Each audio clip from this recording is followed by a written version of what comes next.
By golly, it's smart to mind your manners.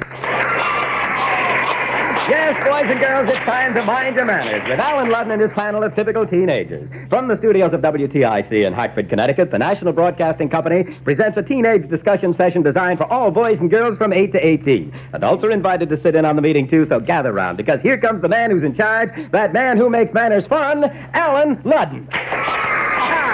Thank you, Ed Anderson, and hello there, boys and girls.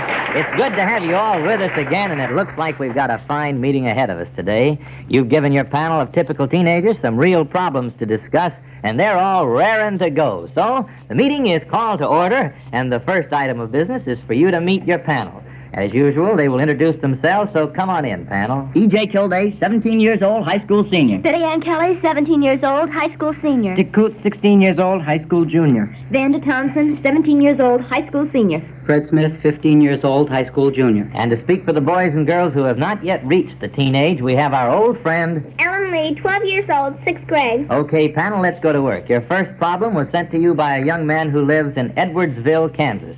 The judges thought that you might bring out some helpful points in your discussion of his problem, so it was selected, and for it, he will receive $5 in savings stamps.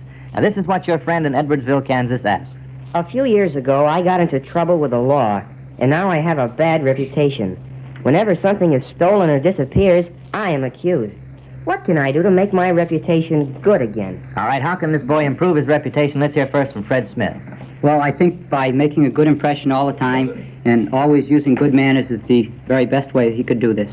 And he can create the impression that he's a good, honest boy by making his appearances in all cases sound and good. All right, let's hear from Vanda Thompson. Well, join social clubs, something like the High Y and YM and YMCA, and prove to the community that you are on the right track, because honor lies in honest toil. Fine, Vanda, we got a saying so early. Let's hear from Betty Ann Kelly. Well, you're really fortunate in that you've made a mistake and you know that it's wrong. You're willing to correct it. But now you have to try extra hard to prove to people that you have good intentions. And so you must be patient with them and just, well, keep on trying. All right, E.J., what do you have to say? This boy can go into some social field and prove that how trustworthy he is. The people will acknowledge him in this, and then the people will give him the benefit of the doubt. Dick, do you have any ideas for this boy in Edwardsville, Kansas? Well, the thing he mustn't do is create a bad impression about himself. I mean, he mustn't say things against the people who have accused him of his misdeed, so to speak. I see. In other words, he must be a little patient with the people who misjudge him. But what about those people who misjudge him? Fred, what do you have to say about that? Well, I think that they should try and help them all that they can. And if he does join these social organizations, perhaps the Boy Scouts or something like that, and do something for the good of the community, it would help him a great deal. Fine, and then the people will begin to believe that the boy is on the right track. He made a mistake once, but he's sorry for it, and now he's going to improve himself, and we certainly hope he does. And from us in the panel here, and Mind Your Manners, we hope our friend in Edwardsville, Kansas, learns now that he's made a mistake and can convince his friends that he is now a very fine boy who minds his manners. All right, now, question number 2 comes to us from a young man in Sioux Falls, South Dakota. He asks for the panel's advice about this problem. My folks are giving me as a graduation present a trip to the West Coast through Yellowstone Park. I think that I ought to stay home and earn some money for college, but my mother thinks that I should go, since it might be the last chance the whole family has to take a vacation together. I know that if I don't go, it will spoil Mother's trip, and yet I really need the money I could earn from a summer job. What is your advice? Ellen Lee, what do you think about it? Well, I think that since the mother and father wish him to go, and seeing that they must have taken an awful long time to plan everything, I think that he should go along with them, for it's true he'll be going away to college for about 4 years, and he won't be seeing them all that time. Fine. You think that it's a good idea for families to stick together and have fun when they have a chance? Yes, I do. Dick Coote, what do you think? Well, that's what I was just going to say, that family life is probably the most important thing that happens in a person's youth, and that it should be stressed completely and... Fine. He should, in other words, he should enjoy the relationship of a happy family on a trip like this.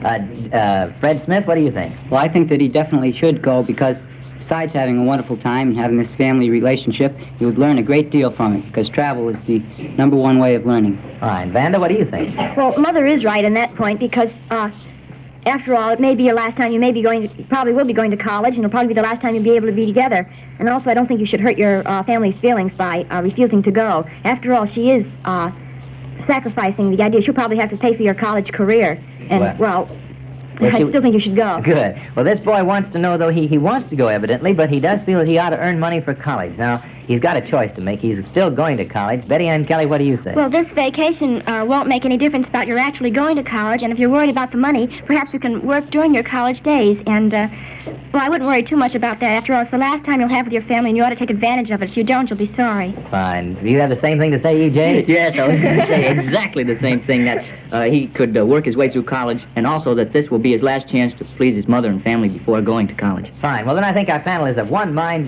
We do recommend to our friend in Sioux Falls, South Dakota, that he by all means take the vacation with his family and get to college some way. We sure he will, and we hope he has a nice trip. Now, panel, your attention is invited to your adult discussion question. As you know, we reserve a section of these weekly meetings to consider problems submitted by our adult listeners. Last week, we talked about the problem of going to college. It was originally presented to us by an interested adult who lives in Hartford. But this week, we had many letters from other adults who asked that we continue the discussion. Certainly, this is a timely problem right now, and there are lots of teenagers and parents who are giving the question of going to college very serious consideration. So we want to hear more from you, panel. First of all, let's talk about when a boy or girl should start planning to go to college. Dick Coote. I think you should start in freshman year in high school or sophomore year at the highest. As soon as he goes into high school, he should begin to... How do you plan to go to college, Betty Ann Kelly? Well, you have to plan your course, and if you intend to go to college, you should, well, just take the college course. And you'll have to keep up your grades through all 4 years of high school in order to get into a good college, so you have to watch out right away. In other words, don't start worrying about your grades when you're a senior. Worry about them from the time you entered high school. Is that right? That's right. Vanda, what word do you have to boys and girls who say are just now entering high school and who don't know for sure whether they want to go to college? Well, I'd say to them, go to college, and we'll take the general course, and maybe after a few years you will realize and you can specialize in this course. Oh, well, Vanda, you But, misunderstood my question, I'm afraid. I want to talk to the boys and girls who are just entering high school and who are not sure they want to go to college after they finish high school. Oh, I'm sorry. Well, I'd tell them to take the college course, because after a few years you probably, well, you may want to go to college, and then if you don't, certainly a college course is not going to hurt you, even though it is a little more work. In other words, always get that, in case you can go, don't slight those college requirements. Is that your word? That's it. But also, for those who who know what they're going to be, I suggest they go to a special college or a special school and take the subject, because that'll be benefit them a lot more than a college will, because knowledge itself is power, no matter where you are. Fine. All right. Now let's talk about this. What if a boy or girl, now say we're talking to the seniors in high school right now, what if the boy or girl doesn't know exactly what he wants to be when he grows up, and he doesn't have any specific career in mind? Should he go to college, Betty Ann Kelly? Oh, yes, he should. The first 2 years in college they aren't special. You can take the general course, and it isn't until your junior year that you start to major, so you have plenty of time to make up your mind. Well, even if you don't make up your mind at your junior year, Fred Smith, what should a boy or girl who doesn't know what he wants to be, doesn't want to be a doctor or a lawyer or what else? What other profession? School teacher? He just wants to make some money. Do you think he ought to finish college then? Oh, definitely, because the more knowledge you have, the better you'll be able to succeed in this world, and a lot of knowledge never hurt anyone. Fine. In other words, a background is created by going to college that anybody can use in later life. Well, now, what about these reasons for going to college that people have around here? We've got a lot of seniors listening to our program, I hope. There are lots of different reasons for going to college. What about this very popular reason of going to college for the social aspects of the life there, the meeting of the boys and girls, the right people, as it were? E.J. Kildee, what about that reason for going to college? This is just out. I mean, no one goes to college nowadays just to belong to the big sorority or the fraternity or something like that. But what I wanted to say is that it's never too late to go to college. Even though your marks are poor, you could take aptitude exams or a postgraduate course or something like that you should go if you can. Fine. I'm glad you brought that out, E.J. If, for instance, you didn't plan to go to college when you entered high school, you changed your mind your last half of your senior year, your grades aren't quite good enough, you haven't taken the right courses, you can still go to college if, one, you can take aptitude exams, can't you? That's right. Or you can take postgraduate courses, correspondence courses. By all means, then, we recommend that you do go to college, and I'm afraid we've got to wind up this discussion. Maybe we can talk about it again next week if our listeners would like to hear us. Incidentally, Mind Your Manners is your show, boys and girls, and when we say that, we mean just that. We are anxious to talk about those problems that are uppermost importance in the lives of every teenager. So if there is more to be said on this subject of college, and you would like to hear the panel discuss it further, drop us a note and let us know your wishes. And to our adult listeners, I would like to say again that we are very anxious to hear your ideas for this section of our meeting designed to consider the problems sent in by you. I want to thank you for your fine letters, and we hope you will continue to send them on to us. Now, for all you boys and girls who write, we have prizes. And here is your old friend Ed Anderson to tell you all about them. Yes, boys and girls, if you have a question about social behavior at home, at school, or at parties, send it in to Mind Your Manners, and you may win one of those fine prizes. Each week, we award a $25 security bond to the writer of the best stated and most interesting question. And for the 5 other questions selected for discussion, Mind Your Manners awards $5 in savings stamps. All entries become the property of this program. In case of ties, duplicate prizes will be awarded. The decision of our judges is final. Contest closes at midnight on Wednesday of each week. Entries received after that date will be considered for the following week's contest. So, boys and girls, remember, Mind Your Manners is your show, and we want your problems. Send all entries to this address. Mind Your Manners, Department 4, NBC, 30, Rockefeller Plaza, New York 20, New York. Send your questions in today. Now let's see who won $5 in savings stamps for sending our third teenage problem to be submitted to the panel. The winner is May Catherine Flowers, who lives in Tampa, Florida, and she asked this question. My boyfriend and I are graduating from junior high school this spring, and I would like to get him a graduation present. I'm afraid that it might embarrass him if I give him a gift and he doesn't give me one. Should I go ahead and take that chance? All right, here's a girl graduating from junior high school. Let's hear from Ellen Lee, our authority from the younger set. Ellen Lee, what should she do? Should she give her boyfriend a present? Well, yes, as the saying goes, you don't need to give to people in expecting to receive. And, well... You got a saying there. Let's Vanda put that saying straight. She's our authority on sayings. It's more blessed to give than to receive. That's from the Bible, isn't it? That's right. All right, now, Ellen Lee, let's go on. You say by all means go ahead, and if she wants to give the present to the boy, go on and give it. Yes. Now, what kind of gift, though, Ellen Lee, should you give a boy who's graduating from junior high school? Well, you don't have to give him anything that's so expensive, like a wallet or something, or picture photos. You can buy them, and they have all the celluloid that you can put your pictures in. Oh, a frame. A frame for a picture would be a good present for a boy, wouldn't it? Yes, it would. What about giving, say, if you had a boyfriend, Ellen Lee, I won't ask you if you do, but if you had a boyfriend, would you give him a picture of you if you were graduating from junior high school? Well, no, not necessarily, because his mother's picture comes before. Well, that's a very nice girl. You see, she's 12 years old. Now, I wonder how long she's going to think that, but we'll see. All right, Ellen Lee, I want to go on to these seniors, or these high school students a moment. What kind of gifts should we give boys who are graduating from high school? Let's hear from Fred Smith. Well, I think that they should be small, impersonal gifts, probably. Well, I think a subscription to some sport magazine would be a very good idea. Fine, that's a good idea. Eddie Ann Kelly? And records are a good idea, and books, and, Fine.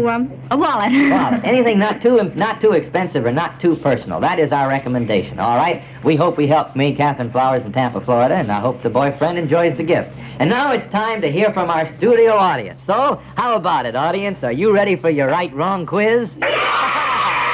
Fine. Now, here's all you have to do. Listen carefully to a statement that Eddie Robbins is going to make. Decide whether that statement is right or wrong, and then hold up your hands. Ed Anderson is out there among you, and he's going to pick a boy or a girl whose hand went up first, and then that boy or girl will speak for the audience. If the chosen audience member tells us correctly whether Eddie's statement was right or wrong, the audience receives 20 points. You know, last week the audience's score was 80, so let's see how well you all do today. Now, here's Eddie Robbins and our first right-wrong statement. When a boy and a girl who know each other only slightly meet on the street, it is the girl's place to speak first. Now, is that right or wrong? What do you think about it? Young the boy. red-headed lady, if you just step over to our mic. I can't quite reach her. All right, let's hear from her. Now, is that statement right or wrong? I think it's wrong. You think it's wrong? Do you think the boy should speak first? Yes, I think it's the boy's part, and sometimes Oh, it's well, the now, girl's, I'm too. afraid you missed that question. We don't get any points for that. No, the young lady should speak first when the boys and girls meet on the street and they don't know each other too well. What's your name, incidentally? Joan Risley. Joan, I'm sorry you missed that point, but we're very glad you're here, and here's a little gift for you. All right, here's your second right-wrong statement. It's always a good idea to wipe off the silverware with a napkin when you are eating out. This is not only a sanitary measure, it is considered perfectly proper. Oh, a lot of hands up. Is that question right or wrong? Let's hear from this boy right here. It's wrong. That's wrong. You do not wipe off your silverware with a napkin any place, do you? All right, what's your name? Jack Roach. Well, how old are you, Jack? 15. Fine, you got that right. You don't wipe off your silverware with a napkin. That's 20 points for our audience. Okay, here's the third one. Boys 10 years old are expected to know how to acknowledge an introduction gracefully. Boys 10 years old. Let's hear. There's some boys right there. What do you think about it? No. No, you don't have to acknowledge an introduction gracefully at 10? Oh, yes. Oh, yes. I don't know. I think you got the right. We'll give you 20 points for that. What's your name? Anthony Piscatello. Anthony, then you're 10. How old are you, incidentally? 12. 12. Well, you know how to acknowledge an introduction gracefully, don't you? Yes. Glad to meet you. Very fine. All right. Thank you. Here's a little gift for you. Here's our third one. You got 40 points, audience. A smart teenage girl tries to wear her hair in as many different hairstyles as possible. Never the same way twice is a good model for teenage hairstyles. All right. Let's hear from a young lady. Here This she young is. lady will have to come over to the mic, too. Here she is. What do you think about That's it? wrong. That's wrong. How should teenage girls wear their hair? They should wear it the way that it suits them. Very simple, very flattering, but not change it. Not a lot of fancy hairstyles. Every time a boy sees a girl, he doesn't want to see her with different kinds of hairdos, does he?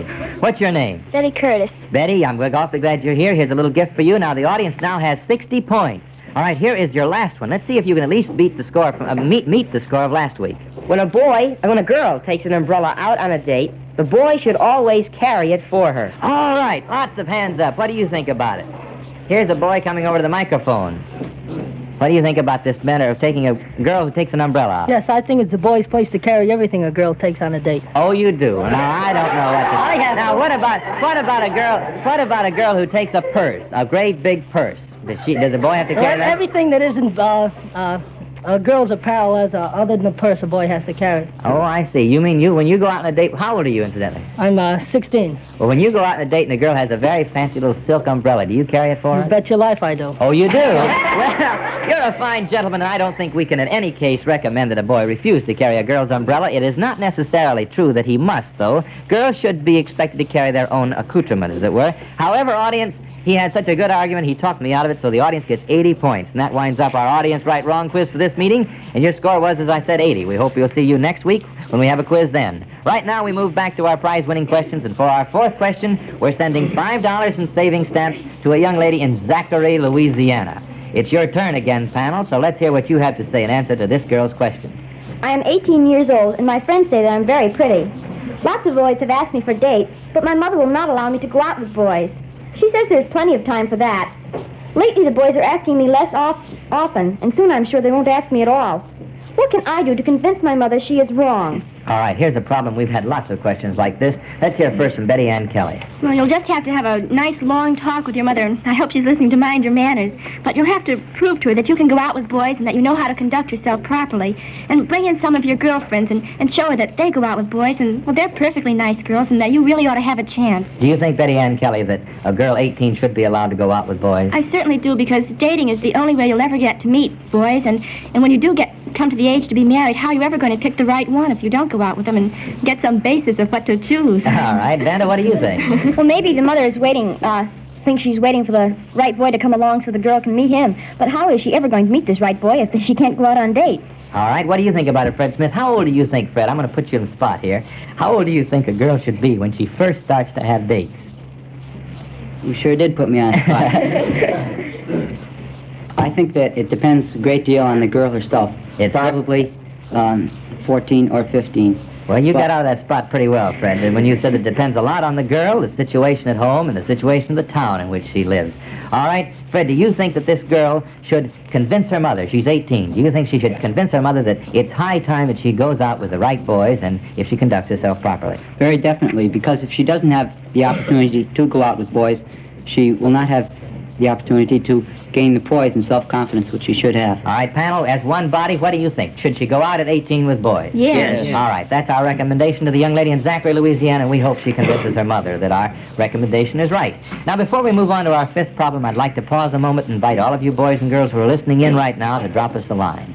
If you have any sort of problem about social behavior that you would like to hear the panel discuss, send it along to Mind Your Manners. EJ is going to give you our address again at the close of the meeting. And remember, if your question is selected for discussion, you'll receive one of our fine prizes, just like Dennis Leslie Johnson, who lives in Moline, Illinois. Dennis wins $5 in saving stamps for sending this problem for consideration by the panel.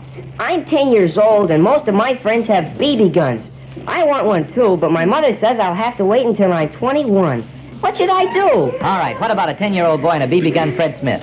Oh, I think that 10 years is very young to have any kind of dangerous thing like that. But no matter when he's getting the BB gun, whether it be 10 or 21 or any time, they should teach him how to use it and how to be very careful with it. All right, Dick Coote, what do you think about Well, I don't think that he really doesn't even need a BB gun, because I know I never had one, and right now I certainly don't miss not happy. Vanda, what about a boy 10? You are quite an expert with guns, aren't you? What do you have to say to boys and girls and guns in general, not necessarily just BB guns? Well, thanks for the compliment on being an expert, but there are gun clubs around. Every town or city has them. And I suggest that as soon as, whatever the age limit is, to join the gun club, and they teach you how to handle guns. But also, Dad naturally, or probably does, know how to handle a gun, and he certainly can teach the daughters and the sons. But do you think that boys and girls at 10 or 12 or 14 even should just be given a gun? Oh, no, definitely not. They should be taught how to care for the gun and what to do first when you first pick up a gun, like opening the bolt action to make sure there are no bullets. All right, we can't give instructions right now, but we do say certainly to all boys and girls that before you take a gun of your own and out in the field, learn how to handle it and don't expect to have one of your own right away. Learn first how to handle a gun. They're very dangerous. And now we come to the high point of our meeting, the grand prize question of the week. The judges decided that the best stated and most interesting letter that was sent to Mind Your Manners this week was sent by Nina Newland of New Orleans, Louisiana. Our congratulations to Nina. We're sending her a $25 security bond, and the panel is all set to talk about her problem. Panel, your best attention is invited to the grand prize question of the week. I have been asked to join the outstanding social sorority in our high school. I'm very anxious to join because all of the nicest students belong to social sororities. My parents are hesitant about giving their consent. They feel that social sororities are fine for college, but they're out of place in high school. We have agreed to abide by your group's decision, and so would like your honest opinion of what I should do. All right, here's a very ticklish problem, panel. Let's hear first from Betty Ann Kelly. I don't think you should join a sorority. First of all, sororities put a barrier between you and the other girls in your class, and they make you seem in a special class and just above everyone else, and they certainly don't make for any equality or any true love in school, and they have no place in high schools.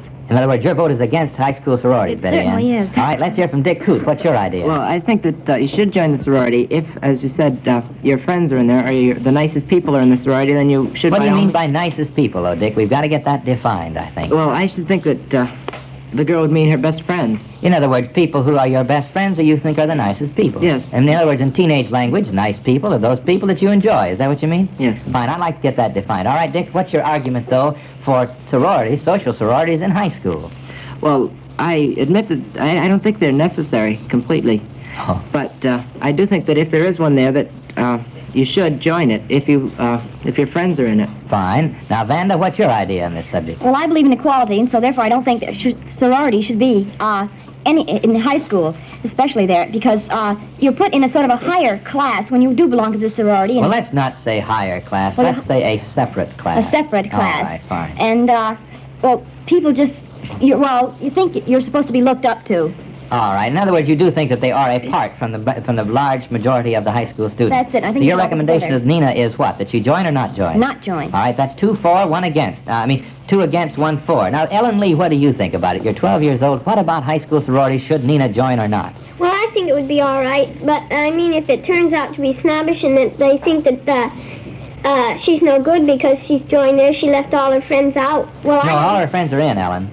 Well, then I think it would be all right because sometimes it might do her some good and she'd have someone to talk with and someone to help her with her work. All right. Now, that's 2 for and 2 against. Now, let's hear from Fred Smith. I don't think that she should join a sorority in high school because, for one thing, it causes too many hard feelings. I think that the best way to prove her social standing is by her poise and her manners, not necessarily by joining these sororities. All right. Haven't got much more time, but EJ, what's your vote in the matter? Quickly, I'm not against these frats and sororities in high school, but I am in a fraternity myself. And I say to this girl, investigate the sorority, and if you think it is acceptable, join it. I don't think there is any... In some sororities and fraternities, I know there is that class distinction, and that's why there is so much dislike for these fraternities and sororities. All right. Now, our vote then is what? 3 for and 3 against? That's Is that right. it? Well, I hate to leave it up in the air like this. Maybe we can talk about this problem again. I'd like to hear from our audience on this question. Right now, though, you do kind of favor by all means that she look carefully into the sorority before she joins it, don't you, Pat? Yes. All right. And unless she feels a real need for it and the sorority has something to offer her and to the rest of the school, be careful. But there are 3 definitely opposed to it. All right. Now let's open up our answer box to find the answers to those questions that have been sent in, but that were not selected for discussion here with the panel. Today, the first question to come from our answer box is... From a boy in New Orleans, Louisiana. I'm a slow runner, and all the kids laugh at me. What can I do about it? Well, you run as fast as you can, do the best you can, and pay no attention to what the kids say. Soon you'll find that they respect you for trying. From a girl in Osseo, Wisconsin. I go quite steady with a boy who is out of school, but a boy in school has asked me to the spring prom. I like both boys, and I don't know which boy to choose for the prom date. What do you think? Well, we think that since the prom is a school affair, you might be wise to go with a schoolmate. Your friend who is out of school will no doubt understand if you explain it honestly and sincerely. From a boy in Dover, Florida. Is it correct to send graduation invitations to relatives that you have not seen for years? Yes, graduation is a real milestone. Your relatives will be very happy that you thought of them when announcing an event of such importance. And there it goes. The top just popped back on the answer box, and it looks like the time for this meeting is just about gone. But before we adjourn the meeting, let's hear from our panel one more time. This is Betty Ann Kelly, thanking all the boys and girls and the adults who wrote to us this past week. We enjoyed your letters, and we certainly hope you will continue to be a part of our program. This is Fred Smith with an invitation to you to join us next week. And bring your friends, won't you? This is Ellen Lee speaking to the boys and girls who are not yet teenagers. Remember, this is your show, too. This is Dick Coot with another word to the adults. If you have an idea for our adult discussion period, please send it along to us. We really appreciate your interest. This is Vanda Thompson reminding you to be sure and put your full name and address on your letters. And this is E.J. Kilday with our address. Send your cards or letters to Mind Your Manners, Department 4, NBC, 30, Rockefeller Plaza, New York 20, New York. Well, panel, you did a good job today, and I'm sure I'm speaking for all of our listeners when I congratulate you on your good sense and imagination. We're all looking forward to next week's meeting, so don't be late, anybody. I'll be calling Mind Your Manners to order about this same time next week. So have a wonderful week and drop us a line, won't you? This is Alan Ludden saying goodbye now. Yes, boys and girls, this is your show. If you have a problem about social behavior, either at home, at school, or at parties, send it in to Mind Your Manners. You may win one of those 6 prizes. Remember, the best question receives a $25 security bond. Mind Your Manners is written and conducted by that man who makes manners fun, Alan Ludden. He'll be back with his panel of typical teenagers next week at this same time. This is Ed Anderson saying we hope to see you then, and in the meantime, remember... By golly, it is smart to mind your manners. Mind Your Manners has come to you from the studios of WTIC in Hartford, Connecticut. This is NBC, the National Broadcasting Company. By golly, it's smart to mind your manners. Yes, boys and girls, it's time to Mind Your Manners with Alan Ludden and his panel of typical teenagers. From the studios of WTIC in Hartford, Connecticut, the National Broadcasting Company presents a teenage discussion session designed for all boys and girls from 8 to 18. Grown-ups are invited to sit in on the meeting, too. So gather round because here he comes, the man who's in charge, that man who makes manners fun, Alan Ludden. Thank you, Ed Anderson. Hello there, boys and girls. Yes, it's just like Ed said. It's time to get together and talk about the problems of the teenagers, and we're very glad to have you with us again. We've got another adult discussion session scheduled, and we hope all of you grown-ups will stick around and join in the discussion. Right now, though, let's get things started with an introduction of our panel of typical teenagers, and here they are to talk about teenage problems. Betty Ann Kelly, 17 years old, high school senior. Pete Wagner, 17 years old, high school senior. Vanda Thompson, 17 years old, high school senior. E.J. Kilday, 17 years old, high school senior. Margot Wagner, 13 years old, high school freshman. And today, those boys and girls who are younger than teenage are represented on our panel by our old friend... David Benton, 12 years old, 6th grade. Well, it's good to have you all here again, panel, and I hope you're ready to tackle some real problems that your friends from all over the country have sent in to you. This week, we send our first $5 in savings stamps to a young lady 17 years old who lives in Lyons, Georgia. She sent in this teenage problem for your consideration, panel. Should I accept a very expensive watch from a boy that I've dated only a few times? He says he loves me, but I think of him only as a friend. If you don't think I should take the watch, please tell me how to refuse it in a nice way.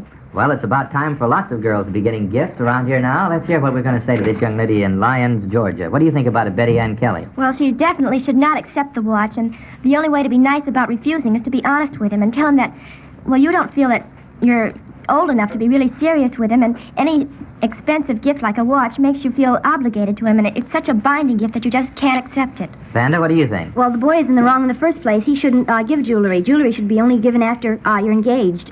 Fine, and particularly expensive gifts of any sort are not particularly right for a girl 17. What do you think about it, Pete Wagner? What about this boy who wants to give a girl an expensive watch?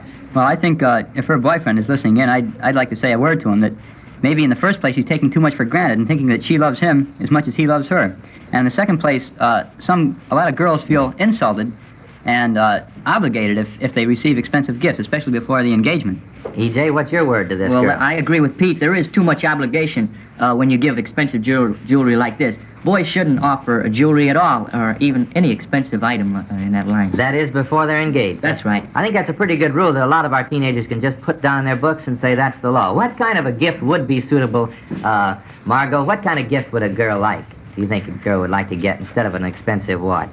Well, a box of candy or maybe a flower or something like that, but Flowers, nothing expensive. books. Fine. Flowers, books, candy. Anything impersonal like that would be a fine gift. But we don't recommend on Mind Your Manners that you give expensive jewelry, and we certainly recommend to the young lady in Lyons, Georgia, that she say thank you, but no thank you, I can't accept it. Now let's move along to the second question that was submitted to you panel. It was sent in by a young lady. Oh, no, it wasn't. It was sent in by Robert Burnside in Flint, Michigan. And, of course, Bob will receive $5 in savings stamps for sending it to you. Here is Robert Burnside's question. I would like to know how much a boy at 13 should be given for an allowance. And how do you think he should earn it? All right, let's hear from our 12-year-old expert, David Benton. Well, Mr. Ludden, I've been thinking of this but if he has a lot of children in the family besides himself, I think that allowance should be worked for and not very large. For instance, in our family, we have 4 children. Now, if my mother was to go around paying large sums of money to 4 children, we wouldn't be rich very long. In other words, you mean it would cost too much, and a boy with a large family should not expect too much money. But now, David, what do you think about this 13-year-old boy who feels that he should earn his allowance? Don't you think that's a good idea? I think he's very wise in thinking that he should earn it instead of expect it. Well, how much, though, do you think he should get if he earned it? A 13-year-old boy who wants an allowance. We do recommend allowances, don't we? Yes. Fine. How much, what figure would you set? Well, provided he has a large family, somewhere around 50 cents a week. All right. Now let's hear from Margot Wagner, who is 13 years old. Margot, what do you have to say to this young boy and also to young girls 13 on this matter of allowances? Well, I think it all depends on what they do to earn it. A good amount is 50 cents to $1 a week if they work hard to earn it. Fine, and they can spend it then for just their pleasures. Yes. Well, Margot, you're 13. Do you have an allowance?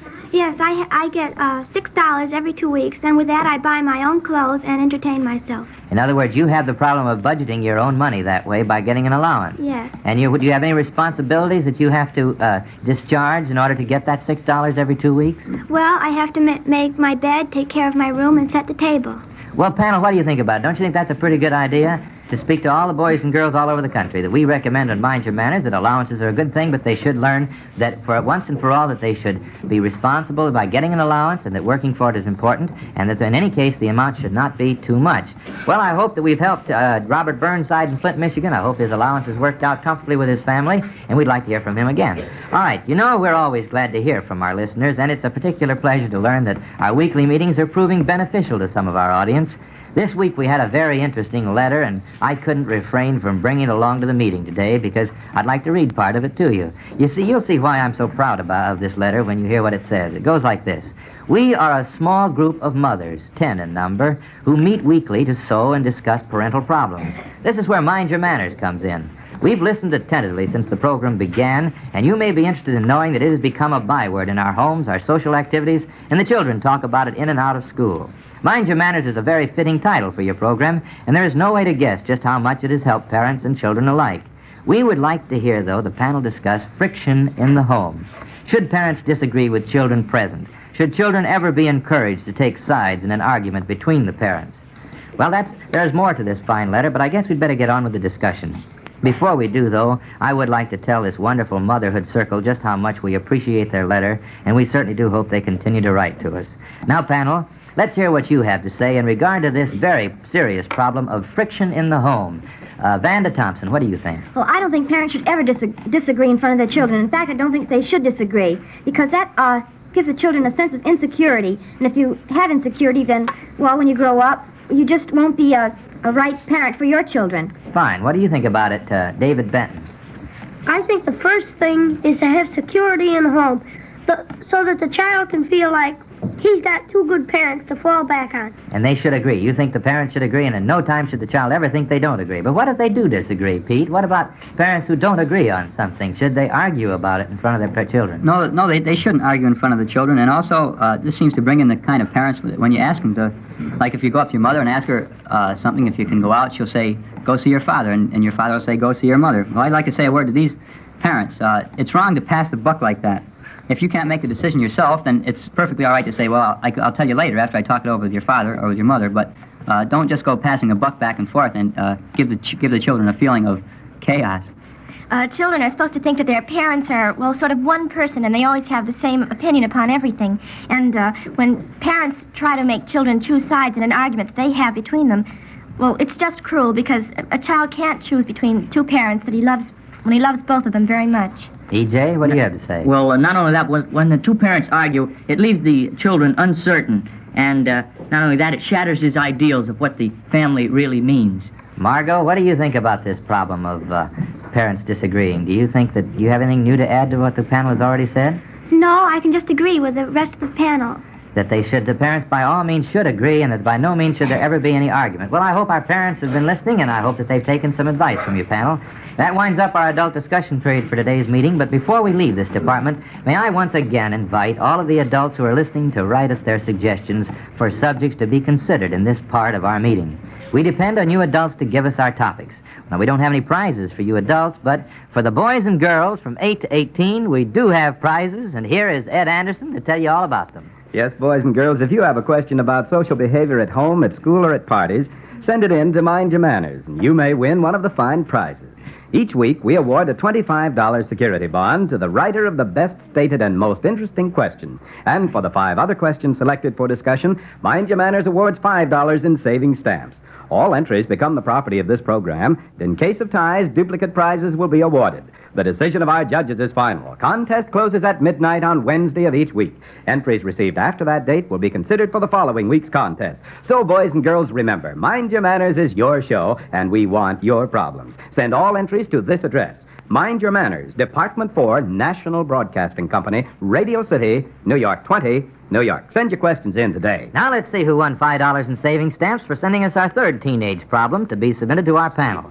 It comes from a 12-year-old girl in White Plains, Maryland. And this is what she asks. I am the smartest one in my class, and the other children seem to be jealous of me. They make up stories and get me in trouble with the teacher. What can I do to make them like me and not pick on me? Well, now, panel, what can this girl in White Plains, Maryland, who is the smartest girl in her class, do? Let's hear first from Pete Wagner. How about it, Pete? What kind of grades do you make? Are you the smartest one in your class? Well, my grades are fairly good, you could say. I think, as a matter of fact, we better tell our audience that Pete is valedictorian in this class, and so he can talk to this young girl because, well, you make pretty good grades, too, then, evidently. Pete, now let's hear what... Pete's blushing. I've got to tell you that, too. I wish we had television so they can see him. All right, let's hear what you have to say to this young lady. Well, I'd say to her, just forget about your good marks. Go outside of class, be one of the gang, and associate with the other people. Don't let your marks go to your head and be conceited about it. Good grades are important, but outside of class, you should be humble and one of the gang. Betty Ann Kelly? You can always say, humble yourself, and you should be exalted, and exalt yourself, and you should be humble. That comes from the Bible. Fine. You think it's a good slogan for a young girl who thinks she's the smartest one in her class? It is, and about the girls thinking that, well, she's better, it may be just her attitude that gives her the idea that they're jealous. She may, well, be so apart from them and make herself so special that they just sort of ignore her, and that gives her the opinion that they don't like her. Vanda? I don't think schools should say which student is the smartest one in the class. And high schools shouldn't announce which children or students are number 1, number 2, number 3 publicly. They should talk with them in a private conference. Well, fine. We're getting around to a new angle of this. This girl, if the grades had not been given publicly, she wouldn't necessarily know that she was the number 1 in her class. Although if she did know it, she shouldn't take it to heart too much. But you recommend, Vanda, that that ratings in classes, as I understand it, is that what you mean, should not be posted publicly. David Benton, what do you have to say to this girl? Well, I've been thinking that probably she may think she gets the best grades, but those people who work very hard and even get lower marks, provided they work, they're just about as on the same rank as she is. Fine. In other words, a student who works very hard is going to be learning, perhaps, just as much as the person who gets A's or top grades without perhaps so much work. And so I'm glad you mentioned that, David, because it's a good plug for all the boys and girls who are plugging a hard way there and studying hard and learning everything they can and making perhaps C's and B's.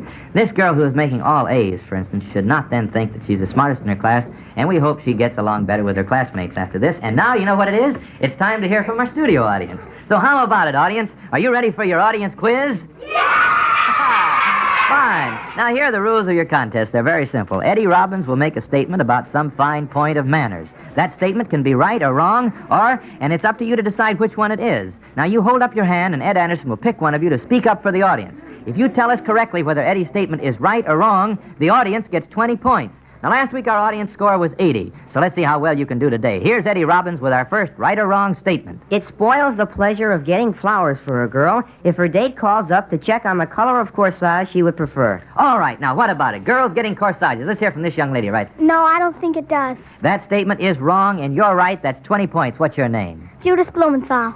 And when you get in a corsage, you'd like to have the boy call up to check on the color of your dress, wouldn't you? Yes. And so we recommend that by all means, before giving a corsage, you check on the color. Thank you very much, Judith. Is that right? Yes. Thank you very much. 20 points, audience. Second statement. A gentleman will always assist a lady when she is putting on or taking off her coat. A gentleman assists the lady with a coat. Let's hear from this gentleman right here. Yes. That's right. That's 20 points. What's your name? Lee Kennedy. What? Lee Kennedy. Lee, you will always help a young lady with her coat when she's putting it on or taking it off, don't you? Yes. Ah, fine. All right, here's a little gift for you, and that's 40 points for the audience.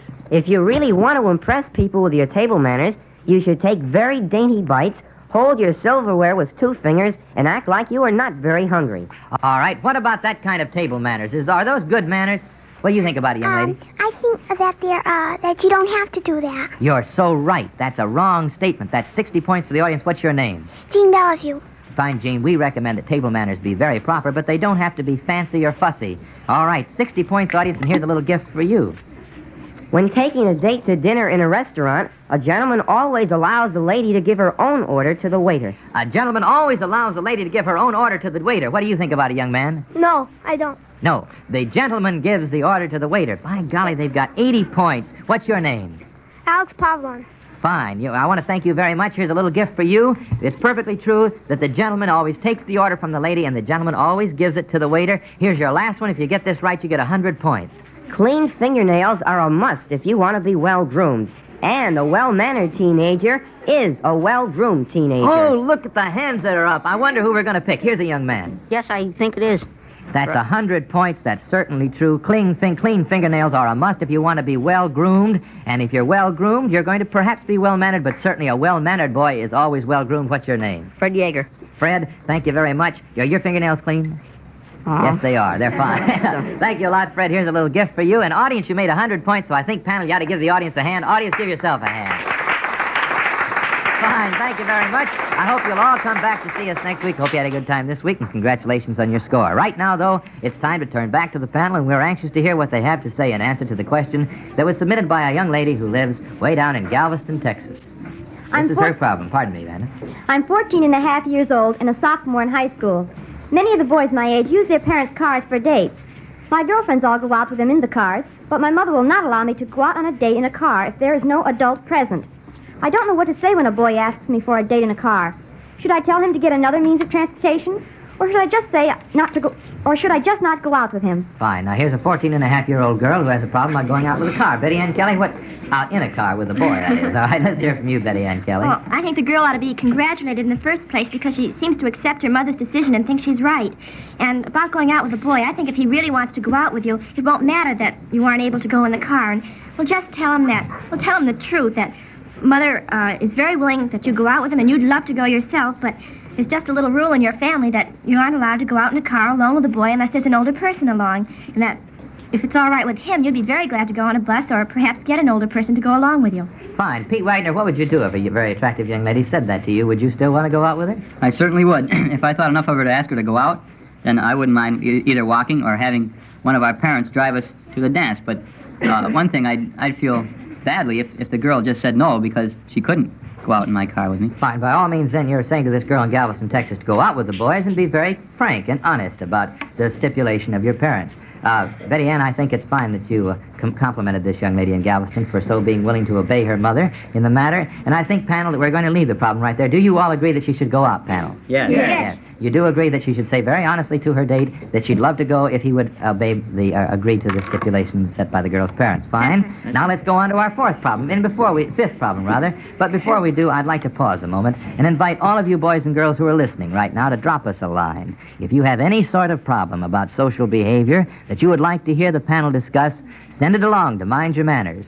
Pete's going to give you our address again at the close of the meeting. And remember, if your question is selected for discussion, you'll receive one of our fine prizes, just like Tommy Diefenbacher from Williamsport, Pennsylvania. Tommy wins $5 in savings stamps for sending us this problem for consideration by our panel. I am 10 years old and I am in a cub troop. I would like to go camping overnight with another boy in my troop. Mother says I need someone older to go with me. What do you think? All right, here's the problem of a 10-year-old boy. Let's hear first from David Benton. Well, be obedient. That's one. I think that's one of the laws of the Cub troops and of the regular Scouts. Of course, the boy may think, oh, I'm good enough to go out now. I can go out by myself, in fact. But I think he should have the supervision of the den master or somebody older. Fine. In other words, it doesn't have to be an adult, but it can be an older boy. What do you think about it, Pete Wagner? You're a scout, aren't you? Well, I used to be. Well, what do you think about a Cub Scout 10 years old who wants to go camping overnight with just another boy his own age from his Cub troop? Well, I think that's wrong. As David said, one of the Scout laws is Scout is obedient, so if you want to live up to those, you shouldn't.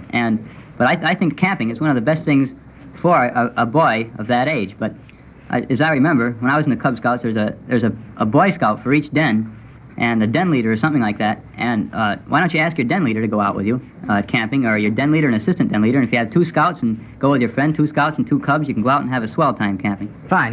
We do recommend then to this boy, to Tommy, that he go on out camping, but he has an older boy with him. All right, what do you think about it, EJ? Do you agree with Pete? I certainly do. Boy, they certainly cleaned up this question for me. They took all the points of this question. You just agree, huh? I plead guilty, though, to not being a scout, although I agree. I think that it's all right to go camping at 10, as long as they have someone older than them when they go. I don't think they're experienced enough to go out at 10 years old out in the woods by Alone. themselves. Fine. All right, Vanda, what do you think about it? Well, the boys have excluded girls, and I'd like to put the girls in the same category. Do you think girls should go camping? Certainly. Fine. Girl Scout. You a Girl Scout? I was a Girl Scout. Fine. Well, then what about 10-year-old girls going camping alone? No, not alone, especially girls. I mean, I think they should have their scout leader with them, or another Girl Scout or a senior member of the troop. Fine. All right, then I hope Tommy has a good time camping, but by all means he should not go out alone with another Cub member. He should go out with an older person. And now we come to the high point of our meeting, the grand prize question of the week. The judges decided that the best stated and most interesting letter was sent to Mind Your Manners this week by a fine young man who lives in a small town in Tennessee. Our congratulations to this young man. We're going to send him a $25 security bond, and the panel is all set to talk about his problem. Panel, your very best attention is invited now to the grand prize question of the week. I was in an accident a few years ago, and it left me with a limp. Recently, with the help of my mother, I have been learning how to dance, and I believe I have enough self-confidence to try to get a date for the next dance. Do you think I'm foolish to think of going to dances like other boys and girls?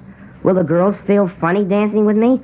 Or should I content myself with the pleasures that are not affected by my limp? All right, here's a boy with a real problem and a fine attitude, I think. Let's hear first from the boys. Let's hear from E.J. Kildare. Well, I admire this fellow for feeling this way. I'd say to him, go to that dance. The girls don't go to the dance with the best looking and the smartest fellow, but with the fellow that has personality and one that can give the girls a good time. All right, and Betty Ann, what about dancing with this boy with his limp, a slight limp, perhaps? Dancing is... Pardon me, go ahead. Dancing is not a pleasure that's affected by the limp, and you say you've learned, and, well, you seem to be pretty good and you have self-confidence, so just go ahead. It's your personality that counts, and who cares about anything else? All right, now, fine. Well, now, let's talk more about this question of dancing. I don't see why the limp should interfere. Do you, Pete? No, I think in dancing, rhythm and self-confidence are the 2 most important things, and if you have those 2 things, forget about your limp. And if you do go to the dance, which we suggest, and there's any girl there that would feel offended or feel funny or refuse to dance with you, then just feel that she's not the best kind of girl, and don't feel too bad if those kind of girls refuse you. Fine, just forget about her. Right. Fine. All right, what about it, Vanda?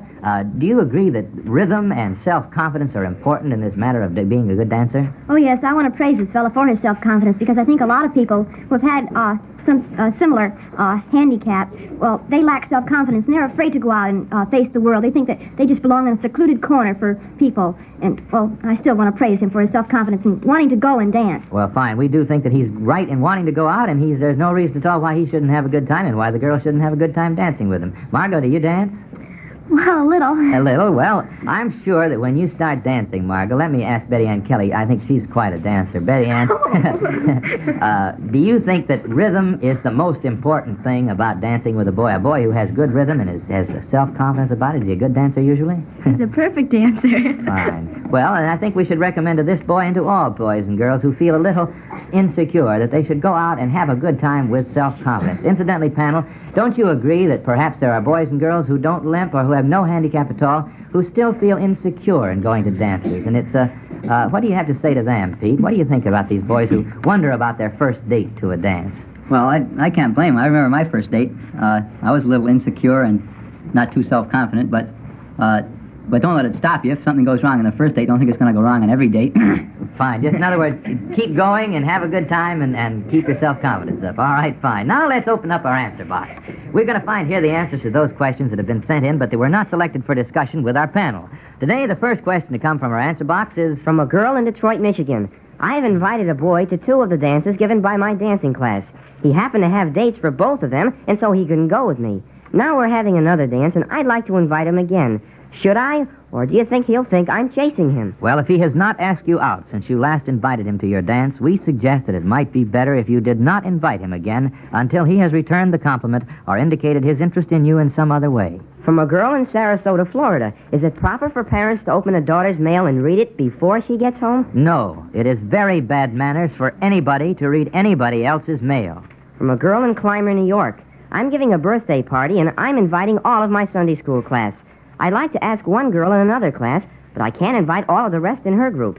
Is it all right just to ask her alone? Yes, it certainly is. If you want her to come to your party, it's your privilege to ask her. From a girl in Brady, Nebraska. Should a girl go out with a boy from out of town after she has refused a date with a boy in town? Well, generally the answer to that question is no. It's not very courteous to accept a date after you have refused one, but it does depend on the circumstances. Just remember that you might hurt somebody's feelings, and that is never good manners. From a girl in Detroit, Michigan. Is it all right to read the comic books in a drugstore if you're not planning to buy one? Well, it's not very considerate of the owner of the store. After all, you may damage one of the books that he could sell to somebody else. So we recommend that boys and girls do not read the magazines in the store if they're not going to buy one. From a girl in Miami, Florida. My mother wants me to take piano lessons, but I want to take typing. Which should come first? Well, we think that piano lessons are very important, and you know we can't see any reason why you can't learn to type. At the same time, you are learning to play the piano, and there it goes. The top just went back on our answer box. It looks like it's about time to adjourn this week's meeting. But before we do, let's hear from our Mind Your Manners panel one more time. This is Betty Ann Kelly inviting you all to send us your questions or problems. Write today, won't you? This is E.J. Kildare. Just in case you're wondering, I want you to know that we read all of your letters, and we really like to see them come in. This is Margot Wagner, reminding you to be sure and put your full name and address on your letters or cards. This is David Benton, speaking to the boys and girls younger than teenage, and urging them to send us their questions, too. This is Vanda Thompson with a special word to the boys and girls who have joined us for the first time today. Won't you drop us a note so we can get better acquainted? And this is Pete Wagner with our address. Better write it down so you won't forget it. Here it is. Mind Your Manners, Department 4, National Broadcasting Company, Radio City, New York 20, New York. Well, panel, it was a good meeting, and we're all looking forward to our next one. Before we leave, I'd like to invite again the adults to send us their suggestions for our adult discussion subject.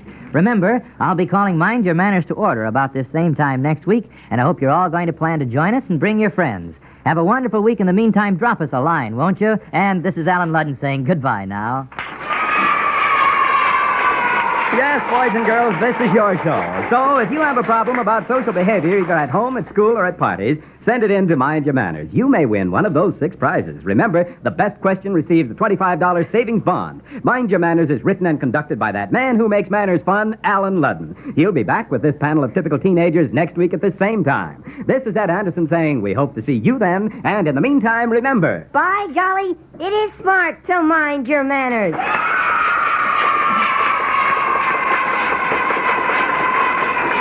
Mind Your Manners has come to you from the studios of WTIC in Hartford, Connecticut. This is NBC, the National Broadcasting Company. By golly, it's smart to mind your manners.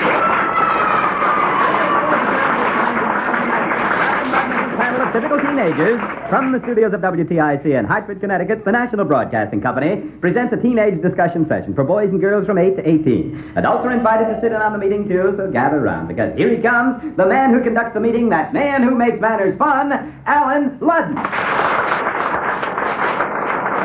Boys and girls, we're all set here in the studios with a fine audience full of eager boys and girls, a batch of real problems that you sent in, and our panel of typical teenagers. So, without any further ado, I'd like to have you meet your panel. And as usual, they're going to introduce themselves.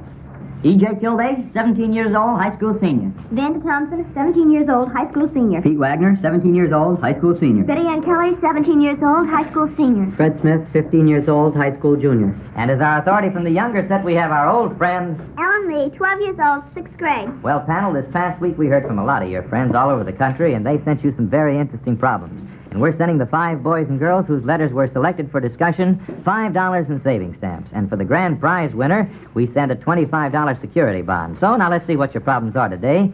The first letter that was chosen for your discussion came from Billie Jean Burroughs in Cleveland, Texas. And she will receive $5 in savings stamps. Now here is Billie Jean's question. I am 15 years old and will be 16 in November. Do you think I am too young to wear a strapless evening gown to our graduation dance? Well, now, there are a lot of graduation dances, a lot of formals being bought these days. Let's hear about strapless evening gowns. Let's hear first from Betty Ann Kelly. Well, I think that any, slinky, revealing affairs are definitely out for girls so young because they spoil their youth. And I think if a girl has a nice personality and she dresses prettily, there's no need to wear such a revealing gown anyway. Fine. All right, let's hear from Vanda Thompson now. Well, if you have bony shoulders, or you shouldn't wear them anyway. They have very nice gowns with long sleeves or short sleeves, however you like them. And also, you shouldn't wear a strapless gown to a banquet. That's definitely sleeves or cover your shoulders effect. All right, now we've heard from 2 girls. Let's hear from the boys. Now, boys, what do you think about 15, 16, 17-year-old high school seniors wearing strapless evening gowns to the formal dances? Let's hear first from E.J. Kilday. Well, I think it all depends on the girl's posture, her weight, and also her willpower. And I believe shoulders should be covered at all formal affairs, so that's my answer. I don't think a girl should wear a strapless evening gown. All right, 1 vote against. Let's hear from Fred Smith. I think that if it isn't one that is too sleeky and sophisticated, and she does look good in it, possibly one with a full skirt, I think is all right. And now that you're in favor of them, if the girl looks pretty in it, huh? It's a nice, pretty, fluffy, feminine. Well, all right. Let's hear from Pete Wagner. What do you think about it, Pete? Well, I'm gonna go along with Fred and Betty Ann here that it's perfectly all right, especially if the other girls are wearing the strapless gowns to the dance. But I think you can get strapless gowns that are frilly and they're not slinky as the others say. Yeah. I'd rather see a girl look pretty and cute than one that dresses above her age. All right, fine. Well, I think our vote, let's take a vote right now. Betty Ann, you're not in favor of No, this. I'm not in favor of them. All right, now we've got to close this discussion, but to Billie Jean Burroughs in Cleveland, Texas, our vote is how many in favor of the strapless evening gowns as a possible costume for a graduation dance? All right, 2. How many in favor against it? Ellen Lee, what is your vote? I don't know. All right, we've got 2 for and 2 against, so Billie Jean, it's really up to your better judgment in the matter, but we hope you look awfully pretty at your graduation dance. Now, before we go on to our second discussion today, I'd like to invite all you boys and girls who are with us to drop us a note and let us know that you've joined our meeting. Believe me, we're very interested in hearing from you and knowing what your problems are. If you write to us, we will be able to talk about the things that interest you the most, and that's the whole idea of this program. Well, now let's get on to the second question that was selected for discussion. It was sent in to us by Richard Kaufman in Betchelsville, Pennsylvania, and this is Richard's problem. I'm a farm boy and an only child. I am often lonely, and I really enjoy my friends at school. I don't want to do anything that'll make them dislike me, and that is my problem. You see, I was hurt at school several weeks ago, and now the doctor has told me I have to stay in bed, and I will miss my final exams. My teacher told me to forget the exams, and he will see that my report card is satisfactory. Should I insist on taking the exams after I'm better, so that the kids in my class will not think I am a teacher's pet? All right, let's hear first from Ellen Lee and Richard Kaufman's problem. Well, I don't think that he has to take the examinations when the teacher said he's been doing good work, and he really doesn't need it. And I think that if his friends are really and truth friends, that they'll know this and won't call him the teacher's pet. All right, Fred Smith, what do you think? Well, I don't think he should worry too much about what others think. If he just feels that they will like him for what he is, he'll get along okay if he does his best at all times. All right, if he's a good boy, his friends aren't going to worry about his taking the exams or not, is he? All right, Betty Ann Kelly, what do you think? Well, he shouldn't make an issue of it because by appearing on the defensive, he's just inviting criticism. They'll think there is something wrong. Well, Vanda Thompson, you look awfully eager. Now, what do you have to say? Well, I've got a little saying this week. Oh, good. I'm glad we didn't miss this. The only way to have friends is to be one, and I think he should remember that. All right, and if he really is a good friend, he'd know he wouldn't distrust anybody, any of his friends. Pete Wagner, what do you think? Well, as far as exams go, they don't mean too much. A teacher can tell by your work all through the year what your aptitude in the subject is, and they can mark you accordingly. Well, I see. Now, there are a lot of people who are taking exams right now. E.J., what do you think? Do you think exams are important? Well, I'd like to see the guy that can fail an exam and still get out of school. Well, if his work has been good all year, I think it's been done, as a matter of fact. Yes, it might even have been. But I say that his friends will see that his marks are so good that they'll register up to a passing average. So why take the exams? Don't worry about it. All right, fine. Our advice to Richard Kaufman is to go ahead and take the recommendation of his teacher and not take the exams and to trust his friends. Now, again, panel, you've started something. It seems that your discussion last week about friction in the home roused a great deal of interest among your adult listeners, and we received many fine letters this week asking that you expand your discussion to include the other ways that children can be embarrassed by their parents. One of your most enthusiastic fans would like to hear what you think about parents who discuss family matters too freely with the neighbors or otherwise fail to keep private the matters of family importance that should not be discussed publicly. What effect do you think this sort of thing has on children, panel? Betty Ann Kelly. Wives cause more trouble by so-called back fence gossip than anything else. They really embarrass their children when the neighbors' children hear about the so-called arguments in the home and start taunting the little girls and boys. And then it divides within the home, too, because the child always has an odd feeling about the parent that the mother talked about. I see. In other words, you think that lots of mothers and fathers don't realize how much of their back fence gossip gets back to the children, and sometimes it does embarrass them. It always gets back, too, somehow. Fine. What do you think about it, Fred Smith? Well, another thing that I think embarrasses the children a great deal is when the parents tend to be too proud of them. If someone is doing well, it's all right to be proud of them and commend them, but don't be too boastful. In other words, don't boast in front of somebody. Don't you think that sometimes makes the child feel uncomfortable, huh? E.J., what do you have to say? Well, I want to agree with Fred. I can't see this patting on the head and saying how wonderful a child is.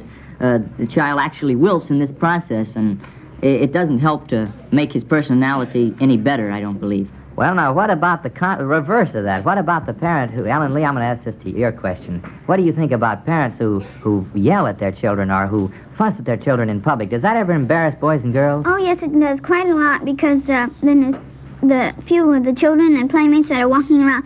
Later on, it goes right out through the children, and you hear it yourself, and they tell it to you how they saw it happen, and it quite embarrasses you.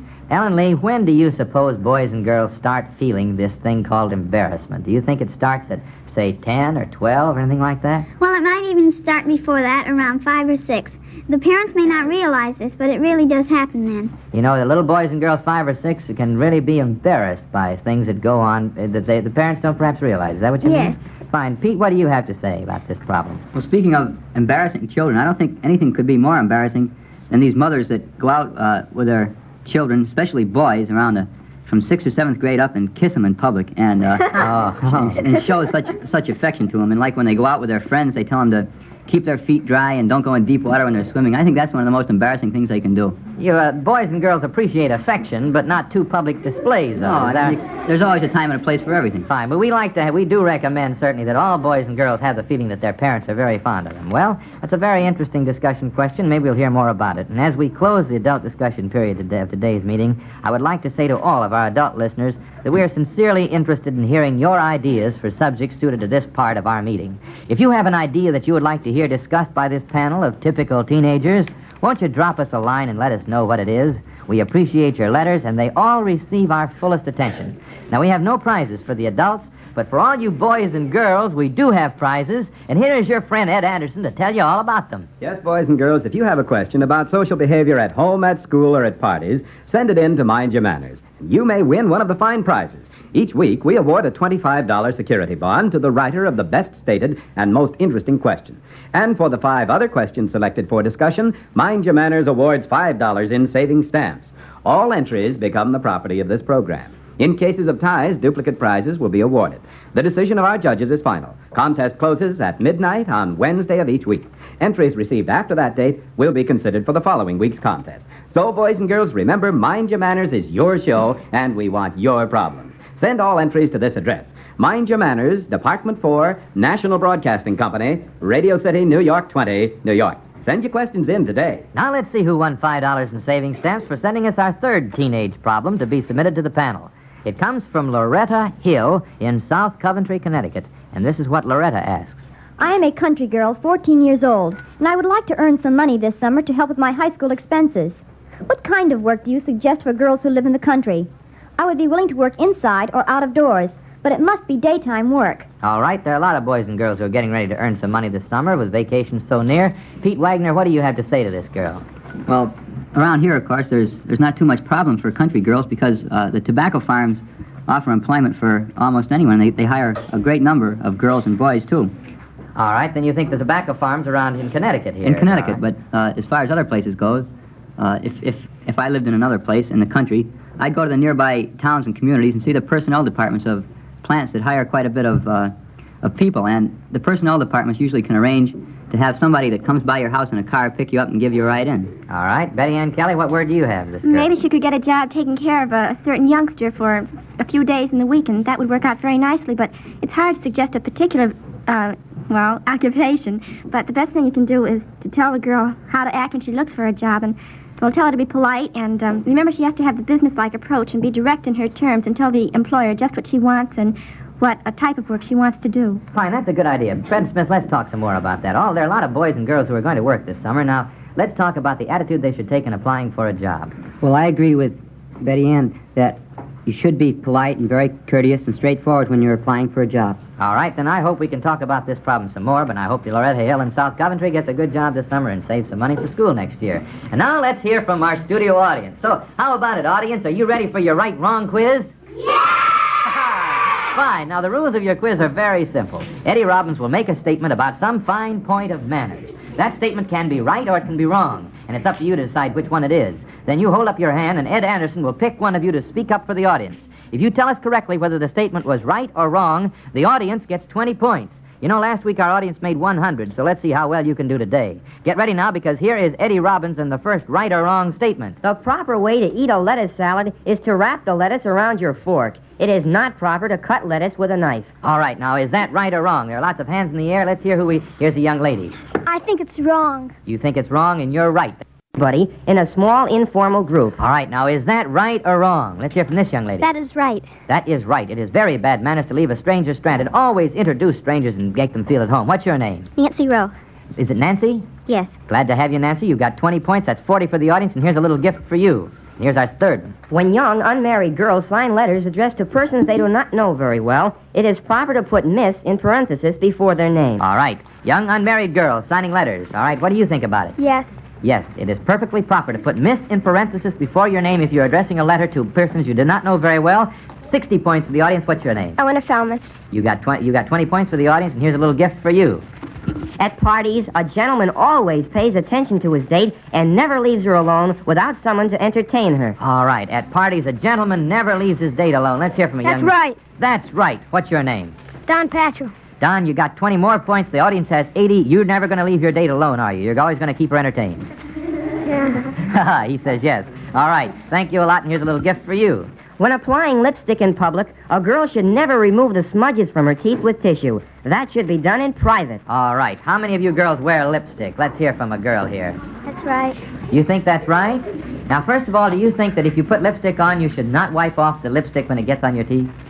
Should be done in private. It should be done in private. You shouldn't do it in public in the first place, but if you do it, you should always wipe the lipstick off, and by golly, I'm afraid you missed that one because that's wrong. Here's a little gift for you, though. The audience, though, got 80 points. That's pretty good, audience. I hope you had a good time, and I hope you come back next week to have another quiz with us.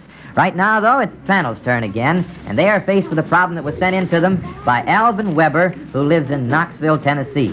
Alvin wants to know what you will say in regard to this problem, panel. I like a girl very much, and I would like to go out with her. She is only 14, and her family thinks that she is not old enough to go out with boys. I have done all I can to show them that the daughter is old enough to have dates, but I will not go out with her secretly. Her mother and father both like me, but they still say no to the date idea. Do you have any suggestions that might help us? All right, let's hear first from E.J. Kildare. Well, I admire this fellow, and I should say this fellow should keep in the good with the family, and eventually one or the other will give in. The fellow has the right attitude, so all I can say to him is keep plugging and go to it, bud. All right. Let's hear from Ellen Lee. What do you have to say to this boy, Ellen? Well, I can go to the show in the afternoon and get home right on time, and then they'll have more, the parents will have more affection for them and believing that they can take care of themselves. All right. Prove that they're dependable young boys and girls, and very soon the parents will allow them to go out. Let's hear from Fred Smith. Well, I think a great deal depends on the personality, the poise, and the dependability of both the boy and the girl. Perhaps going to a daytime movie, as Ellen Lee suggested, or a party or picnic or something like that would be a good idea to start off with. Amanda Thompson? Well, also, he could wait another year. He's 14 now. Another year certainly won't do much harm.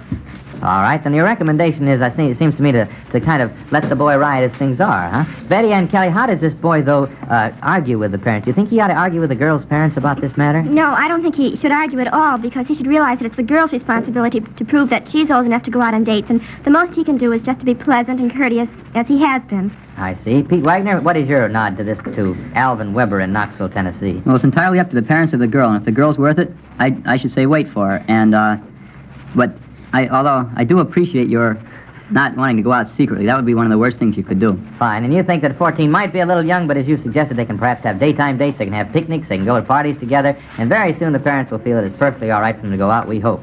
Now, before we move on to our fifth problem, I'd like to pause a moment and invite all of you boys and girls who are listening right now to drop us a line. If you have any sort of problem about social behavior that you'd like to hear the panel discuss, send it along to Mind Your Manners.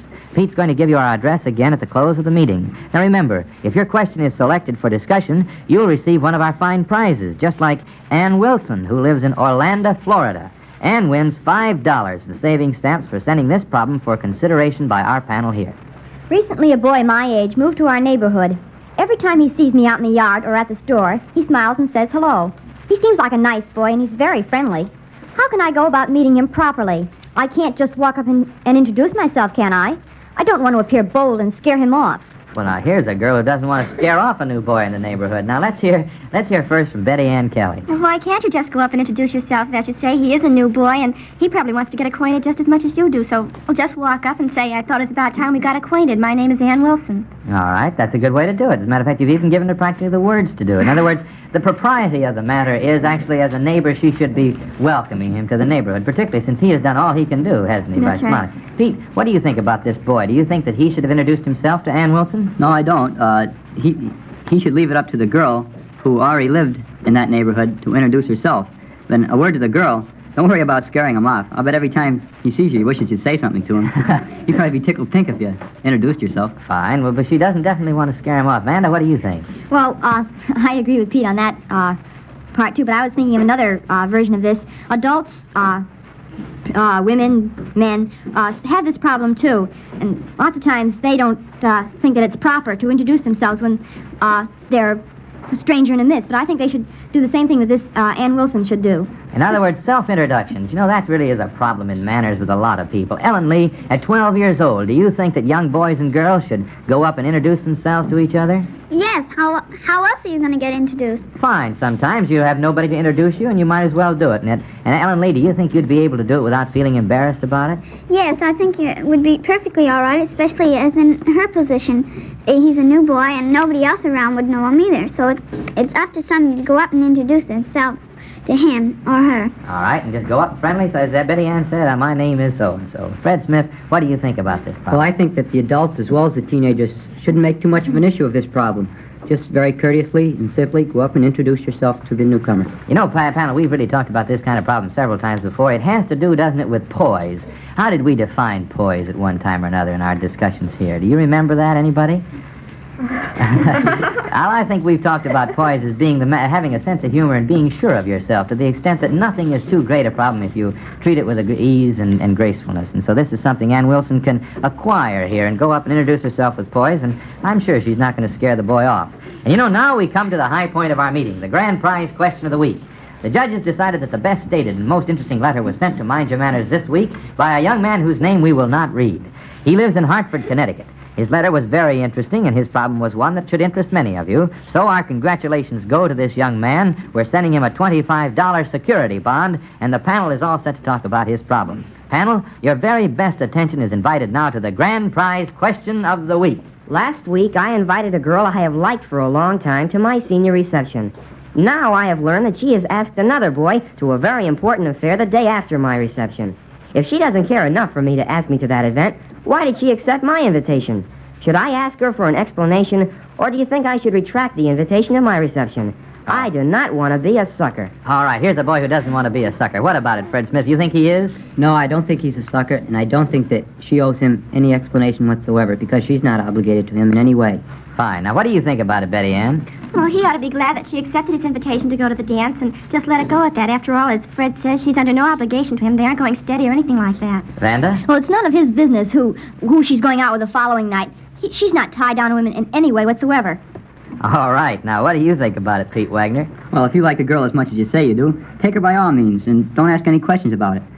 It's obvious that she likes the other boy better, so why don't you accept it as a challenge and try to give her a better time that night than he gives her the next night. All right. Betty Ann doesn't agree. What do you think about it? I don't think it looks as if she likes the other boy better, because evidently this is an important affair that she has asked the other boy to. And if she didn't care for this first boy, she wouldn't have accepted him because she'd want to rest up for the next night. Well, then why didn't she ask the first boy to go with her the next night? Because maybe she had it before. That's right. No, say she asked the other boy. Now, say that this one boy asked her to his reception, and she goes and asks him to another boy to her reception. Does that mean that she likes this other boy better, do you think? Maybe. No. Yes. Not necessarily. Fred, what do you think? I think that it is an indication that she does like the other boy better. I think that it would have been nice for her to return the compliment. However, it's not absolutely necessary. Round 3 coming up. What do you have to say, EJ? Well, this fella's only got to worry about his date. He doesn't have to worry about the next date, because that's the girl's problem. All he has to worry about is the first one, his own. Yeah, and if he has a good time and if she has a good time on that date, then he doesn't really have to concern himself with what... All right, this is a pretty good argument. Now, let's hear. What is your attitude now to this boy? Do you think that he is being a little silly and feeling that he's going to be a sucker? Panel, yes or no? Yes, he is. All right, Ellen Lee, what do you think? I think yes, he is. Fine, I hope he gets something from this discussion. We certainly enjoyed his problem. Now let's open up the answer box to find the answers to those questions that have been sent in, but they were not selected for discussion here with our panel. Today, the first question to come from our answer box is... From a girl in Loosedale, Mississippi. A very nice boy has given me his address, but he did not ask me to write to him.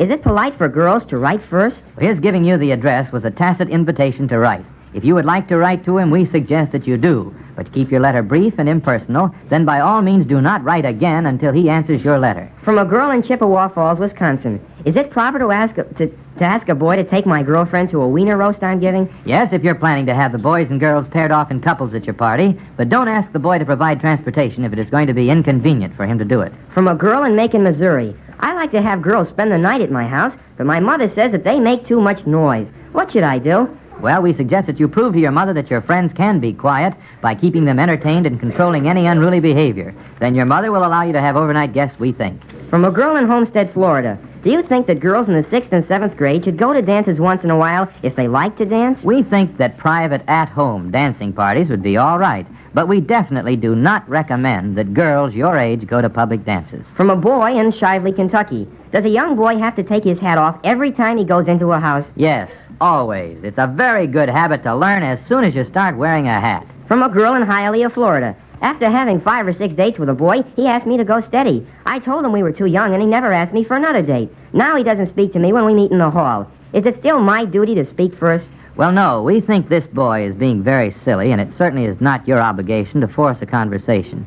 We suggest that you just be pleasant and friendly, and then if the opportunity presents itself, be perfectly willing to carry on a conversation with him. From a 10-year-old boy in Flint, Michigan. Does a 10-year-old boy have to stand when someone he doesn't know comes to see his mother and dad? Yes, it's always good manners to stand when guests arrive at your house, and there it goes. The top just popped back on our answer box, and it's about time to adjourn today's meeting. But before we do, let's hear from our panel one more time. This is Vanda Thompson with an invitation to the adults to send us their comments on our adult discussion period. This is E.J. Kilday. If any of you fellas have problems, send them along to us here at Mind Your Manners. We like to consider some real men's problems in this meeting. This is Betty Ann Kelly reminding you to put your name and address on your cards or letters. This is Fred Smith. Remember, this program is for all boys and girls from 8 to 18, and we depend on you to give us our discussion subjects. And that means you boys and girls who are younger than teenage are in on this show, too. Oh, yes, this is Ellen Lee. And this is Pete Wagner with our address. It's Mind Your Manners, Department 4, National Broadcasting Company, Radio City, New York 20, New York. Another good meeting panel, and now we're all looking forward to the next one. I hope everybody's on time. Don't anybody be late. Remember, I'm going to be calling Mind Your Manners to order at this same time next week, and every one of you boys and girls from HA18 is invited. So have a wonderful week, won't you? And how about dropping us a line? This is Alan Ludden saying goodbye now.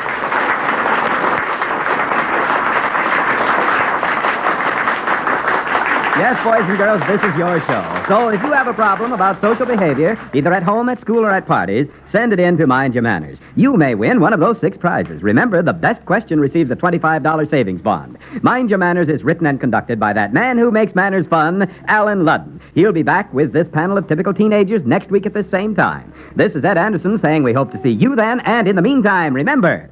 By golly, it is smart to mind your manners.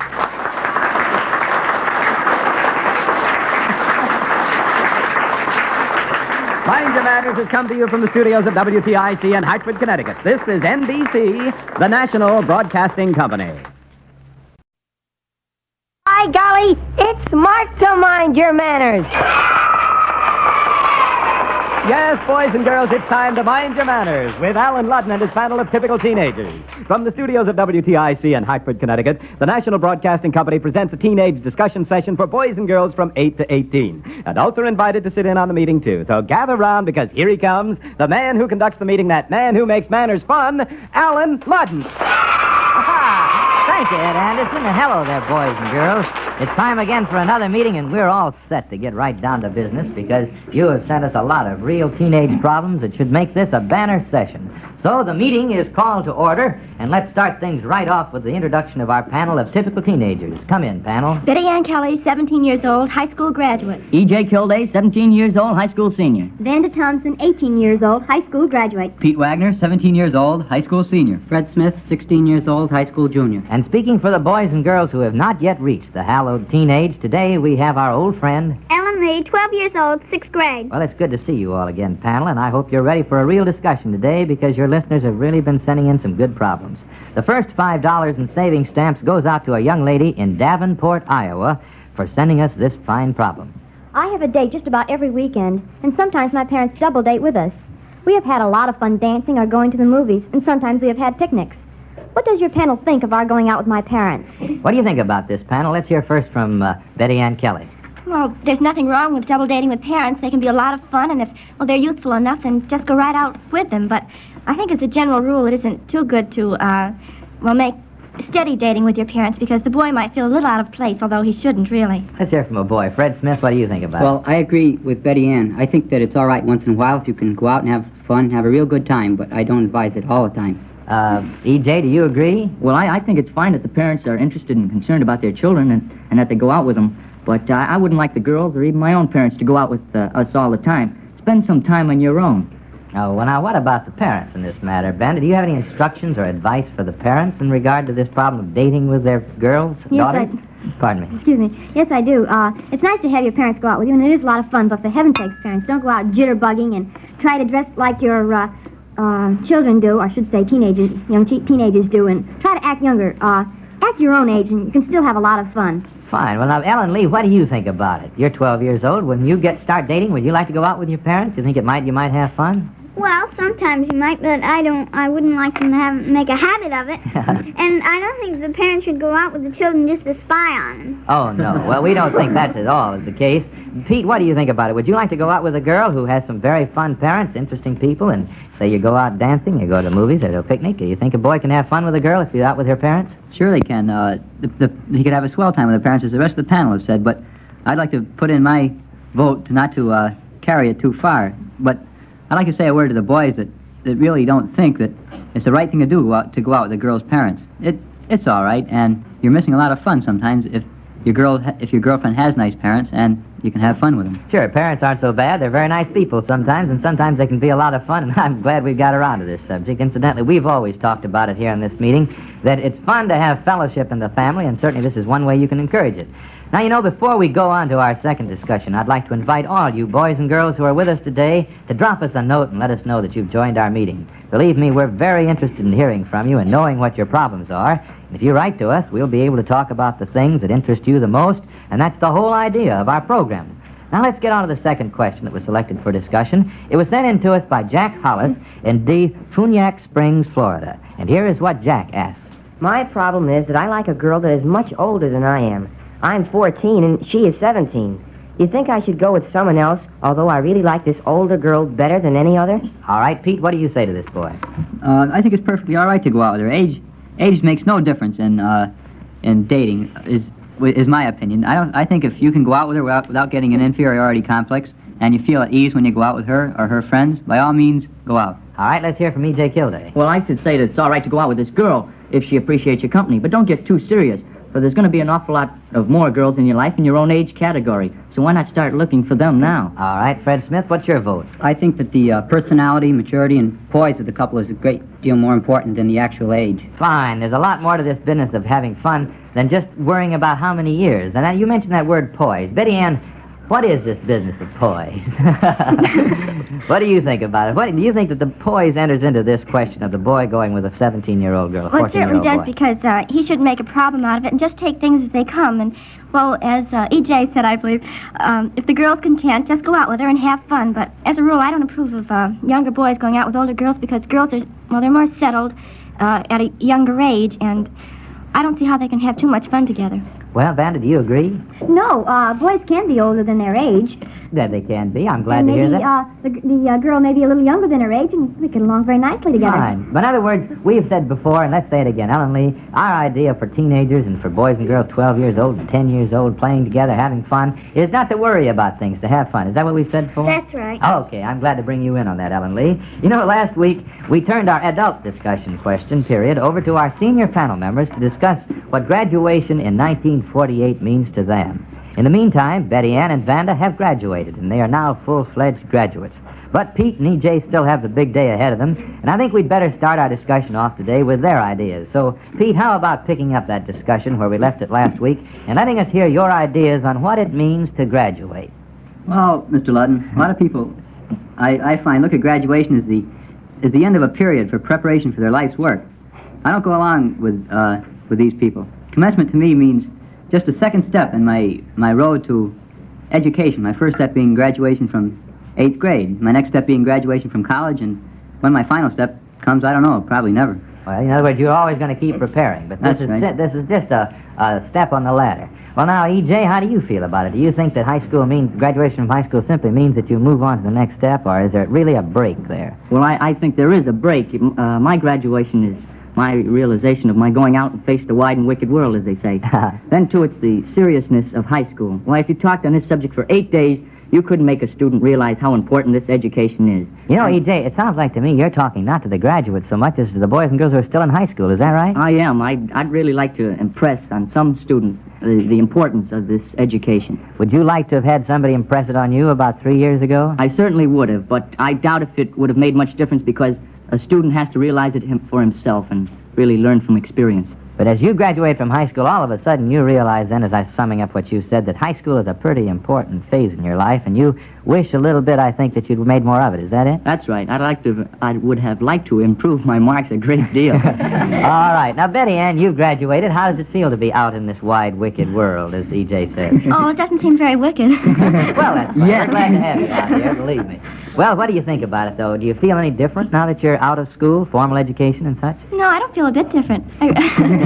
Only, well, I'd like to say something about these people who say we're going out into, well, a wicked world, and that we're going to have so many tough times ahead of us. I think that every graduating class feels the same way, that they just have the greatest problems in the world facing them. But no matter what you do or no matter what condition the world is in, I think you can always reach a certain personal satisfaction and a personal happiness that will make everything all right for you. Fine, Vanda, I see you nod. Do you agree with Betty Ann? Well, yes, in a way, but she says it doesn't mean too much to her. Well, it means an awful lot to me. I feel so wonderful. Well, actually, I'm out of school now, and I'm on my own. It makes a lot of difference. Fine. You see, everybody has different ideas, and you know, next week we're going to talk about the letters we've had from our listeners in regard to this problem of graduating from high school in 1948. So, if you're a new graduate, how about dropping us a note and telling us what this milestone means in your life? You never can tell. Maybe the idea you send us and that we pass on to other boys and girls will be just the thought that will help some teenager who is in doubt. And this discussion subject does not exclude the adults. We are most anxious to hear from you, too, believe me, and to hear your experiences in regard to the significance of high school graduation. So this is actually a direct appeal to you to send us your ideas. From them, we will create our discussion next week. Now, panel, let's get on along with our third prize-winning question. It came to us from Edith Rickard in Brandywine, Maryland. And for it, Edith will receive $5 in savings stamps. Here it is. I have had 1 year of typing in shorthand. I would like very much to apply for a job this summer, but I don't know how. Could you tell me where to go to apply for a job and what to do? How does one make a good impression? Well, now, here's a good question to follow up this discussion of getting out in the wide and wicked world. Let's talk about applying for a job. What do you think about it, Fred Smith? Well, a well-groomed person, one who is very neat and one who is very polite and has the correct attitude toward the job. They are eager to get along and make the best of it, will always succeed. In other words, you think that's one of the things to do when you go in to apply for a job. Let's get Yes, this down to that's right. categories. We're going to talk about where to go, what to do, and how to make a good impression. Now, I think Fred kind of covered a lot of those facets. Vanda, what do you think about it? You actually are in the business world now. What about this business of applying for a job? Oh, it's very important. I mean, I think one of the most important thing is if you like your job, what you're going to go into, don't just say, well, I don't care, it's just a job for the summer, I don't know if I'll like it or not. Go to a job that you think you're going to like, and then go on from there. May I interrupt a minute, Vanna? You mean then that when you apply for a job, be sure to create the impression that you are eager to have the job, that it's not just another job, but that's the job you want. That's right. Fine. You know, I talked to a head of a personnel department about this question, and he said that appearance and attitude are the two things which are the most important things for personnel officers to investigate as they talk to applicants. Now, let's talk about this business of appearance. Betty Ann, how do you create a favorable impression from your appearance? Well, I think employers notice the tiniest things. They notice your fingernails and your makeup, and whether, well, for a girl, she's overdressed and she looks her age, and if she's dressed for office work, and then, well, she notices if your seams are straight, and, well, just how neat you are, and a boy if his tie is straight, and things like that. How do you create an impression of being neat, E.J.? Well, remember to keep that hair well groomed, your shirt neat and clean, that tie always as tight as you can get it. Where's my tie, mine? And all right. Remember to have those shoes shine, pants creased, and everything like that really helps to make up your character. All right. One more word. Pete, what do you have to say? Well, don't forget the part of the question where she asked where to go. My suggestions are to either go to the USES, the United States Employment Service, or private employment agencies, or you can consult guidance instructors in the high school. They have long lists of possible occupations, or go to personnel departments of large organizations. Fine. And talk to them. That's good. Personnel officers, we've talked about this question. Perhaps we'll talk about it some more, and we certainly hope that Edith Rickard has a profitable summer. And now it's the audience's turn. So how about it, audience? Are you ready for your right-wrong quiz? Yeah! Okay, get on your toes, because Eddie Robbins is going to read 5 statements about manners. Those statements could be right or they could be very wrong, and it's up to you to decide which one they are. Ed Anderson is out there with his portable microphone, and he will pick one of you to speak up for the audience. If you tell us correctly whether the question is right or wrong, the audience gets 20 points. You see, it's just like a school quiz so far, but there's a difference. Whether you get it right or wrong, you get a prize. You see, it's fun for everybody, so get set, because here is your first right-wrong statement. Boys and girls are not expected to watch their behavior in public as much as adults. It's all right for them to be lively and to make more noise than grown-ups. What do you think about that? Is that right or wrong? Let's hear from a young... Here's a young lady down here. Lady, She'll right just step down up to here the at mic. the end of the aisle. Let's hear from her. Wrong. That's wrong. Now, you think boys and girls should watch their behavior in public? Yes. That's 20 points. What's your name? Betty Ann tried it. Betty Ann? That's fine. Incidentally, what do you think about boys and girls running down a busy downtown street? No. No, they should walk just like the adults. They should be careful of their behavior in public. Fine. 20 points for the audience. A little prize for you. Second question. Girls who chatter when dancing are much more interesting partners than girls who don't talk as much. Girls who chatter when dancing. What about that? Let's talk to a boy about this. No. No, that's wrong. You like a girl who chatters when she dances? No. No. A girl who just makes a pleasant conversation is all right. What's your name, incidentally? Melvin Miller. What? Melvin Miller. Melvin, you get 20 more points for the audience. That's 40 altogether. Here's a little gift for you, and thank you very much. Boys are expected to get out of cars and buses first and to help the girls out after them. Oh, everybody's got the hand up. Let's see now. What do you think? Yes. That's right. That's 60 points. What's your name? Phyllis Seaman. Phyllis, when the boys get out of a bus, they should get out first, right? Yes, They and should help the you- girl out. Help the girl out. Fine. That's 20 points more for the audience, 60 altogether, and a little gift for you, fellas. Thank you a lot. If soup is served in a cup with handles, it is perfectly proper to pick it up and drink the soup from the cup. If soup is served in cup with handles, it's all right to drink it. What do you think about that, young man? That's wrong. No, do you know what? That's right. It's perfectly all right to drink soup when it's not too hot, particularly the thin kind, the bouillon, the kind you can see through, when it's served in a cup with handles. You missed that, but we've got a little gift for you. Incidentally, though, you can tell me this. Is it right to make noise when you drink soup from a cup? No. No, that's right. You shouldn't make any noise, but it's all right to drink soup from a cup if there are handles provided, all right? 60 points for the audience, and our last one. Let's see how you do in this. It is better for girls to wear no fingernail polish than to wear polish that is chipped. All right, let's hear from a girl on this, Ed. Here's the young lady. What do you think? Girls should wear no polish if it isn't nice. Fine. In other words, you think that statement is right? Yes. That's right. The audience gets 80 points. What's your name? Suzanne, I'm sir. Suzanne, do you wear fingernail polish? No. But when you do, you're going to wear it either properly put on or not at all, right? Yes. Fine. That's part of grooming. Thank you a lot. And that winds up our audience quiz for today. The final score was 80 points. And I hope everybody had a good time. I certainly did. Every one of you is invited to come back again next week, and we'll have another right-wrong quiz for you. So don't go away right now, though, because we've got a lot more to talk about. And speaking of something to talk about, here is Ed Anderson with the rules to our Mind Your Manners contest. Ed, the floor is yours. Thank you, Alan. Well, boys and girls, Mind Your Manners is your show. And we talk about your problems each week at our meetings. Our panel of typical teenagers is anxious to tackle any subject that interests boys and girls from 8 to 18, and we depend on you to send us your questions or problems. And if you do, you may win one of our fine prizes. Each week we award a $25 security bond to the writer of the best stated and most interesting question. And for the 5 other questions selected for discussion, Mind Your Manners will send the writers $5 in savings stamps. All entries become the property of this program. In case of ties, duplicate prizes will be awarded. The decision of the judges is final. Contest closes at midnight on Wednesdays, and entries received after that date will be considered for the following week's contest. Send all entries to this address. Mind Your Manners, Department 4, National Broadcasting Company, Radio City, New York City. So, boys and girls, send your problems in today, right after the meeting. Well, we'll be looking for your letters and cards, boys and girls. Right now, let's see who won $5 in savings stamps for sending us our 4th question. It came from a very fine young lady who lives in Leavenworth, Kansas, and this is what she asked you, panel. I have a very dear aunt who not only makes my clothes, but selects the materials and the patterns. She means well, but everything she makes is too old for me. I want some suntan dresses, slacks, and shorts, but she doesn't approve of them. I'm at a loss to know how to tell my aunt without hurting her feelings.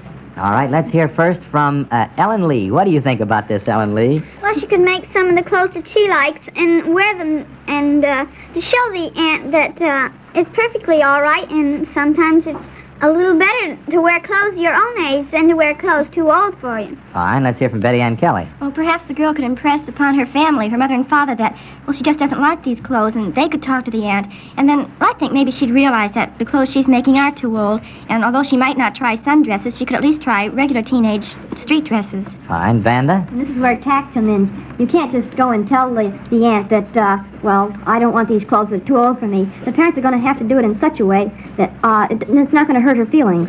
I see. Well, let's talk about tact. What do you think about tact, Fred Smith? Do you think that's an important thing for teenagers to master? I certainly do. I think it's a very important thing. And in regard to this question, one way which she might show the aunt what kind of clothes she likes was possibly through patterns or pictures in fashion magazines. All right, and illustrate what she has in mind, and maybe the aunt will find it to be a very attractive style. Yeah, you got something else to say? Yes. She says that the aunt is making clothes too old for her and so forth. Well, possibly the aunt thinks that she is doing what she wants, and those are the kind of clothes she likes. Perhaps she doesn't even know it, so it'd be a good idea to tell her. Fine, but tell her tactfully so she doesn't hurt her feelings. Incidentally, E.J., do you think that tact is a thing a boy or girl can start to learn when he's, say, Ellen Lee's age, or younger than that? What is it? How would you define tact? I've got you on a spot. Spot? That's worse than a spot. Tact is the right way of handling a situation very subtly. It's the proper way of doing a thing or getting out of a very bad spot, like I'm in now. Well, E.J., do you think it has something to do? It's part of poise, which is another thing we talk about a lot. Yes, Mr. Ludden, that is one of the most, one of the main phases in boys. All right, you did very well. I think you were very tactful. You were very tactful, E.J. I would never have known that you weren't quite sure what the answer to that question was. That was very tactful of you. We'd like to talk about this problem again some other time. Maybe we'll get some more questions on it. Incidentally, if you missed our address a while ago when Ed Anderson gave it to you, I'd like to suggest right now that you get a pencil and paper ready, because Pete's going to give you our address again at the close of the meeting. Right now, though, we move along to our fifth question, which was sent in to us by a young Boy Scout who lives in Morristown, Tennessee. And for it, this young man receives $5 in savings stamps, and here is his question. Our scoutmaster's wife died, and I want to take up a collection in our scout troop to send flowers to her. One of my friends said that it would just make our scoutmaster feel worse. What do you think? Should we send flowers or not? All right, Ellen Lee, what do you think? Well, they should send the flowers, and don't be afraid to show your sympathy, and go ahead and send them. All right, go ahead and send the flowers. You vote for that. What do you think about it, Vanda? Well, it's the attitude of the sympathy. It has to be expressed sincerely. And you might write him a note, because maybe you knew his wife, and you could tell how much she meant and how much fun you used to have with her and things like that. That really would hit home with your scoutmaster. All right, now let's talk about this problem of being embarrassed to display a sincere expression of emotion like this. Here is an occasion where a young boy feels a real sympathy for his scoutmaster who has had a tragic incident in his life. Shouldn't boys and girls and adults all feel secure in the knowledge that the person who has suffered such a tragedy is glad and appreciates any sincere expression? How would you write such a note, Betty Ann? What would you say in a note like that? Well, Vanda sort of brought out the points you could mention, but say that, well, perhaps you had known the woman and say that you'll miss her and that it's been a great loss to him and to everyone, but and that at this moment you'd like to express your deep sympathy and your sorrow, too, at her death. Fine. In other words, to say simply and straightforward, in a straightforward manner, how you feel about a thing like that is never bad. It's always good, and it's part, again, of poise. And now you know what we do. We move around to the high point of the meeting, the grand prize question of the week. Now, here is the question that was judged the best stated and most interesting of all those submitted this week. And for sending us this problem, a young lady in Rockport, Indiana, receives a $25 security bond. Panel, your very best attention is invited now to this young lady's problem, the grand prize question of the week. I am a high school graduate, 17 years of age. I date quite often, and some of the boys I go with drink occasionally. This is my problem. I do not approve of drinking, and I've asked my dates not to drink when they are out with me. Do you think that it shows a lack of respect for the girl if a boy drinks on a date with her? Do you think I am right in telling them how I feel about it? Panel, here is a real, serious teenage problem, and I'd like to begin to tackle it. I'm sure we can't solve it today, but let's hear first from Betty Ann Kelly. Well, I think the boy does show a lack of respect for the girl if she makes it known that she doesn't approve of drinking and he goes right ahead. But it is her duty to tell him how she feels, and if she doesn't know him too well when they're out, if he starts to drink, make it known that if he does drink this time, it'll be the last time she'll go out with him. And the girl always sets the standard of how a boy acts on a date anyway, so she has the greatest say about it. In other words, the activities of the behavior of the boy is more or less follows the behavior of the girl. That's is that right? Well, that's a very straightforward admission of responsibilities for young ladies. Let's hear from Vanda Thompson. What do you think? Well, a gentleman regards the feelings of others, and especially his date for the evening. And these boys have failed to consider the feelings of the girls. And I think if the girl knows that they drink, she shouldn't go out with them. And she says she dates quite often, so why not date with somebody else? In other words, just not go out with a boy who drinks. But what if she likes a boy who drinks, but she doesn't want him to drink with her? Her problem is not to change his whole attitude about a problem such as drinking. We won't get into the right and wrong of drinking, which certainly has its arguments. But let's get into this attitude of the girl. You agree she should make her wishes known, right? That's right. Well, Pete, now what do you think about boys in a matter like this? Well, I think if the boy does drink, he should do it at his own time if the girl doesn't approve of it. Of course, if the girl drinks herself or doesn't feel embarrassed or self-conscious if the boy drinks, is perfectly all right. But in this case, I agree with the rest of the panel, and that the girl should tell the boy definitely just how she feels about it, and that if he can't show enough respect to obey her wishes and consider her feelings, then the girl shouldn't go out with him anymore. And that boy certainly then is not a gentleman. We're getting down to basic principles here of good manners. A gentleman does not offend his company in any case. And in this case, he offends the girl if he drinks, and so he is not a gentleman if he does. Therefore, boys and girls, remember that the basic principle of good manners is to remember the feelings of others and to respect their wishes. Now let's open up today's answer box, because we find the answers to some good questions that were sent in, but they were not selected for discussion here with our panel. Today's first question comes From an 11-year-old girl in Kansas City. I like my hair in loose curls on my neck, but my mother wants me to wear it in tight curls. I think it looks silly that way. What do you think? Well, we think that little girls should be proud of the opportunity to wear their hair in little girl styles. We also think that Mother knows best, so wear your hair the way your mother likes it for a few years anyway and be happy about it. From boys and girls in Alabama, Louisiana, Kentucky, Maryland, Iowa, Michigan, Texas, Florida, and lots of other places in the United States, this message: congratulations and best wishes for future success to Betty Ann, Vanda, Pete, and E.J. Mind Your Manners listeners are proud of these senior panel members who have successfully completed their high school education, and they all send their heartiest congratulations. And to these best wishes from our listeners, I would like to add my personal congratulations to you, Betty Ann, Vanda, E.J., and Pete. You made so many friends through your fine comments and discussions here at our weekly meetings, and those friends have asked that you stay on the panel even though you are now high school graduates. So you're all invited to remain with us all through the summer, and I'm sure we'll have many interesting meetings ahead of us.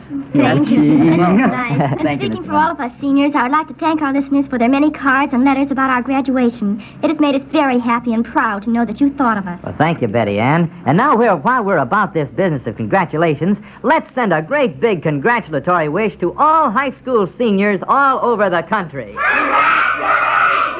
Ah, fine. And there it goes. We're all sending wishes all across the country to all the high school graduates. The top just popped back on our answer box, and it's about time to adjourn today's meeting. But before we do, let's hear from our panel members, graduates, and seniors, and sophomores and freshmen, and our sixth grade members one more time. This is E.J. Kilday. We're counting on you new high school graduates to send us ideas for our discussion at the next meeting. You see, we on the panel know that all of you have been thinking about the problem of graduation from high school, and we would like to make this a discussion worthwhile in our next meeting next week. So won't you drop us a line and tell us how you feel about it? This is Betty Ann Kelly. I'd like to urge the adults, too, to join this discussion of the meaning of graduation from high school. We are most anxious to hear from you. This is Fred Smith reminding you to be sure to give us your full name and address when you write. This is Ellen Lee, asking the boys and girls younger than teenage to send us their problems. This is Vanda Thompson reminding you that Mind Your Manners is for all boys and girls from 8 to 18. And this is Pete Wagner with our address again. All set? Okay, here it is. Mind Your Manners, Department 4, National Broadcasting Company, Radio City, New York 20, New York. Thank you, panel. It was a banner meeting, and we'll be looking for you at the next meeting next week. Remember, boys and girls, I'll be calling Mind Your Manners to order then, and everyone is invited to join us. Have a good week and drop us a line, won't you? This is Alan Ludden saying goodbye now. Boys and girls, if you have a problem about social behavior, either at home, at school, or at parties, send it in to Mind Your Manners. You may win one of those 6 prizes. Remember, the best question receives a $25 security bond. Mind Your Manners is written and conducted by that man who makes manners fun, Alan Ludden. He'll be back with his panel of typical teenagers next week at the same time. This is Ed Anderson saying we hope to see you then, and in the meantime, remember... By golly, it is smart to mind your manners. Mind Your Manners has come to you from the studios of WTIC in Hartford, Connecticut. This is NBC, the National Broadcasting Company. By golly, it's smart to mind your manners. Yes, boys and girls, it's time to Mind Your Manners with Alan Ludden and his panel of typical teenagers. From the studios of WTIC in Hartford, Connecticut, the National Broadcasting Company presents a teenage discussion session for boys and girls from 8 to 18. Adults are invited to sit in on the meeting, too, so gather round, because here he comes, the man who conducts the meeting, the man who makes manners fun, Alan Ludden. Thank you, Ed Anderson. Hello there, boys and girls. We're all set here in the studio with a fine audience full of eager boys and girls, a batch of real problems that you sent in, and our panel of typical teenagers. So without any further ado, I'd like to have you meet your panel, and as usual, they will introduce themselves. E.J. Kilday, 17 years old, high school graduate. Vanda Thompson, 18 years old, high school graduate. Evan O'Brien, 17 years old, high school senior. Betty Ann Kelly, 17 years old, high school graduate. Fred Smith, 16 years old, high school senior. And as our authority from the younger set, we have our old friend... Ellen Lee, 12 years old, 6th grade. Well, panel, this past week we heard from a lot of your friends all over the country, and they sent you some very interesting problems. And we're sending to the 5 boys and girls whose letters were selected for discussion $5 in savings stamps. And the grand prize winner gets a $25 security bond. So let's see what our problems are today. The first letter was chosen, came from a young lady who lives in Iowa, Kansas. And she will receive $5 in savings stamps for submitting this problem. My girlfriend and I are both 16 years old, and we finish high school next year.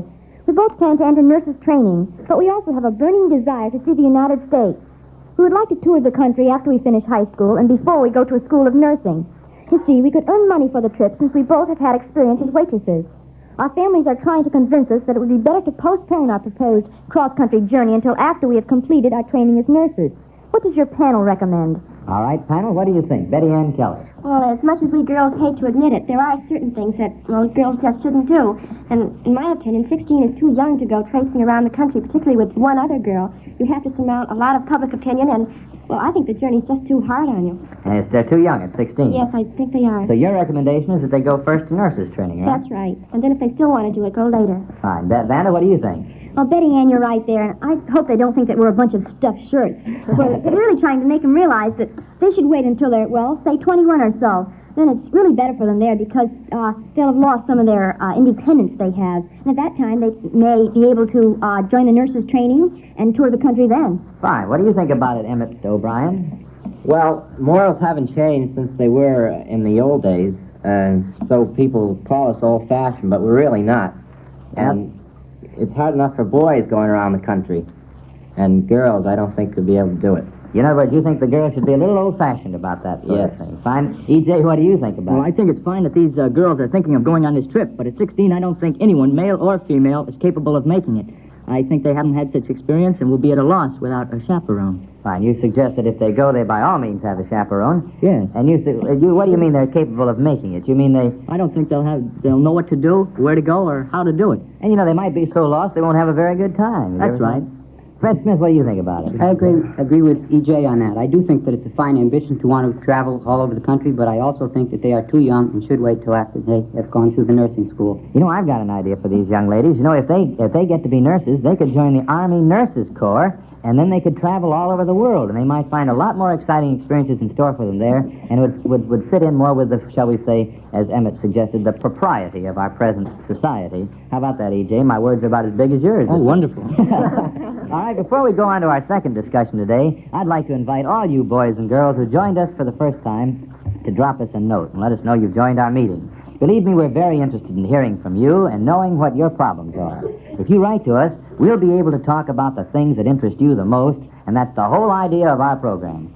Well, now let's get on to the second question that was selected for discussion today. It was sent in by David Kahn in Louisville, Kentucky, and here is what David asked. I live in a community in which the use of fireworks is prohibited. Well, we have some fireworks left over from last year, and I don't see why we can't use them. You see, the policeman in town recently shot some right off in the city hall, so I think that gives us kids plenty of right to do it. Well, 4th of July is just about here, and there are a lot of boys and girls with firecrackers left over from last year. Let's talk about it. What do you think about it, Ellen Lee? Well, just because the policeman shot them off doesn't mean that you have to go ahead and break any laws. And you can also have plenty of fun on the 4th of July without shooting off those firecrackers. And if it's such a terrible thing that you have to shoot them off, you can go up into the country in some secluded little spot and shoot them off there without bothering anybody. Ellen Lee, what, though, if there's a chance for forest fire up there in that little secluded spot in the country? I think that if you go up there, or you should be supervised by someone older than yourself. In other words, it's fun to shoot firecrackers, maybe, but there are other things that are just as much fun and a lot safer. Yes. Let's talk about this some more. Fred Smith, you're an Eagle Scout. Do the Scouts have any rules about obeying the laws of the country? Well, laws are for the protection of the people, and therefore they shouldn't be broken at any time. And I think that we should remember to respect the other people's feelings. And I'd like to remind this fellow that two wrongs don't make a right. Fine. If the policeman did it, perhaps there was a different situation involved he doesn't know about. All right. E.J., what do you think about this? Well, no matter how many laws they're going to make, the kids are still going to shoot off these fireworks. But if Oh, you think so? You like to shoot them off yourself, I understand. No, I don't care to myself. I just can't be blowing my money like that. But there are a lot of boys and girls who like to blow their money around on July 4th. Yes, but if they ever thought of the number of accidents anticipated, they wouldn't even look at these fireworks. These smart guys are the ones that killed everybody fun by causing these accidents. Those are the fellows I'm against. Pardon me. I beg your pardon, Mr. Gilday. But it's really appalling, the number of boys and girls who are going to be hurt this next week just because they're careless with fireworks. Betty Ann, what do you say? Well, if you really like firecrackers, you can go to these demonstrations. Every place has them that doesn't let you blow them yourself. And as far as 4th of July goes, it should be more of a flag-waving time, and why don't you stick to that? Fine. You don't make much noise when you wave flags, but you can inspire a lot of people to think about what the day really means, can't you? Yes. Fred, one more word. I'd like to remind this fellow that the 4th won't be a happy one if you're not around on the 5th. That's fine. That's a good slogan. As a matter of fact, I think the National Safety Council suggests that as a good one for the 4th.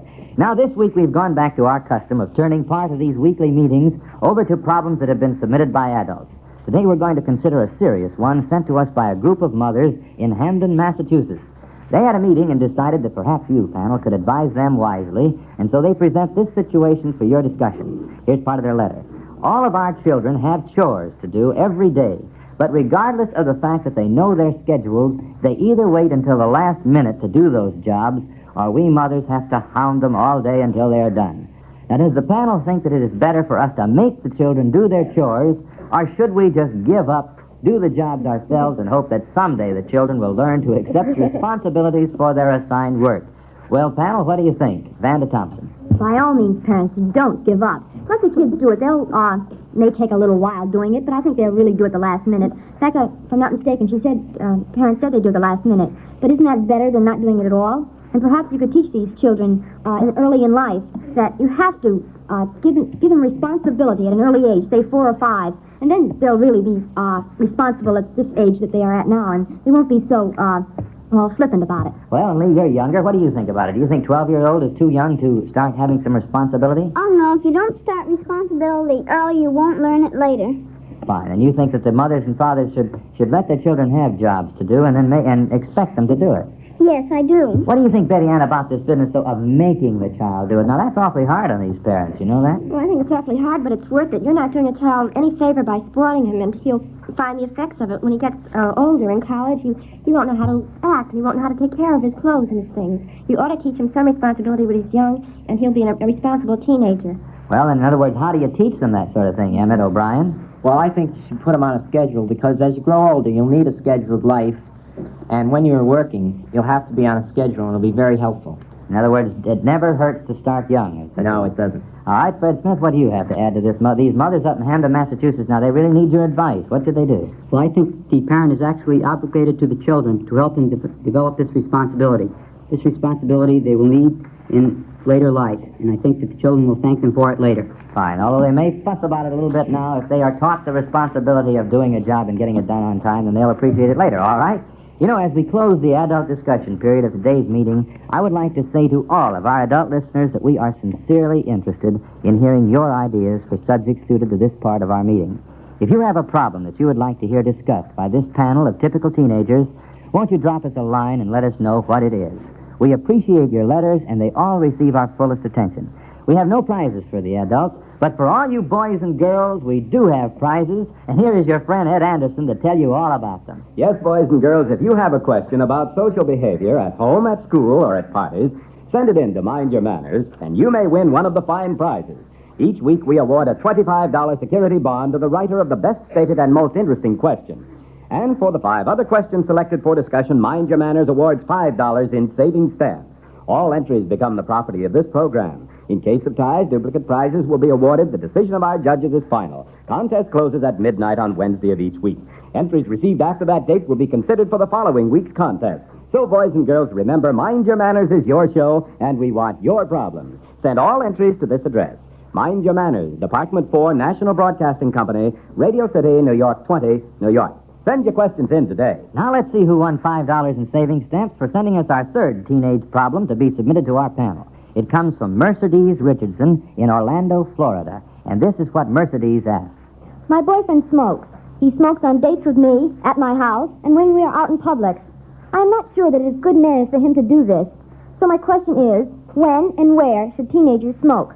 All right, now the question is when and where should teenagers smoke, panel? What do you think about it, E.J. Kildare? Well, Mr. Ludden, if these teenagers do smoke, I think they should smoke either in private or wherever it doesn't interfere and bother someone else. Now, where would that be?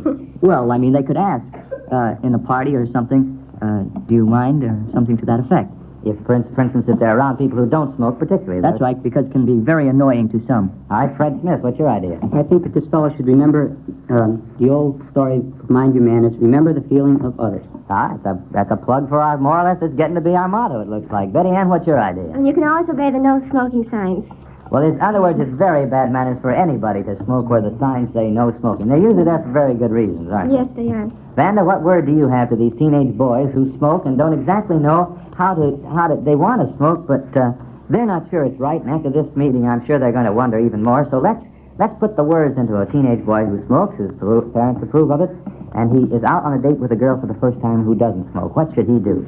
Ask her if he minds if she minds if he smokes. In other Or words? if he's going to her home to pick her up and he sees an ashtray, well, then he can ask the parents there if they mind if he smokes, or if they don't see an ashtray, don't smoke. That's a good idea. Emmett, you got any rules for boys who smoke? If you walk into a girl's house, you've never been there before, and you're waiting for her to come down, and girls usually are late, I guess, although we don't recommend it in this program, and you're sitting there, and you don't see any ashtrays in the living room, should that boy smoke? No, he shouldn't. And if there are ashtrays, it's an old custom that was started a long time ago to ask a woman, because women didn't smoke in the old days. To ask her if she minds. If she minds. Fine, that's a good idea, and I hope a lot of our teenage boys who smoke have learned some pointers. Of course, we, as I say, do not recommend smoking, but for those who do, there is their problem. Now let's hear from our studio audience. How about it, audience? Are you ready for your right-wrong quiz? Yeah! Fine. Now, the rules of your quiz are very simple. Eddie Robbins will make a statement about some fine point of manners. That statement can be right or wrong, and it's up to you to decide which one it is. Then hold up your hands, and Ed Anderson will pick one of you to speak up for the audience. If you tell us correctly whether the statement was right or wrong, the audience gets 20 points. You know, last week our audience made 100, so let's see how well you can do today. Get ready now, because here is Eddie Robbins with the first right-wrong statement. When children answer the telephone and the call is for someone else in the family, it is proper and very good manners to ask who is calling. All right. Now, what about that? All of you who answer the telephone, what do you think about it, young lady? No, that's wrong. They shouldn't ask who it is. You should not ask who is calling? I'm afraid you missed that. It's perfectly all right to say, may I ask who is calling, or can I tell Mother who is calling? It is not improper to do it if you do it gracefully and graciously. As a matter of fact, it's much better for everybody concerned if you do it. Well, I'm sorry you missed that, but here's a little gift for you, and thank you a lot. Here's your second one. A knife is to be used at the dinner table for cutting, for spreading bread, and to assist in eating peas. All right, how do you use a knife at a dinner table? Let's see. Here's a young lady. What do you think? Oh, the microphone scared her. What do you think? Well, you shouldn't use your knife for peas. No, you shouldn't. So that statement is wrong. That's 20 points. It's perfectly all right to use a knife for only two things at the table: to spread bread and to assist and to cut your meat and not in your food. But what about using your knife to help push food onto the fork? That's improper. That's improper, too. All right, here's a little gift for you. That's 20 points for the audience. Now everybody knows how to use the knife. All right, here's the third one. When going from the table to the dance floor in a restaurant or nightclub, the girl should always precede the man. In a restaurant or a nightclub, here's something for the young ladies. Let's pick a teenage young lady, and there she is. What do you I think that's right. You think that's right, and you're so right, that's right. The young lady should always precede the man in a nightclub or a restaurant when preceding, or when two may proceed there, when going to the dance floor. That's 40 points for the audience, and a little gift for you. Thank you very much. A gentleman does not need to remove his hat in a hotel lobby. A gentleman, let's hear from a young man here, Eddie.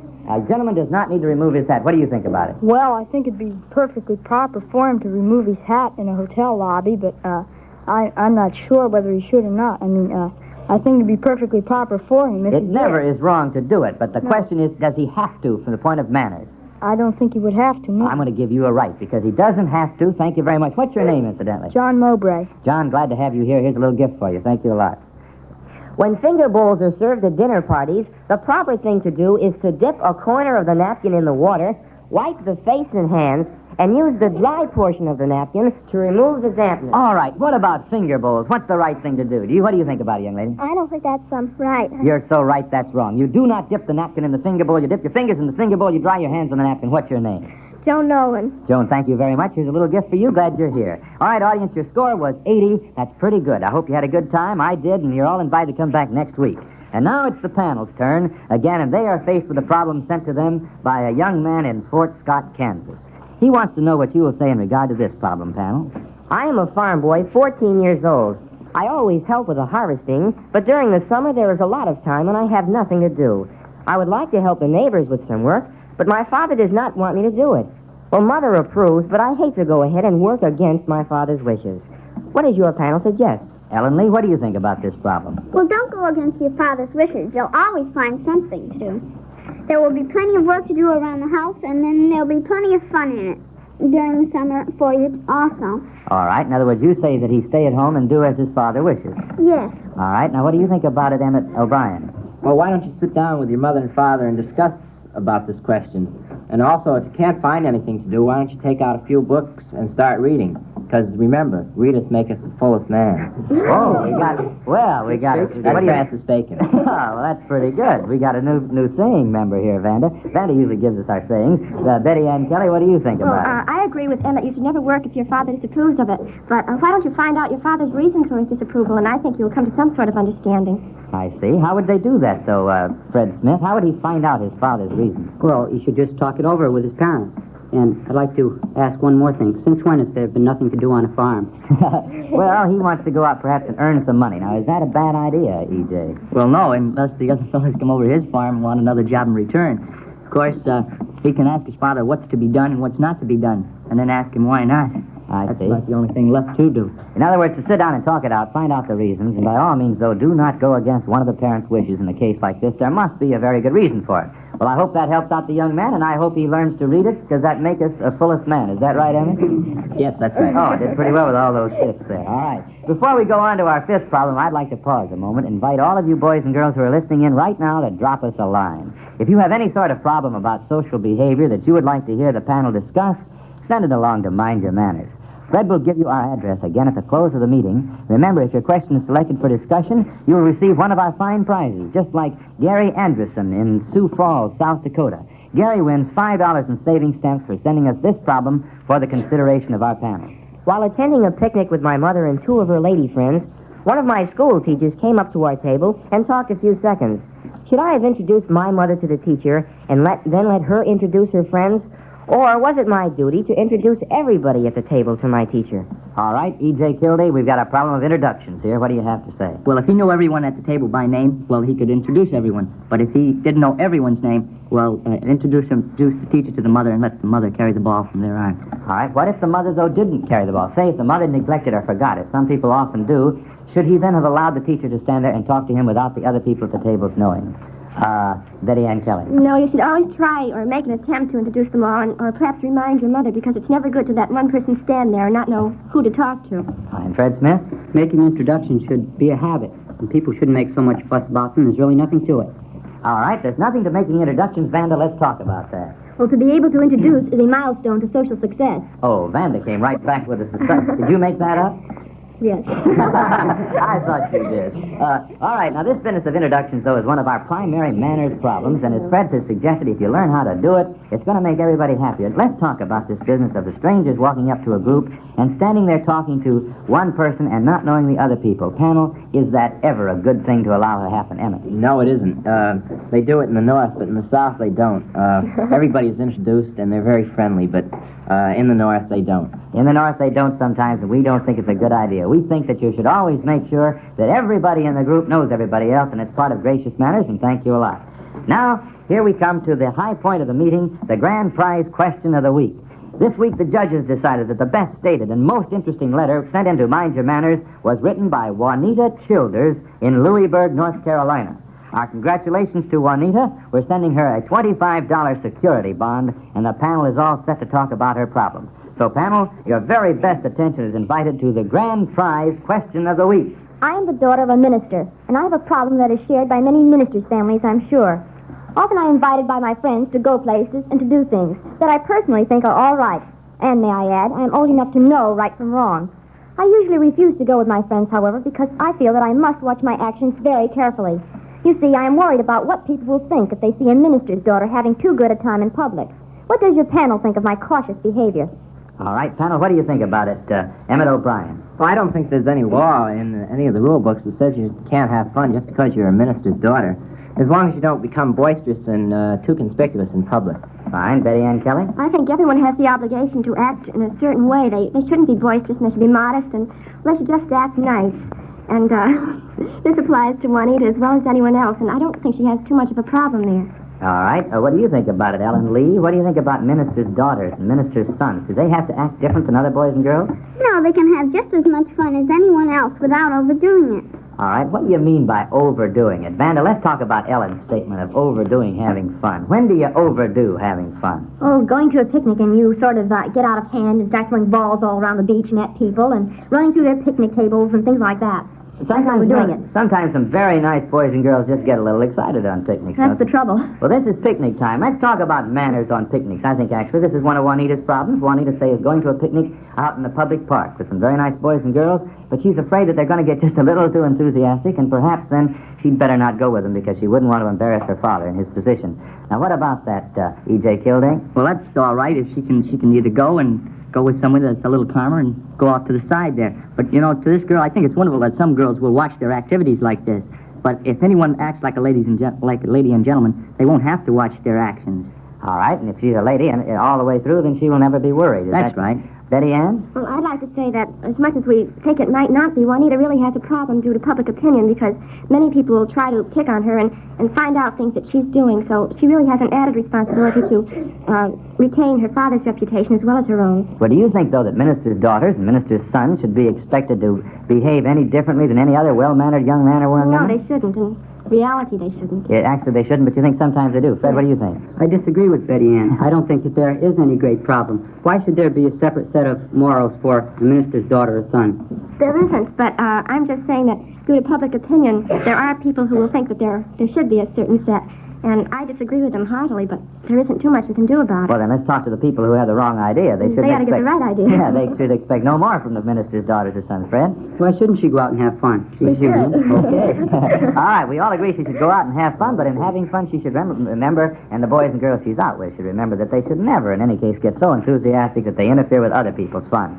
And now let's open up the answer box to find the answers to those questions that have been sent in, but that were not selected for discussion here with our panel. Today, the first question to come from the answer box is From a girl in Houston, Texas. We have a small house, and when my family has company, I don't know how to get my homework or my piano practicing done. Is it all right to go ahead and study and practice the piano with company in the house? Well, if the guests are not yours, it's perfectly proper to excuse yourself, explain that you must do your homework, and proceed to study as quietly as possible. But as for practicing the piano, well, the chances are that you will have to wait until the company leaves. Remember, the basic rule of good manners is consideration for others, and if your piano playing would bother the other people there in the house, then it's out. From a young man in Tampa, Florida. It is quite embarrassing for me when I stop to talk with a group of kids at school, and I only know a few of them, and they do not introduce me to the others. Should I just go ahead and introduce myself in a case like that? Well, here's something we've discussed at this meeting, and the answer to that question is you certainly should introduce yourself. It is always proper. It's very bad manners not to introduce yourself to strangers, and we discussed that at the meeting, and I hope we're all set with it. From a 14-year-old girl in Ellis, Kansas. Am I too young to wear lipstick and earrings when I go out on special parties? Well, our fashion authorities suggest that you wait a few years before you start wearing earrings. But they say that on special evenings, light-colored lipstick applied with a light touch should be fine for a girl your age. From a girl in New York City. Is it still the rule that a boy should walk on the curb side of the sidewalk when he is with a girl, even on busy streets? Yes, it is. It is a custom that is still accepted, and there is really no reason for changing it. Boys should walk on the curb side, and there it goes.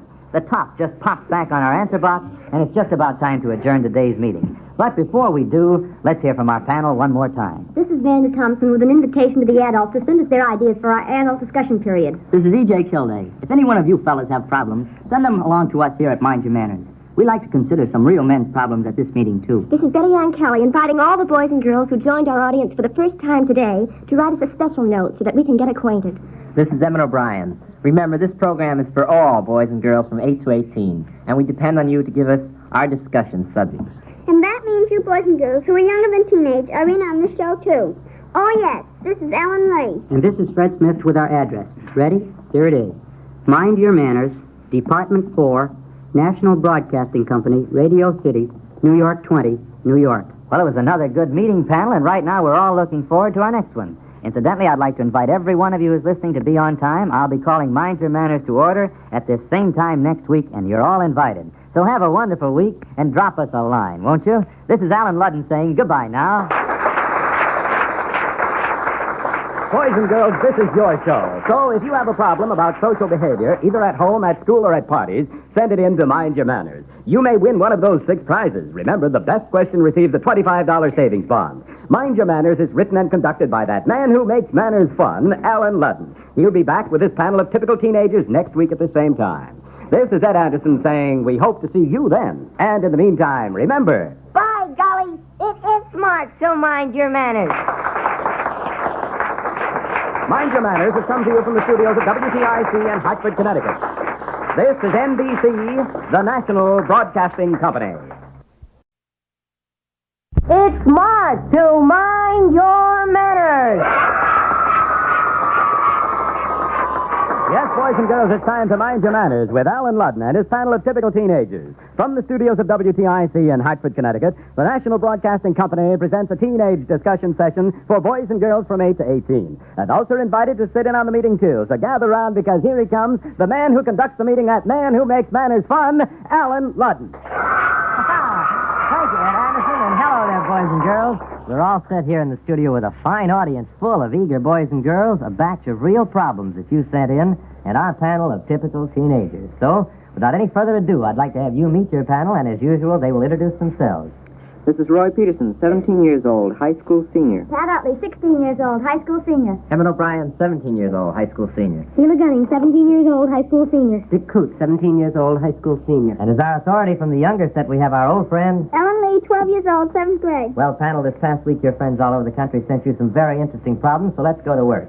The first letter that was chosen for your discussion came from Donnie Nettles, who lives in Scotlandville, Louisiana. And Donnie will receive $5 in saving stamps for sending us this problem. Last week at a dance, I had a most embarrassing thing happen to me. We were dancing, and I was chewing gum. Suddenly, I discovered that her hair and my gum were mixed up. I didn't know what to do, but I'd like to hear from those boys on your panel and know what they would have done in a case like this. All right, boys on the panel, what would you have done in a case like that, Emmett O'Brien? Well, I did it once, and I'll tell you, I was very embarrassed. Well, we just laughed it off, and I learned a lesson that I'd never chew gum while I'm dancing again. In other words, the best thing to be learned from this whole experience is not to chew gum while dancing. Yes. Well, what about it, though? How do you laugh off a thing like that? Roy Peterson, what word do you have for a boy who's caught in, say, such an embarrassing position? Well, I'd say about the only thing you can do is just apologize and not make a scene doing it. Just apologize easily without getting too excited about it, and then, should you ever chew gum again? No. No. It's all right. What about it, Dick? What would you do in a case like this? Well, I think that the best thing to do would be just kind of make a joke about it and try to make it appear as though you're not taking it, as though you don't want her to take it too seriously. Fine. I think a girl can help, don't you? Yes. Dick, let's ask Sheila. Sheila, what could a girl do in a case like this? What if a boy got gum mixed up in your hair as you were dancing in a dance tonight? Well, I don't think I'd mind too much. Just remember that it's a little item and it could happen any time. And not to be embarrassed and keep mentioning it over and over again. Just forget it and laugh it off. What about the girl who makes a joke about it and talks about it, say, at an intermission? I think that's mean. That's mean. It embarrasses the boy further. All right, we hope the boy's worked it out in Scotlandville, Louisiana, and he learns never to chew gum while dancing. Question number 2 comes to you, panel, from Sarah Diamond, who lives in Elmhurst, New York, and this is the problem she presents. A young man whom I have known for about a year is attending college in Georgia. He will be coming to New York for the Christmas holidays. As his parents are now in South America on a vacation, and they will not be back until after Christmas, I would like to know if it would be proper for me to invite him to stay at our house for the week between Christmas and New Year's. My parents approve. We have a large apartment, and there will be no difficulty whatsoever. Our only question is whether or not it would look all right for me to ask him. Sheila, what would you say? It's never proper for the girl herself to ask the fellow. Her parents might if she wanted to ask her mother to ask the boy. But even then, I think the boy would probably enjoy staying at his own boyfriend's house. He's a little freer there. I see. You recommend that if a boyfriend can possibly have him for the holidays, that it would be perhaps happier for him. I think the girl should look around and see if he has any friends that would invite him before she did herself, and put him in the embarrassing position of saying no. Fine. Well, now, what about it, Pat? So should girls ever invite a boy in a case like this? Or the girls themselves, that No, is. I don't think it's proper for the girls themselves to do it. I think it would be much nicer if the mother did it. I think it's almost a must. Now, let's say, I think we can go on record as saying that by all means the mother or some of the guardians or the hostess of the house should do it, not the girl. Yes, and also I'd like to say to everybody that knows a college fellow or girl coming home, please don't put too much of a drag on their time. They have such a little time to do such a lot. Oh, I know. The college people have an awful problem on vacation, don't they? But and also the college people remember that you do have an obligation to your parents to see them once in a while during your vacation. Well, I think that's only fair that we recommend that returning college boys and girls spend time with their parents. But let's talk about this. Do you think that college boys and girls, although none of us are college boys and girls right now, certainly I'm not, do you think they do have a problem about this vacation, Roy Peterson? I think they do.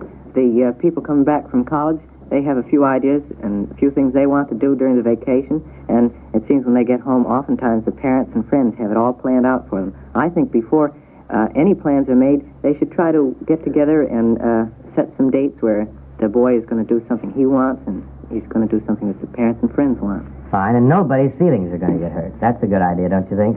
To avoid this business of having hurt feelings if the returning college man or girl doesn't have time to spend with you as you'd like. Well, I hope that everybody has all the... Sheila, what's your last word? Well, I was going to say that's one reason why perhaps the boy would be better off staying at a fellow's house, because he wouldn't be obligated to give his time to the girl, and he'd be able to get out more. In the long run, then, you do feel that if it's possible at all for this boy in Elmhurst, New York, to stay with a boy, it would be better, but if he does stay with the girl, by all means, her mother should ask him. Now, panel, Christmas is almost here, and the major problem facing most of us these days will be the selection of the right Christmas gift for the people on our Christmas list. And since our job is to discuss problems that come up in the lives of boys and girls from 8 to 18, it's only right that we tackle the problem of Christmas gifts. Now, first of all, let's try to be practical. We'll try to take it up in age groups. Now, Ellen Lee, if you'll start off by telling us some of the gift ideas that you have gleaned from the letters we have received from boys and girls younger than teenage, we'll get this thing rolling. Now, Ellen Lee, what ideas do you have for, say, the families of boys and girls younger than teenage? Well, get something useful that you can probably use in the kitchen. Or get some small articles like some handkerchiefs or some wallets or some ties for your father. Well, now, let's throw up on that wallets routine. How many wallets do you think your father likes? How many wallets can your father use, Ellen? Well, I think 2 is about enough.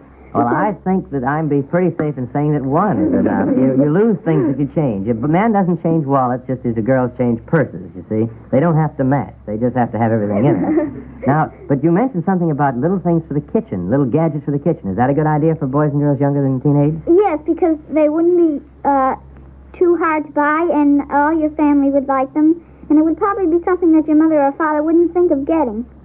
Fine. Ellen Lee, may I interrupt just a moment? I remember a letter from a young girl out in Illinois, and she wrote and said that the best idea for boys and girls younger than teenage is to look around and see what their mother needs and what their mother has been missing for the last year, and then to supply that need by buying the little Christmas gift. So thought is a secret, isn't it? By all means, think about it. Now, what about for your friends, Ellen Lee? Do you have any words for them? Well, some games and some books are the best things to buy. And for some of your girlfriends, you could buy some ribbons. And handkerchiefs are also nice gifts. What kind of ribbons? Well, first you have to find out mostly what color clothes they wear, so you'll be able to get the ribbons to match. Ribbons for the hair, though, that is? Yes. All right, well, now, I think the teenagers have a little more money than the younger boys and girls. Not always, but their gift problems are certainly more perplexing. So, panel, let's see what help we can give for the teenagers now in this problem of gift giving or Christmas gift giving. Pat Utley, let's start out with the girls. What about a girl giving her family presents? Well, say your mother likes to sew or something like that, you could give her something for her machine or some material or patterns or something like that. If she likes cooking, a new cookbook she has in hand. That's a sort of a hint, though, if your mother doesn't cook well. And knitting, you could give her some wool or something like that. And for Dad, though, I'd like to advise everybody to take a little time and think about it, because it always seems to me that Dad never gets what he wants, really, or what he needs. Dad is the one who you can't ever think of anything for. That's right. If he has a hobby, of course, it's very easy. Otherwise, you could get him something to wear. Well, the boys will take up the problems of gifts for Dad, but now for Mother, you suggest things for the kitchen and for sewing? Yes. Well, Sheila, don't you have any other little warmer gifts? Yes, I think Mother always likes to receive something personal on Christmas. I mean, it's really a time to give to the person, not to the home. A little luxury, a little thing she wouldn't buy for herself. You don't think that's a good idea? Sheila, what do you have to say? What I was going to say is you just sit down about 5 minutes and think, what happens every day to a person. You can get a present that's going to be necessary to them and something that they wouldn't buy themselves. Just 5 minutes of thought put into it. All right, now we've got to get going, but now, boys, what about gifts for girls to give boyfriends? Let's hear from that, first of all. What word do you have for the girls who are going to buy presents today for their boyfriends, Dick Coote? Well, I think it depends mostly on the relationship of the girl and the boy. If the girl and the boy are going steady, I think a picture of the girl is a very good gift. Roy, what's your idea? What's an idea you have? Well, we'll suppose that the girl has been going with the boy because she's going to give him a present. Well, a good present, I think, would be to look at his suit. She's seen it often enough. Say it's blue. Get him a nice maroon tie and a pair of maroon socks to match. In other words, pick your tie and socks to go with his clothing as far as color goes, and then get the size right, too. That's awfully important. How do you do that, Emmett? How do you get the right size socks? Well, you can call up the boy's mother and ask her what size shoe he takes, and the sock size is generally 1 or 1.5 sizes bigger. And there was a boy from Mississippi that wrote us not to give any pajamas or slippers or robes or any real personal clothing. I think that's a good idea. I think girls should avoid giving too personal a gift to boys. Now, we have to wind this up, but as we sum it all up, it seems to me that we advise by all means you give useful gifts that people know people need. In the case of gentlemen, boys, be sure you get the right size, just as in giving gifts to girls, that you don't give too personal an item of clothing, and when you do, be sure that it fits. If it's something that they are to wear, that it must fit. We do recommend that you give thought to your Christmas gifts, and we'll talk more about it later. Now, as we talk, though, about Christmas gifts, we must surely get around to thinking about the wrappings on those gifts. It's perfectly true that an attractive wrapping can make a rather plain gift seem like something extra special. So we definitely recommend that you give some thought to your Christmas wrappings, and when you do, then you'll think about Christmas seals. Because there is no more appropriate decoration for American Christmas gifts and cards than the Christmas seals that are being sold right now by the National Tuberculosis Association. Those same Christmas seals carry with them an important message.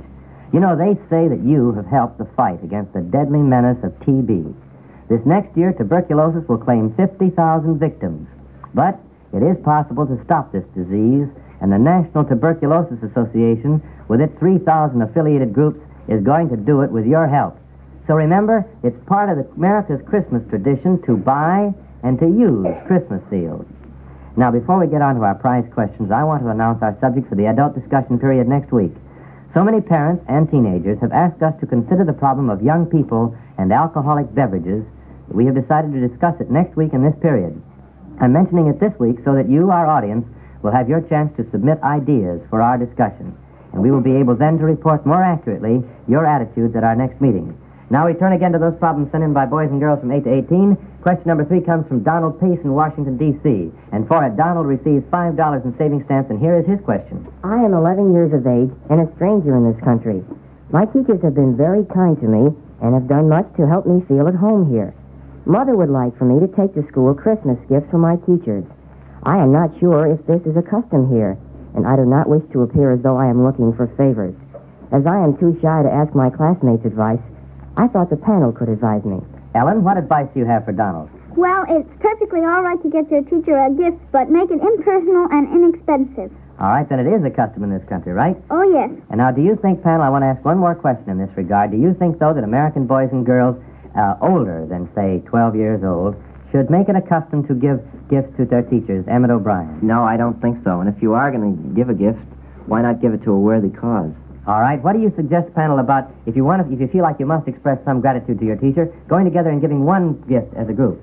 How do you feel about that, Roy? I think that's excellent. Everybody gets together and gets a good present. Sheila, how do you feel about it? Well, that's wonderful. Fine. Well, then we do recommend that Donald, by all means, he takes his gifts to his teacher. He take his gifts to his teachers and express his gratitude. Older, though, think about it. Do it in groups if possible. And now, so far today, we have awarded 3 prizes of $5 in savings stamps each, and there are 3 more prizes to come, including the grand prize of a $25 savings bond. Yes, sir? Each week, we give away 6 prizes, and here is Ed Anderson to tell you how you can win one of them. Boys and girls, if you have a problem in manners or social behavior, either at home, at school, or at parties, write it out and send it in to Mind Your Manners. Each week, we select 5 questions for discussion and award the writer of each $5 in savings stamps.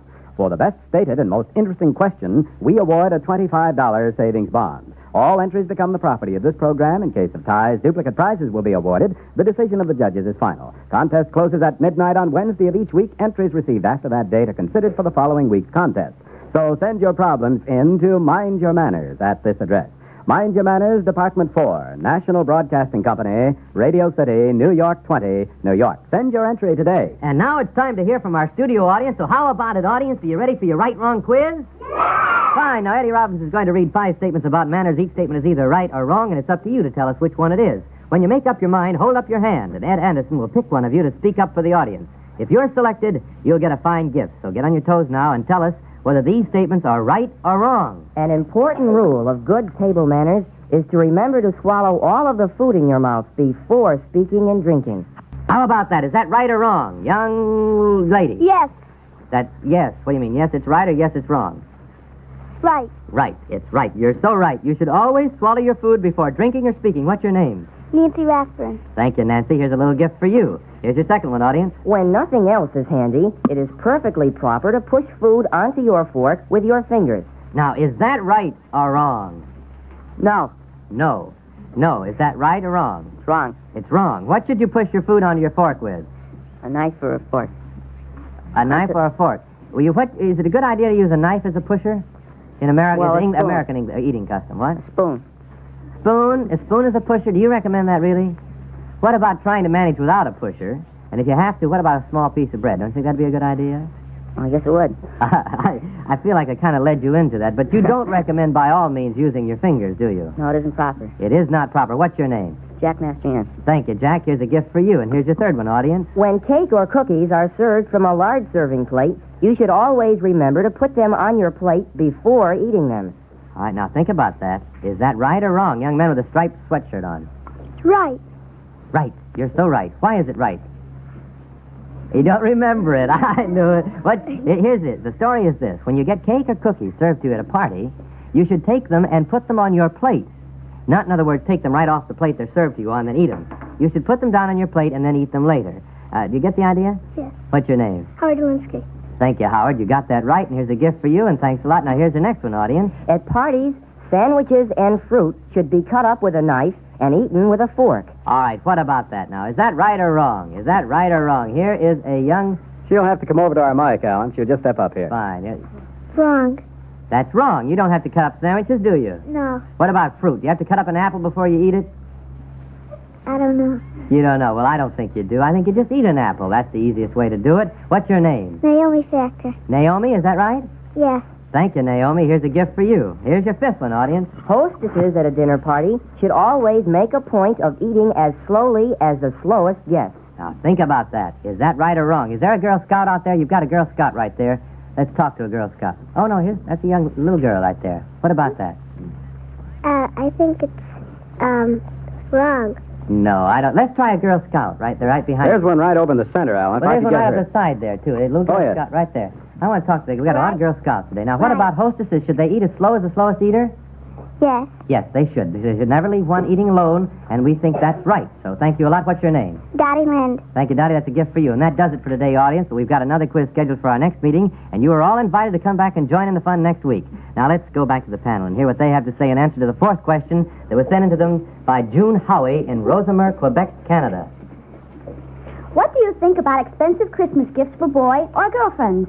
I have friends who are buying expensive gifts costing over $5 for boys they have dated only a few times. I wonder if that is a good idea, and I would like to hear the panel's views on it. All right, panel, what are your views on expensive gifts? Emmett O'Brien. I don't think it's right. Remember that it's the thought, not the expense of the gift. All right, Sheila, what word do you have on expensive gifts? I don't think a person would appreciate a gift if she knew that everybody else was getting the same thing. Well, what about it, boys? Do you like to receive expensive gifts from girls when you can't afford to give them one an equally expensive, Roy? No, I certainly do not.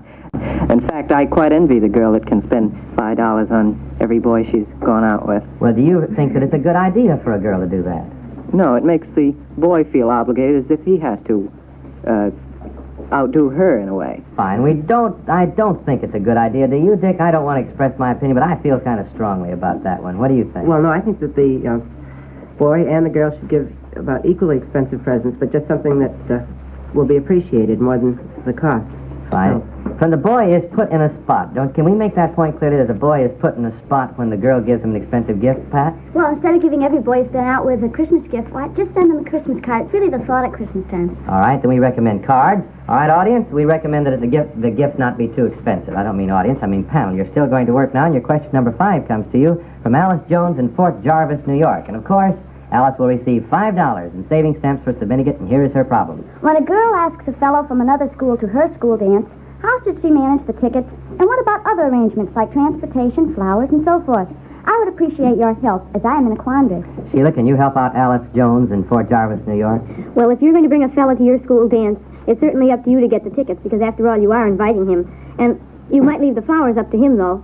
Maybe suggest what color your dress is or something, but leave it up to him to get the flowers. Well, we've recommended before that the boys find out about the dress. It's not really up to the girl, is it, to suggest the color of her dress? Oh, no, sometimes the fellas ask you, they'll say, what are you wearing, what color are you wearing, or something like that. That's a good idea, don't you think? And as far as transportation goes, I think it's really up to the fella, but if a girl knows that some other girl is taking a fella to the dance who is acquainted with the fella she's bringing, she might tell him that he's going and that he has a car or something like that. All right, do you have anything to add to that, Pat? I certainly am, and I think Sheila said just about everything. Fine. Well, I hope Alice Jones works it out. Her responsibility is to get the tickets, and the rest of the responsibility is up to the boys, but she should help whenever possible. And now we come to the high point of the meeting, the grand prize question of the week. Now, here is the question that was judged the best stated and the most interesting of all those submitted this week, and for it, a young lady who lives in Parsons, Kansas, will receive a $25 savings bond. So, panel, your very best attention is invited now to the grand prize question of the week. Now that the Christmas season is so near, my friends and I are in the middle of a big argument with our parents. The problem is unchaperoned parties. We are juniors in high school, and most of us are 15. We date freshmen and sophomore college boys. We feel that we are old enough to be trusted at unchaperoned parties at our homes, but our mothers think that some older person should be at the parties with us. What does the panel think about this sort of thing? What do you think about this sort of thing, Dick Coote? Well, I think that they're going out with college boys without a chaperone is open to great criticism in the town. I should think that they would not only want, but necessitate a chaperone's presence at a party. What do you think about it, Pat Utley? Well, first of all, before I say anything about the unchaperoned parties, I'd like to say something to the girls about going out with freshmen and sophomore college boys. You know, these fellas, I don't think a freshman or a sophomore college boy really holds an infatuation for a girl a long time. A lot of them do, a lot of them don't. And when these college boys go off, these girls are not going to know their own crowd as well. I think they're missing an awful lot by not going out with their own age group. Well, now that's fine. That's your philosophy on going out with older boys. But what about going to unchaperoned parties with them? Well, I don't think so. I think, you know, you can have a chaperone there, but not in the midst of the party. I know when I have a party, Mom always comes in to say hello to the people, and at the end she comes in to say goodbye, but the rest of the time she goes somewhere else in the house. Sheila? I don't think a girl should ever go to a party without a chaperone. She is putting her reputation at stake.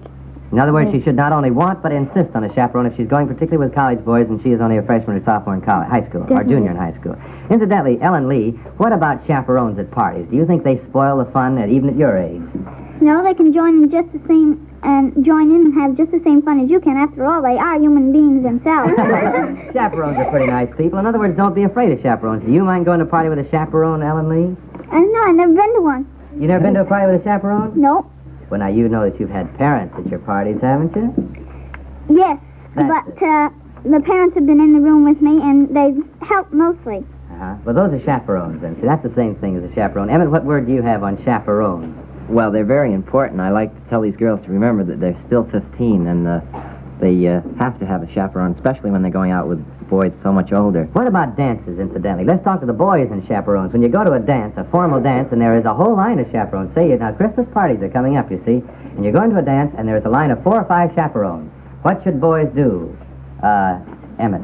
Well, they should try to dance with quite a few of the chaperones. If not all, by all means one, and probably the senior chaperone, right? Yes, the senior one. What about girls? Should you dance with the men chaperones, Sheila? Well, if you're asked, I think you should dance with them, definitely. Fine, and I think so. And I don't think you should be afraid of chaperones. Of course, we could talk about what chaperones should do, too. We'll do that some other time. Right now, though, we open up the answer box to find the answers to those questions that were sent in, but that were not selected for discussion. Today's first question to come from the answer box is... The question that went unanswered last week from a young lady in Quebec, Canada. What's wrong with a 10-year-old girl's wearing lipstick? Well, believe me, once again, our audience came through with some wonderful answers. Now, I enjoyed reading every one of them, and I was particularly pleased with the letters that came from girls who were 10, 11, and 12. Every single one of them said the same thing. They all pointed out that a 10-year-old girl has the beautiful natural coloring that only young girls can enjoy, and it's silly for girls so young to spoil their good looks by using makeup. And so one and all, the letters recommended that young girls, 10, 11, 12, wait as long as they can before they start wearing lipstick, and by all means, never wear lipstick until they are in their teens. From a boy in Cedar Falls, Iowa. Should a girl wait in the car until her escort opens the car door for her? Yes, we think that young ladies should expect the boy to open the door for them when they are out on a formal date. From a boy in Los Angeles, California. When you double date for a dance, is it necessary for the two couples to get together after each set of dances? No, not necessary, but the girl should make it a point, the boy should make it a point of dancing at least once with the other fellow's date. From a girl in Erie, Pennsylvania. What time is it proper for a 15-year-old girl to be in on Friday and Saturday nights? And that's the question we're going to leave up to you, our audience. We'd like to hear from parents and from youngsters on this. So will you sit down right now and send us your answer to this very serious problem? What time is it proper for a 15-year-old girl to be in on Friday and Saturday nights? We're going to be looking for your cards and letters right now, though the top just popped back on our answer box, and it's just about time to adjourn today's meeting. But before we do, let's hear from our panel one more time. This is Pat Utley with an invitation to the adults to send us their comments on our adult discussion period. This is Roy Peterson. If any of you fellows have problems, send them along to us here at Mind Your Manners. We like to consider some real men's problems in this meeting. This is Sheila Gunning, reminding you to put your full name and address on your cards and letters. This is Dick Coote. Remember, these meetings are for all boys and girls from 8 to 18. And that means you boys and girls who are younger than teenage are in on this show, too. Oh, yes, this is Ellen Lee. And this is Emmett O'Brien with our address. Got a pencil? Okay, here's the address. Mind Your Manners, Department 4, National Broadcasting Company, Radio City, New York 20, New York. Well, panel, you did a fine job today, and I want to congratulate you again. Next week, we've got a big meeting scheduled with an adult discussion period devoted to the consideration of teenagers and alcoholic beverages. We're seriously anxious for your ideas on this problem, so won't you drop us a line? In the meantime, have a wonderful week, everybody, and don't be late next week. Until then, this is Alan Ludden saying goodbye now. Yes, boys and girls, this is your program. If you have a problem about social behavior, either at home, at school, or at parties, send it in to Mind Your Manners. You may win one of those 6 prizes. Remember, the best question wins a $25 savings bond. Mind Your Manners is produced by Robert DeFore. This is Ed Anderson reminding you that Alan Ludden will be calling another meeting to order next week at this same time, and you're invited. So we'll see you then. And in the meantime, remember... It is smart to mind your manners. Mind Your Manners has come to you from the studios of WTIC in Hartford, Connecticut. This is NBC, the National Broadcasting Company. Horace Height is moving up to the #1 spot in America. It's smart to mind your manners.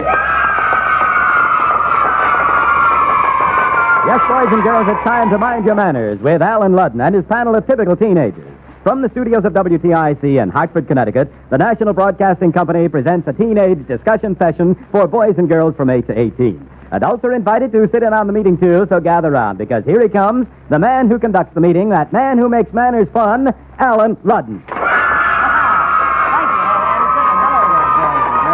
Well, here we are just about to start our last meeting before Christmas, and we have a full agenda, believe me. So the meeting's called to order, and here to introduce themselves is your panel of typical teenagers. Eileen Barry, 17 years old, high school senior. Jim O'Neill, 17 years old, high school senior. Pat Utley, 16 years old, high school senior. Evan O'Brien, 17 years old, high school senior. Betty Ann Kelly, 18 years old, college freshman. And today, to speak for the boys and girls who have not yet reached the teenage, we have our old friend... David Benton, 12 years old, 7th grade. Well, today, panel, I'm very glad to see you. I'm glad to see you're looking so well, because we're going to have a full meeting. It's one of the busiest we've ever had. There are a lot of problems to consider, so let's go to work. The first problem sent in to you came from Glenda Joan Gillespie. Well, just a minute. That's Glenda Joan Gillespie in Fort Meade, Florida. Now, Glenda Joan receives $5 in savings stamps for sending us this question. Don't you panel members think that a Christmas vacation of 3 or 4 days would be enough? If we didn't take so long a vacation at Christmas, we could get out of school sooner in the spring. How do you feel about it? Well, now, how do you feel about that kind of an idea, panel? Let's hear first from David Benton. How do you feel about your Christmas vacation, David? Well, as far as I'm concerned, I need that Christmas vacation. You do? What are you going to do? I have so many activities doing this and that I need the extra rest. You're so busy you have to rest from all your vacation, is that right? What are you going to do during your vacations, David? Well, on top of all the things which probably will happen, and I know will happen at choir, such things as about 6 different carol things and... Oh, you're a busy choir singer, aren't you? Well, incidentally, David, do you think, though, that would you like to get out earlier in the spring and take a little shorter school vacation at Christmas? No. When do you get out of school, incidentally? Next week. Next week, and when do you have to go back? You don't know, I guess. All right? You're not sure. All right, I don't care. You just don't want to go back, is that right? What do you think about it, Pat Utley? What do you think about these shorter vacations? Well, I feel that a Christmas vacation is part of Christmas, really, because you have so much time to do all the things you want to do during the winter, because later on in January and February, you just don't have a vacation. You have school. And by the time you do get out for vacation, the snow's gone. I see. You like to take advantage of the snow. You go skiing and that sort of... and all that sort of I see. That's what you're going to do on your Christmas vacation. Well, I could do a lot more things, too. All right. What are you going to do on your vacation, Emmett? Well, first of all, I'm going to sleep. Well, that's one thing. Now, there's bound to be something else. Do some studying. It's, Well, I want to take a vote of these typical teenagers right here. How many of you are going to study? Pat, are you going to study? Yeah. How much? Quite a bit. I've got about 200 pages of physics I just don't understand. What about you, Jim O'Neill? You going to study? not so you'd notice it, I'm afraid. You're going to try not to. What about you, Betty Ann Kelly? No, I'm not. Home from college and no studying. That's right. It's going to be one break for me. You're just going to play. That's right. You don't think the vacation should be short? Oh, no. What about you, Eileen? You going to study? Oh, I think there's too much fun. I'm working in a store. I work out in the buyer's office, and I'm interested in merchandising. It's a terrific experience. So you're going to work that's during the it. day, huh? Yes, I am. All right, fine. You're going to study. No studying at night. No study. All right, now your question number 2 comes to you, panel, from a young lady in Hazardville, Connecticut, and this is the problem that she presents. My girlfriend and I are 12, and we think that we have enough common sense to babysit. Our parents don't agree with us, but they have decided to abide by the decision of the panel. So it's up to you. Can 12-year-old girls babysit? And if so, what limitations should parents put upon their employment? Betty Ann Kelly. Well, first of all, there are very strict limitations. At the age of 12, you shouldn't be out too late. And I think it's all right to babysit if you're just going to near neighbors and you're going to be up perhaps through 10 or 10:30, but preferably try to babysit in the afternoon. You do think, though, that 12-year-old girls can begin to babysit? Yes, as long as there aren't any real obligations like feeding the baby or doing things like that. Well, fine. Now, if girls are going to start babysitting, how about you more experienced babysitters giving them some instructions, Pat Utley? Well, first of all, and I think the biggest of all, is respect the people's homes and respect the people's privacy. And they're trusting you to come into their home and trusting you to anything that goes on in that home to be quiet about it, too. I see. In other words, respect their privacy. Yes. Not intrude. No, and for the people whose child it is, be sure to escort the teenager home after they babysit, no matter what time it is. Particularly the 12-year-old girl. Yes, particularly. I think that's a good idea. Emmett, have you ever babysat? Oh, yes, many times. What instructions do you have for this 12-year-old girl in Hazardville, Connecticut? Well, if the child awakens and starts crying, and at first you can't do anything, and you can't get it quieted down, you could always call the parents. And I'd like to ask you, as a father of 9-month-old boy, David his name is, isn't it? Yes. What do you expect of teenage babies? Well, actually, David is such an example of a fine young man. He doesn't need much care after he's been fed in the evening. However, we do appreciate a babysitter who will see that he's covered, which is quite a job these days. And I don't know. Now, you've got me on the spot there, Emmett. Let's hear. Eileen, do you have any other instructions for a 12-year-old babysitter? Well, if the baby wakes up, she can give him a glass of water. And if the phone You rings... have a little trouble giving David a glass of water. I think perhaps you better not give him food unless the parents have given you that his instructions. Ask the parents what you should do before they go out. Get complete instructions and by all means, be sure of where the parents are going to be. That's a good idea, don't you think? Yes. All right, fine. Now, as I announced last week, we're going to consider today in our department reserved for problems sent in by adults the very serious one of teenagers and alcoholic beverages. The selection of this discussion topic was prompted by the many letters that we have had from both adults and teenagers. With the holiday parties that are starting this weekend, we decided that it was a timely subject, and your letters this past week have proved that many of you agree with us. So, panel, having had a week to consider this problem, what ideas do you bring to the discussion of teenagers and alcoholic beverages? Let's hear first from our college representative, Betty Ann Kelly. First of all, it isn't necessary to drink at parties or when you're with mixed company at all. In college, you'll find a certain element that will drink always, but you'll find that they're rather looked down upon, and it just seems to be something separate. It's not what teenagers need. There's no need for it at all. And when you go out in a party, say if you're with a fellow and he orders a drink, he's usually doing it to impress you. The minute he finds out that you don't drink, he'll say, well, I really didn't want this anyway. I'll order a ginger ale the next time. So just don't drink. Don't think it's smart, and don't think it's sophisticated, because it isn't. Well, that's your word to the college girls, in other words. To any girl. All right. Any of the teenage girls. We're talking now, I'd like to limit this discussion we're talking to high school seniors and college freshmen. In other words, the boys and girls in their later teens. This problem actually doesn't concern younger teenagers. Let's hear now from a boy in this problem. Emmett O'Brien, what word do you have for the young men, young teenagers, about alcoholic beverages at these holiday parties? Well, teenagers respect other teenagers that don't drink, and personally, I believe it's the height of stupidity. And teenage boys generally during the holidays do driving considerable, going to parties and stuff. And if they are drinking at a party, it brings to mind the old parable that driving and drinking don't mix. They're just like gunpowder. By all means, we can go on record as saying, if you're going to drink, don't drive, teenage and adult, can't we? Yes, both. Eileen Barry, what's your idea in this problem? Each age is fun as you pass through it. You're not old enough to drink in high school and college freshmen. You can refuse to drink just as graciously by simply saying, no thanks, too young. I see. Now, Jim O'Neill, what word do you have in this problem? Well, my word is to the parents, the older folks who are giving parties over Christmas vacation. There are going to be teenagers there, and teenagers and high school seniors and college freshmen should feel perfectly free to go to those parties where drinking is being done if they don't drink. And the people who give the parties should be very careful to have an extra bowl of punch with no alcohol in it, or an extra bowl of eggnog, and to make sure that that doesn't get spiked, so that the teenagers can have something to drink without drinking alcohol. In other words, make it perfectly available, a non-alcoholic beverage as available as the alcoholic beverage. Yes, that's right. Well, that's a good word for all people who are giving parties at which there are to be young boys and girls, or teenagers, young men and women. Do you have anything else to say, Jim? Yes, I have a word to say to the high school seniors and college freshmen who do drink and won't be reformed. Drinking and driving don't mix. If you must drink, don't drive. We certainly can say that again. Pat Utley, what are you going to say? It's about time. Pat has been waiting to say this all the time. Now, what are you going to say, Just Pat? like a young girl of, say, about 12 wants to wear lipstick, she thinks she's being so sophisticated by wearing lipstick.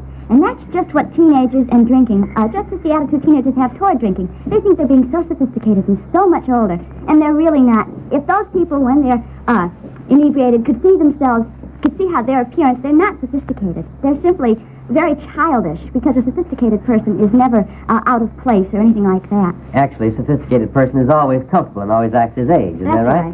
I think that's a very good point you made. But we definitely have decided, our listeners have decided, that 12-year-old girls should not wear lipstick because they're too young. And the same thing does apply to teenage boys and girls who try to act older than they are by drinking. And we certainly hope that the holiday parties are happy and comfortable, and everybody remembers your fine advice today. We, incidentally, are never able in these discussions to arrive at a positive solution, particularly to a problem of this size and scope. Our aim is to present the honest, straightforward reactions of this panel of typical teenagers. We fully intend to discuss various facets of this problem again, and the interest of you, our listeners, will guide us as usual. Won't you please let us have your ideas? Our adult discussion period is always devoted to considering the problems sent in by our adult listeners. And now we leave our adult problem and turn again to those sent in by boys and girls from 8 to 18. Question number 3 comes from Paul Bartels in Vicky, Ohio, and for it, Paul receives $5 in savings stamps. Now, this is his problem. I am 14 years old, and I am an uncle of 4 children. 3 are not yet old enough to talk, but 1 is 4 years old, and he's my problem. He doesn't call me uncle all of the time, and I think he ought to. You see, I'm very proud of being an uncle, and I certainly will want my twin nieces to call me uncle when they can talk. But they never will unless their 4-year-old brother does it now. So, panel, what do you think? Do you think I'm too young to insist on being called uncle? Is he too young, Eileen Barry? I don't think he's too young, really, to be called uncle, but I think he ought to approach the parents rather than talking to the boy himself. And I'd like to congratulate this boy for being so proud of his family and really appreciating his relatives. David? I'd like to go along 100% with Betty Ann Kelly. You think that's a good idea to be proud of your nieces and nephews, right? And how? What do you think about it, Pat? Well, not only the nieces and nephews there, but be proud of everybody that's in your family, because a family is such a tight union, and it's the best one in America. Well, Pat, I'm an uncle, and I'm very proud of it. I have 2 nieces, 3 and 5, and the only time they ever call me uncle is when they want something, or my father sends them for me. Well, you'll find that probably will be more true as they grow older, Emmett. But are you proud when they call you uncle? My head grows about 10 sizes bigger. Fine. Well, this is a good time to be talking about a question like this, don't you think, Jim O'Neill? Are you an uncle, incidentally? No, I'm not. What do you think about this boy who's so proud of his nieces and nephews at Christmas time? I think it's a wonderful thing, especially around Christmas, when we all should be proud of our families. This certainly is the time to be thinking about our families, isn't it? Yes, and a suggestion for maybe getting him to call the boy uncle is give him a Christmas present with "From Uncle." Oh, that's a good idea. And then by all means to talk to the nephew's parents about it and have them approach it rather than he approach the child himself directly. Now, here we come to that part of the meeting when we hear from our studio audience. So today we have a very special Christmas quiz for you, audience. Now, how about it? Are you ready for your Christmas quiz? Well, fine. Eddie Robbins is going to make 5 statements about Christmas. Each statement could be right or it could be wrong, and it's up to you to tell us which one it is. When you decide, hold up your hand, and Ed Addison will pick one of you, and we'll have your answer. So get on your toes and tell us whether these statements are right or wrong. Christmas is a good time for boys and girls to take a little extra care and say thank you to Mom and Dad for all the things they do for us all year round. Now, who's going to tell us whether that statement is right or wrong? What about it, young lady? What? Right. Right. Don't you think it's a good time of the year to say thank you to your Mom and Dad? Yes. What do your Mom and Dad do for you all year round? They're nice to me, and they buy me things that I want. Fine. What's your name? Dorothy Moody. Dorothy, I bet your mother's going to be glad to hear that. How do you say thank you, incidentally? Thank you. Just say thank you. That's a good idea. Just on Christmas morning, go up and kiss your mom and dad and say thank you. Don't you think that'd be a good idea for all the boys in America? Yes. Boys and girls? Fine. Thank you, Dorothy. Here's a little gift for you from us. right, here's your second one. One of the best presents children can give mother is a willing, helping hand. What about that now? Is that right or wrong? Let's hear from a young man on that. Here's the young man in the blue sweater. That's correct. That's correct. Incidentally, what is a willing, helping hand? Well, you help your mother, you take out garbage, you wash the dishes, you take care of your brothers Fine. and sisters. You think that'd be a good Christmas present? Yes, You sure do. What's your name? Peter Bloom. Peter, I'll bet your mother's going to be glad to hear you say that. And you recommend that for all the boys in America, don't you? Yes. Here's a little gift for you, Peter, and I hope you have a Merry Christmas. Here's your third one, audience. No matter what the gift may be, it is the thought behind the gift that matters. And the person who receives it should be grateful. All right, what about that? Here is a young lady. Yes, I think they should be grateful for that. Fine. What's your name? Judy Allen. Thank you, Judy. You're going to be very grateful for every present you get, aren't you? Yes. That's fine. Hope you have a Merry Christmas. Here's a little gift for you, and here's your fourth one, You audience. should write thank you notes for every gift sent to you by a person outside your immediate family. You should write thank you notes. Here's a young man. What do you Yes. think? Yes. Incidentally, to who? When should you write your thank you note? After you get the things. How soon afterwards? About 3 days. As soon as possible, right outside your immediate family. Say you have an uncle or aunt who live out of town. Do you write them a thank you note? Yes. That's all right. What's your name? Chris Cavallero. Thank you, Chris. Here's a gift for you, and here's your last one, audience. A good New Year's resolution is to promise to carry the Christmas spirit of love for our fellow men all through the year. Is that a good New Year's resolution, young lady? Yes, it is. Fine. Do manners have anything to do with this Christmas spirit of love for our fellow men? Yes, it does. Fine. We think you should remember your manners all the time. Don't you think so? Yes. What's your name? Shirley Clough. Thank you, Shirley. Here's a gift for you, and that, audience, was your special Christmas quiz. You all did very well, and we hope every one of you has a very Merry Christmas. Now, here is your friend Ed Anderson with an important message about our Mind Your Manners contest. Boys and girls, if you have a problem in manners or social behavior, either at home, at school, or at parties, write it out and send it in to Mind Your Manners. We select 5 questions for discussion and award the writer of each $5 in savings stamps. For the best stated and most interesting question, we award a $25 savings bond. All entries become the property of this program. In case of ties, duplicate prizes will be awarded. The decision of our judges is final. The next contest closes at midnight on Wednesday, January 5th. Entries received after that date are considered for the following week's contest. So send your problems to Mind Your Manners at this address. Mind Your Manners, Department 4, National Broadcasting Company, Radio City, New York 20, New York. Send your entry today. Now it's the panel's turn again, so let's see what they have to say in answer to a question sent in by a young girl in Akron, Ohio, and here is her problem. I am 17 and have yet to take speech in school. Every junior has to take it, but I have put it off because I dread it so. I have always been backward, and I just can't bear the thought of taking speech. Does the panel think that everybody should have to take it? What's your answer to this question, panel? Let's hear first from Eileen Berry. I took speech in my junior year in high school, and I'm awfully glad I did. I think it teaches you a lot about graciousness and how to talk to people. Most of the things you do, you carry on by speech. It's the most important thing, and I think she ought to take it. You do, in other words, think that speech is a good subject for this young lady. Betty Ann Kelly, as a college freshman, what do you think? Well, I think speech should be a required course. In fact, it is at our college. But if you're backward in any way, the best thing to do is take speech and try to correct yourself, and you'll be a lot happier for it. In other words, you shouldn't be afraid of it, you should look forward to it. No, it's going to do wonders for you. All right, Emmett, what's your word on this subject? Well, it develops your personality and poise, and we had said that if she didn't teach anything else, she wanted to teach everybody in her class what poise meant and how to go about getting it. That was a wonderful letter. I just remembered that letter. The speech teacher in Houston, Texas said that poise was an aim of her speech course, and it certainly is one of our aims. Here, Pat Utley. Well, just as Eileen and Betty Ann, maybe Emmett took speech, I never took speech, and I'm just a little bit sorry because when I get up to give a talk of any kind, I get so nervous and I see all these other people so very calm. Mm-hmm. Well, you don't really have a great deal of trouble talking, though, do you, Pat? Oh, I find talking quite easy.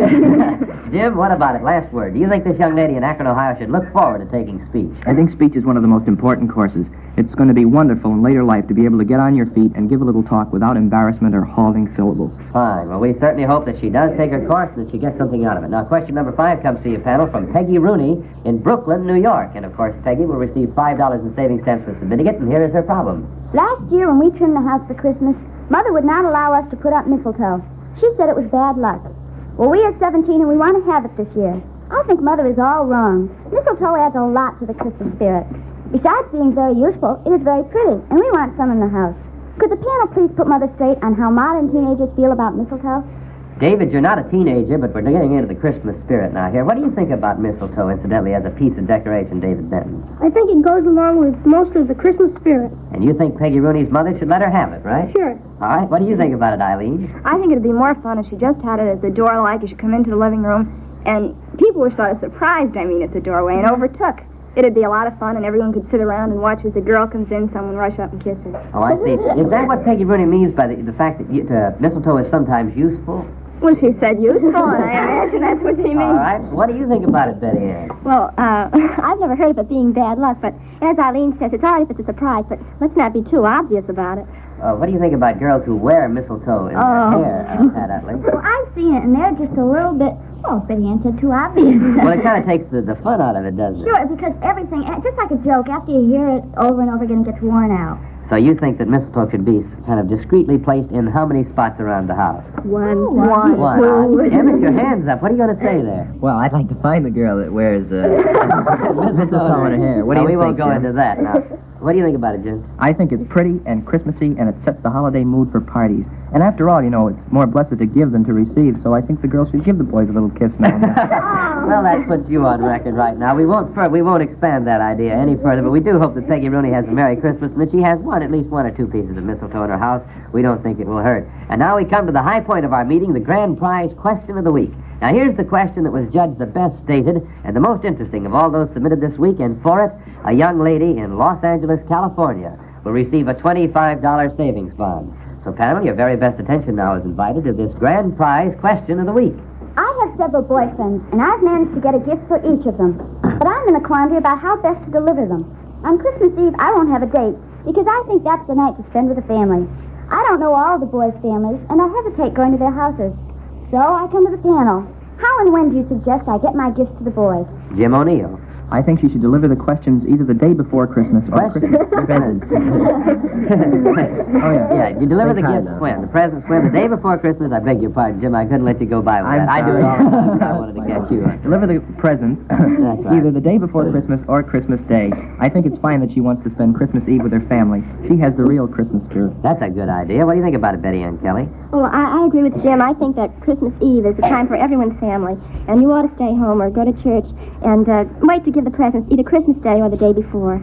Fine. What are you going to do Christmas Eve, Eileen Berry? Well, my mother and father both came from a very small town where my grandfather and great-grandfather lived.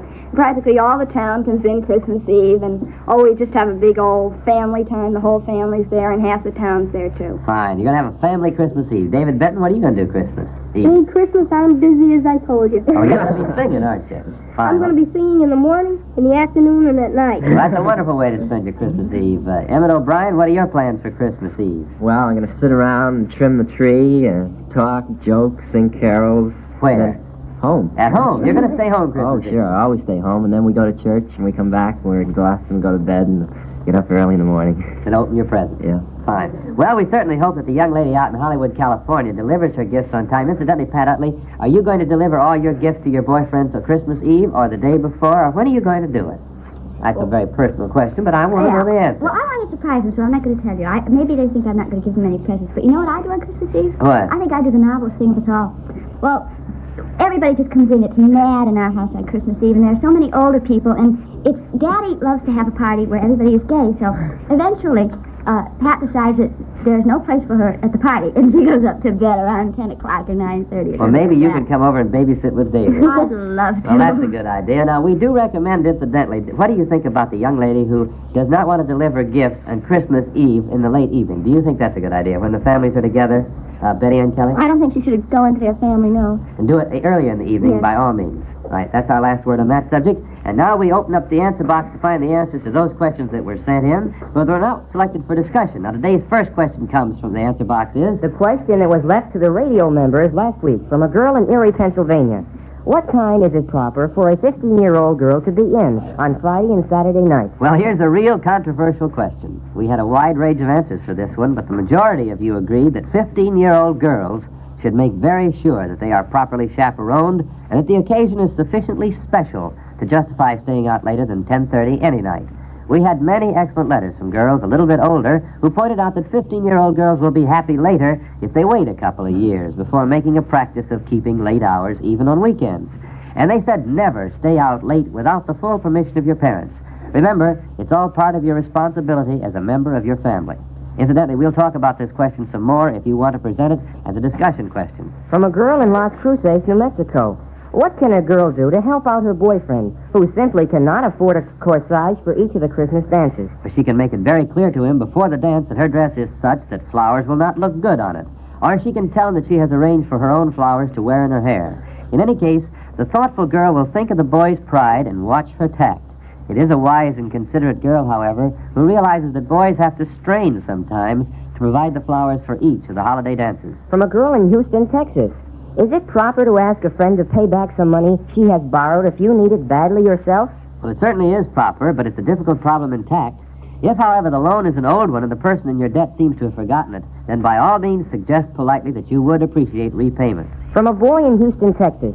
Do girls object to going out on a weekend movie date with a boy who is wearing a sports shirt or jacket with no tie? Well, that's the question we're going to leave up to you, the girls in our audience. So how about it, girls? What's your answer to this question? Do girls object to going out on a weekend movie date with a boy who is wearing a sports shirt or jacket with no tie? We're going to be looking for your cards and letters, girls. Now it's just about time to adjourn today's meeting. And here again is the panel to say their final words for today. This is Jim O'Neill inviting the boys again to send us their problems. This is Eileen Barry reminding everybody to put his full name and address on the letters. This is David Benton asking the adults to send us their discussions for our adult discussion period. This is Pat Utley with our address. Send all of your problems and suggestions to us at this address. Mind Your Manners, Department 4, National Broadcasting Company, New York 20, Radio City, that is, New York 20, New York. And this is Emmett O'Brien, hoping that everybody has a happy holiday. All of us here at this Mind Your Manners meeting, we believe that if you wish somebody a Merry Christmas, you should come right out and say it and mean it. So I suggest, Mr. Ludden, that we do just that right now. Well, that's a fine idea, Betty Ann Kelly. How about it, audience? Would you like to join us in sending our greetings to all the members at this meeting? Yes! That's wonderful. So here it is. To all of you who have been with us at these Mind Your Manners meetings, all of us here in the studio send our very best wishes. Merry Christmas and a Happy New Year. And that greeting came from the hearts of all of us to all of you. I'd like to add our thanks to those of you who have sent such kind Christmas greetings. It means a lot to us to know that you're interested in our program, and we certainly hope that your interest will continue through the coming year. We're going to have a holiday vacation, incidentally, here at Mind Your Manners. We won't have a meeting next week or the week after that. But come January 8th, we'll be back on the air with the first Mind Your Manners meeting of 1949, and we hope you'll send your problems in to us. We are going to all be here. We're going to expect you to join us. Bob DeFore, our producer, Ed Anderson, our announcer, Eddie Robbins, my right-hand man, Harry Bean and Fred Wade in the engineer's booth, and, of course, our panel of typical teenagers will all be here as usual to greet you on January 8th. Now they join me in the wish that your Christmas season will be filled with the happiness that can come on such a joyous occasion. This is Alan Ludden saying, we hope you remember the full meaning of Christmas and that you agree with us that especially during the holidays, it is smart to mind your manners. Mind Your Manners has come to you from the studios of WTIC in Hartford, Connecticut. This is NBC, the National Broadcasting Company. It's smart to mind your manners. Yes, boys and girls, it's time to Mind Your Manners with Alan Ludden and his panel of typical teenagers. From the studios of WTIC in Hartford, Connecticut, the National Broadcasting Company brings you a teenage discussion session for boys and girls from 8 to 18. But you adults are entirely welcome to sit in on the meeting. So gather round because here he comes, the man who conducts the meeting, that man who makes manners fun, Alan Ludden. Thank you, Ed Anderson, and hello there, boys and girls. It's mighty good to be back after our 2-week vacation, and the panel and I are all set to start another year of these meetings devoted to the problems of boys and girls from 8 to 18. As you know, we tackle all kinds of problems each week, and they're always your problems. So here we go. The meeting's called to order, and the first item of business is to introduce 1949's first panel of typical teenagers. As usual, they'll speak up for themselves, so come on in, panel. Pat Utley, 16 years old, high school senior. Evan O'Brien, 17 years old, high school senior. Eileen Barry, 17 years old, high school senior. Jim O'Neill, 17 years old, high school senior. Judy Simons, 14 years old, high school freshman. And speaking for the boys and girls who have not yet reached the teenage, we have our old friend... David Benton, 12 years old, 7th grade. Well, panel, in the past 2 weeks, we've heard a lot from a lot of your friends all over the country, and they sent you some very interesting problems, so let's go to work. The first letter came from a young man out in Sioux Falls, South Dakota, and he will receive $5 in saving stamps for sending us this problem. In the December 20th issue of Life magazine, there was an article on teenage games. In it, they described one called the Temptation Game. The idea of it is for a boy and a girl to look in each other's eyes until one breaks down and kisses the other. What does the panel of typical teenagers think about this game? And how do they think it could be introduced in a new locality? All right, what do you think about that game, Jim O'Neill? It's not a typical teenage game. Typical teenagers don't waste time with games like that to get around to kissing if they want to. And I wouldn't bother introducing it in his section. If he really wants to kiss a girl that bad, just find someone who's willing. Well, now, let's talk about that in a little from another angle. Did you read the article, Pat Utley? What'd you think of it? Yes, I did. And, you know, I didn't think it was typical at all. I mean, some parts of it were, but they seem to overemphasize it, like the girls wearing those football knee sacks. You don't do that, do you? Well, we wear knee sacks, but I mean, we wear those football things. Well, that's kind of a fad in a certain locality, perhaps. Well, I suppose so, but I mean, the way the magazine put it, it was like a typical teenager over the United States, and, well, our United States isn't like that. What do you think about those boogie haircuts, Emmett? You don't have one. Is it the fad where you live, or Not where I live. I know some of the fellows on another basketball team do have crew haircuts. The whole team has them except for one fellow. I think the Temptation Game is just a waste of precious time. Oh, you don't recommend the Temptation Game as a very good game? Huh? No, we just dispense with the formalities and get down to brass tacks. Oh, I see. In other words, you don't believe in sitting and looking across the sofa at your girl and then letting one of you decide to kiss the other. That's No, the it's game. very moronic. I see. All right, now let's ask the girls about this. Judy Simons, what about it? Do you think that kissing games are much fun for boys and girls 14 years old? Well, I think it's fun if you like it, but not many of the kids my age like it. All right, you don't play kissing games at 14. What kind of games do you think are more fun? Oh, well, games where you can be silly and have lots of fun. Do you like what's the favorite pastime at your parties? Dancing. You like to dance. All right, Eileen Barry, what do you think about the Temptation Game? I don't think those looks were at all soulful, as Life put it. They looked more bored with each other than soulful. In other words, that boy didn't particularly make you want to kiss him, is that right? Not at all. All right, well, what about that girl? Isn't she a cute little girl, though, Emmett? Didn't you think she was a cute little girl? Well, she was all right, but she didn't have an appealing look to me, at least. All right, well, in other words, you don't go all along with that article. You don't think the Temptation Game is a particularly typical teenage game. Is that right, panel? No. All right, fine. Now, we'll move on to the second question, which comes to us from a young lady in Talmadge, Ohio. This is the problem that she presents to you, panel. There's a boy at my school who seems to think that the proper way to greet a girl in the hall is to run up and give her a hearty slap on the back. Many of us girls are bothered by him, and we have tried everything we can think of to break him of this habit. We're hoping you can offer us a few good suggestions on how to show him the error of his ways. All right, here's a boy who has a problem, I think. Eileen Barry, what suggestions do you have? I'd suggest that the girls first ask themselves why the boy does it. Find out whether it's from shyness or whether he's very conceited and thinks he's doing the girls a favor by slapping him on the back. All right, then after you decide that, what would you do? Well, if he's conceited, just a cold look will take care of everything. If he's shy, say, I'm not a football dummy after all. All right, just talk to him that way. What about a cold look, Emmett? Do you think that's a very efficacious treatment in a case like this? Yes, very. A woman's scorn is very potent. The fellow certainly isn't minding his manners. All right, you think what about a woman's scorn, Pat? How does a woman give a man scorn? Well, by just looking over her shoulder and looking at the man as if, I just simply can't be bothered with you. I see. Well, that then is what you recommend to the girls in Talmadge, Ohio. Judy, what do you think about this boy who slaps girls on the back to say hello? Well, I think if he's just covering up for shyness, that the girls ought to get around him and kind of tell him that they aren't the football dummy. All right, and really tell him in a nice way, huh? Yeah, don't be mean about it. What if he's a smart aleck, Judy? How would you handle it, though, if he were a smart aleck? Give him a woman's scorn. Oh, this woman's scorn. What about that, Jim? Do you, let's ask David Benton. David, you haven't been in on this very much yet. What about a woman's scorn? Can you feel such a thing at your age, say 12? No. You can't feel it? Just wait until you're older. Well, what about David. it? David, do you think, though, that at your age the boys go up slapping girls on the back and saying hello at even 12 years old? Well, I think they begin to learn to mind their manners around 12. I see, but before that, it's all right to slap but- girls, huh? No, it isn't all right, but before that, it's done.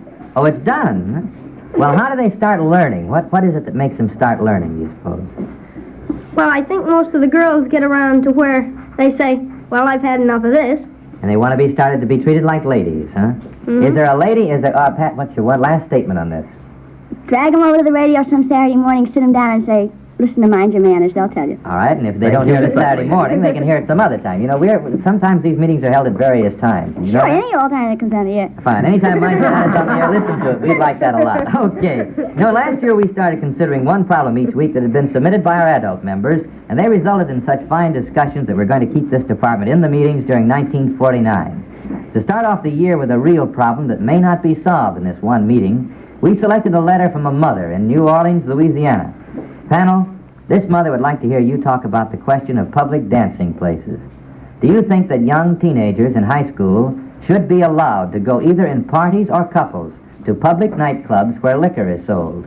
That's your problem, panel. Now, what do you got to say about it? Let's start off with Emmett O'Brien. What do you think about it, Emmett? Well, I don't think they should go there because of the expense involved, and they should be with kids of their own age at this time. And I know in our community, on Saturday night, we have an organization called Swing Club where the fellows may play basketball from 6 to 8, and fellows and girls can dance from 8 to 11. And that keeps them off of the streets and out of these nightclubs where liquor is sold. All right, and you have a lot of fun there. All kids go. Swell time. All right, what do you think about it, Pat Utley? Well, I went visiting down in Miami, and there's a place near there called Coral Gables, and they simply have no problem at all. I guess the mothers and fathers in the community got together, and they found a building that wasn't being used, so they set it up for the kids. They can go in there any time during the day and at night, and they have dancing and ping pong and all those things, and the kids really love it because it's a place for them. All right, I've seen places where the kids themselves have gotten together and fixed up sort of a nightclub atmosphere with no liquor in their own wide team, and sometimes it's wonderful. They have the atmosphere, yet not the adult atmosphere. Well, what do you think about it, though? Do you think teenagers, for the most part, for instance, teenage girls, would they rather go to a Y teen or a church group or a community center like this, or would they rather go to the more sophisticated nightclub where there is, say, more glamour or something like that? What about it, Judy? What do you think? Well, I don't think it matters an awful lot, just so they're doing something, and I think the girls would rather go where the gang goes. All right, you think the teenagers, for the most part, like to go with the rest of the gang? Yes. What do you think about it, Jim O'Neill? Well, I think the point of it is that the liquor isn't the important part, because teenagers who don't drink can certainly go in there and not drink. Go in a nightclub. Go into a nightclub, yeah, and not drink. But it's a place where they serve liquor, and there is dancing. There's liable to be a minimum or a cover charge.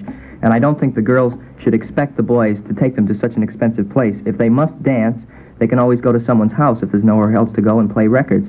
Personally, I like records better than an orchestra because every few minutes the orchestra always goes out for a breather, and you have to sit around and wait for them to come back before you can dance. Those intermissions sometimes get in trouble. Now, David Benton, you've got something to say here. What are you going to say? Mr. Ludden, if the parents don't get together and work out a plan for the kids, it's their own fault. Oh, all right. Now, that's quite a positive statement, but this certainly is then a plug for the parents to get together and provide places for teenagers to go. Emmett, you look like you got something to say, but I'll tell you what we're going to do. As I said before, this is one of those problems that has many angles, and it's something that we certainly are not able to solve today, and we'll have to talk about it again. So, if any of you in our audience today have an idea you would like to present as a possible solution, won't you drop us a note and let us know what you think? We like to feel that you're in on these meetings, and we're most anxious to convey your ideas to the other members all over the country. We'll be looking for your letters, and probably we'll be talking about this same subject again next week. And, of course, we do want you boys and girls to send us your problems, so here is Ed Anderson to tell you all about how to do it and about the prizes you may win. Boys and girls, if you have a problem in manners or social behavior, either at home, at school, or at parties, write it out and send it in to Mind Your Manners. Each week we select 5 questions for discussion and award the writer of each $5 in savings stamps. For the best stated and most interesting question, we award a $25 savings bond. All entries become the property of this program. In case of ties, duplicate prizes will be awarded. The decision of our judges is final. Contest closes at midnight on Wednesday of each week. Entries received after that date are considered for the following week's contest. So send your problems in to Mind Your Manners at this address. Mind Your Manners, Department 4, National Broadcasting Company, Radio City, New York 20, New York. Send your entry today. Now, panel, let's go to work on another prize-winning problem. Presenting us our third one today, a boy who lives out in Logan, Kansas, wins $5 in savings stamps, and here is the problem that he presents to you. I have to take physical education for the first time this year in the 7th grade, and I hate it. I'm no good in sports, I don't like them, and I'm awkward and clumsy when I try to play them. I live in the country, and I don't have time to practice basketball or football after school. Mother insists, though, that if I try to play, I'll learn to like it. I don't think I'll ever learn to like it, and I can't see how playing such games will help me in later life. What do you panel members think I should do? What word of advice do you have for this boy, Emmett O'Brien? I think he should take the physical education course by all means. It will give him coordination. He'll get rid of his awkwardness. And How do you get coordination from physical education, Emmett? Well, if you're playing the sport, you have to think clearly, and your body has to move together in making a shot in basketball, or making a pass in football, or catching, or blocking, or such as that. And if he wants to practice basketball, put up an old bushel basket on the wall of the house or something, like the founder of the game did, and then get a ball and practice that way. You think, in other words, that he should take it? Well, now, what if, though, he doesn't have a chance to play these games because he's, say, not good enough to play them? Jim O'Neill, what word do you have for this boy? Well, I think that the physical education teacher should take an interest in the boys who aren't good enough to make the first team and all that. They want to play just as much as the rest of the boys, probably, and he's probably being ridiculed by the coach, maybe, and by his playmates, undoubtedly, for his awkwardness. And that's probably what's turned him against physical education. Do you think that happens sometimes, David Benton? Do you think some boys who might like to play just are ashamed to because their friends kid them about not being able to play so good? Sure. So well, shall we say. Sure, the kids are always kidding the other fellow that can't do much. But what we do, and I think it's a very good idea, we start physical education around the 4th grade. Then you get used to such things as being kidded about what you can't do, and you probably learn to do it. But do you think the teachers can help you out in a problem like this, David? Definitely. You think a teacher can sometimes discourage you if he doesn't really interest himself in you? Sure. Fine. All right, let's hear from the girls on this. What do you have to say about it, Pat Utley? Well, if someone says that maybe he isn't taking physical education because someone is ridiculing him, well, these people that ridicule are oftentimes much worse than the person they're ridiculing.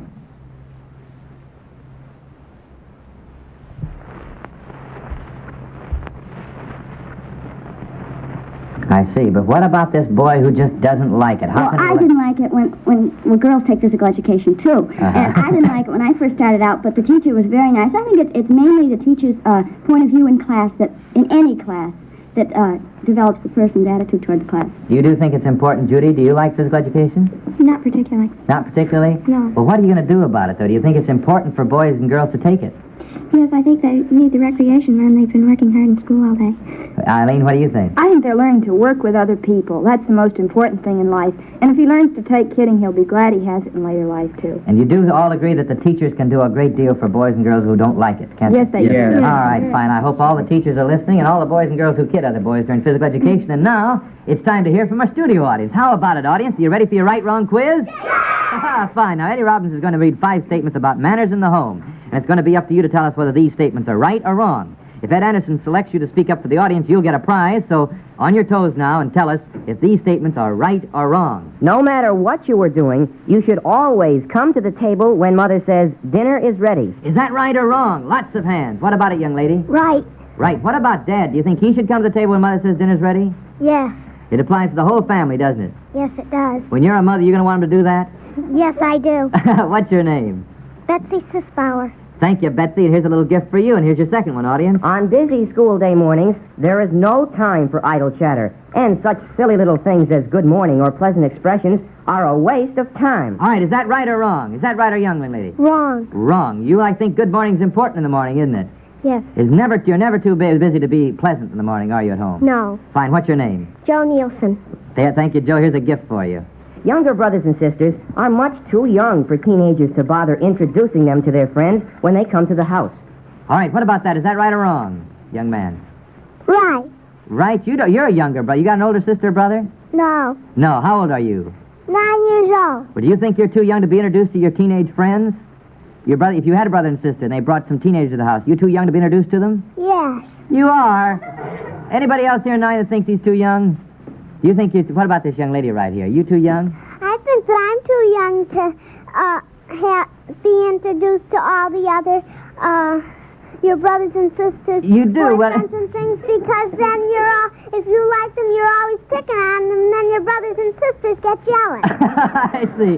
Well, I don't know what I'm going to do in a spot like this. We thought, though, that younger boys and girls should be introduced to older boys and girls, and then they go on and play by themselves. But they should always be introduced, we think. But we're going to give both of you a little gift and thank you a lot. Now, here's your fourth one, audience. Boys are just as able to pick up their clothes as girls are.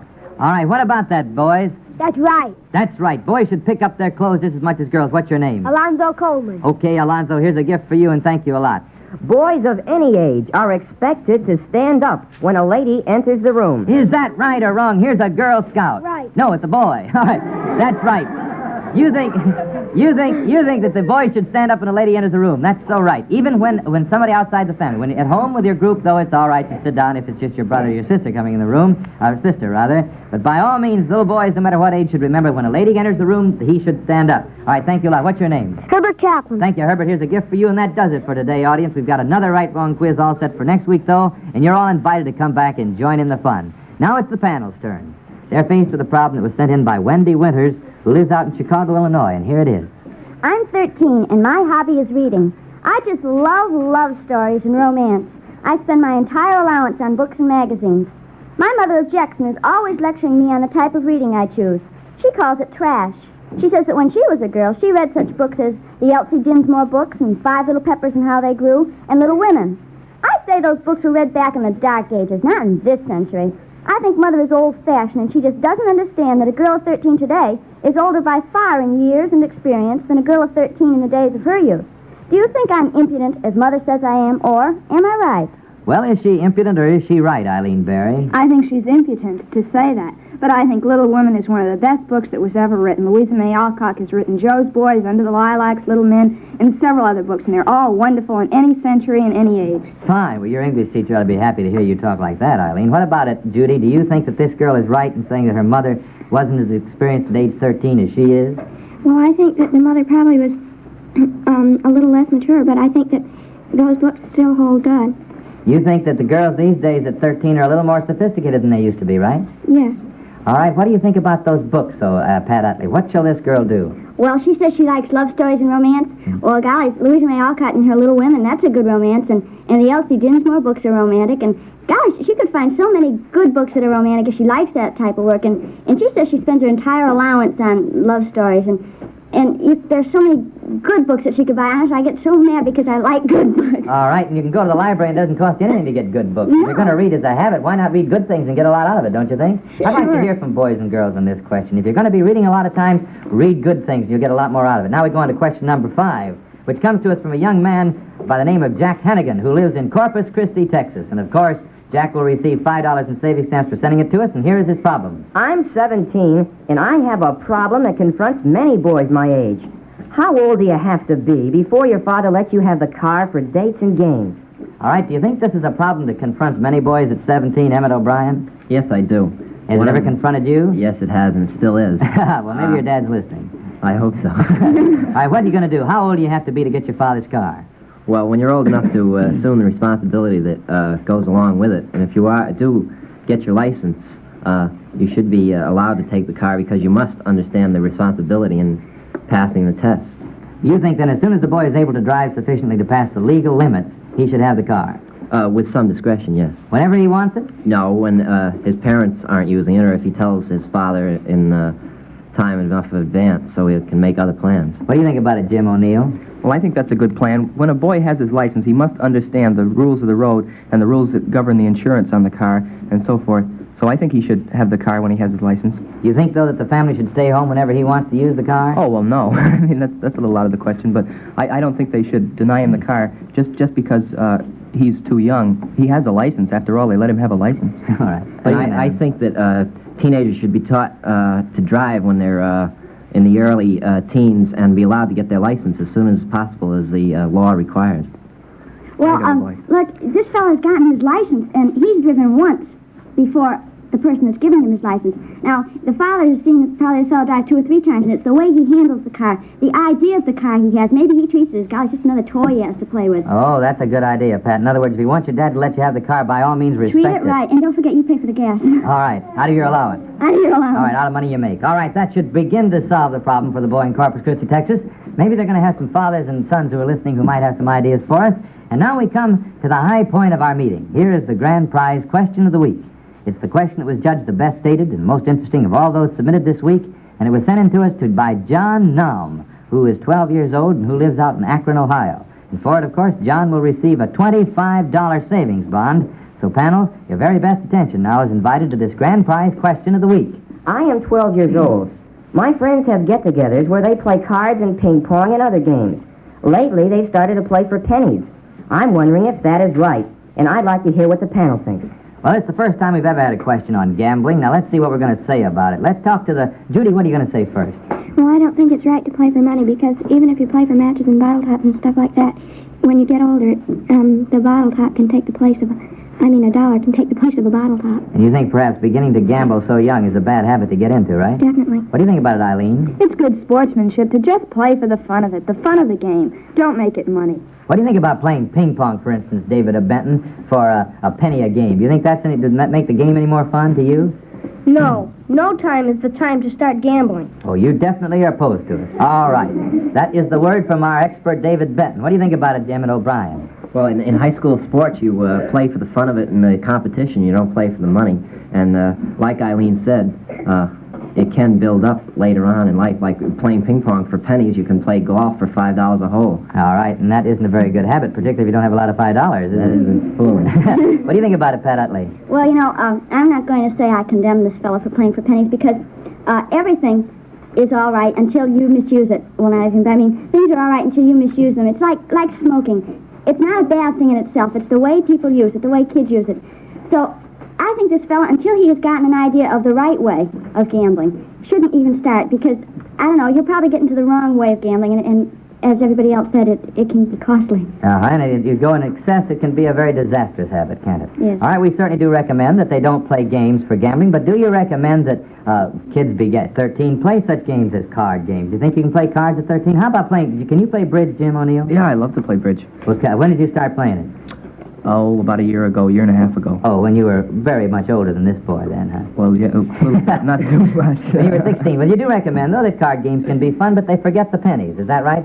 Eileen, what's your last word? Oh, hearts, bridge. There are so many card games that are so much fun. Old Maid, they learn that pretty young, war, everything. All right. And he'll have fun doing it, but not money. All right, well, that's our answer to that question, and we certainly enjoyed it, and we hope the boy enjoys his $25 savings bond. And now we come to time to open up the answer box to find the answers to those questions that were sent in, but that were not selected for discussion. Today's first question to come from the answer box is... The question was left to the audience at the last meeting before Christmas from a boy in Houston, Texas.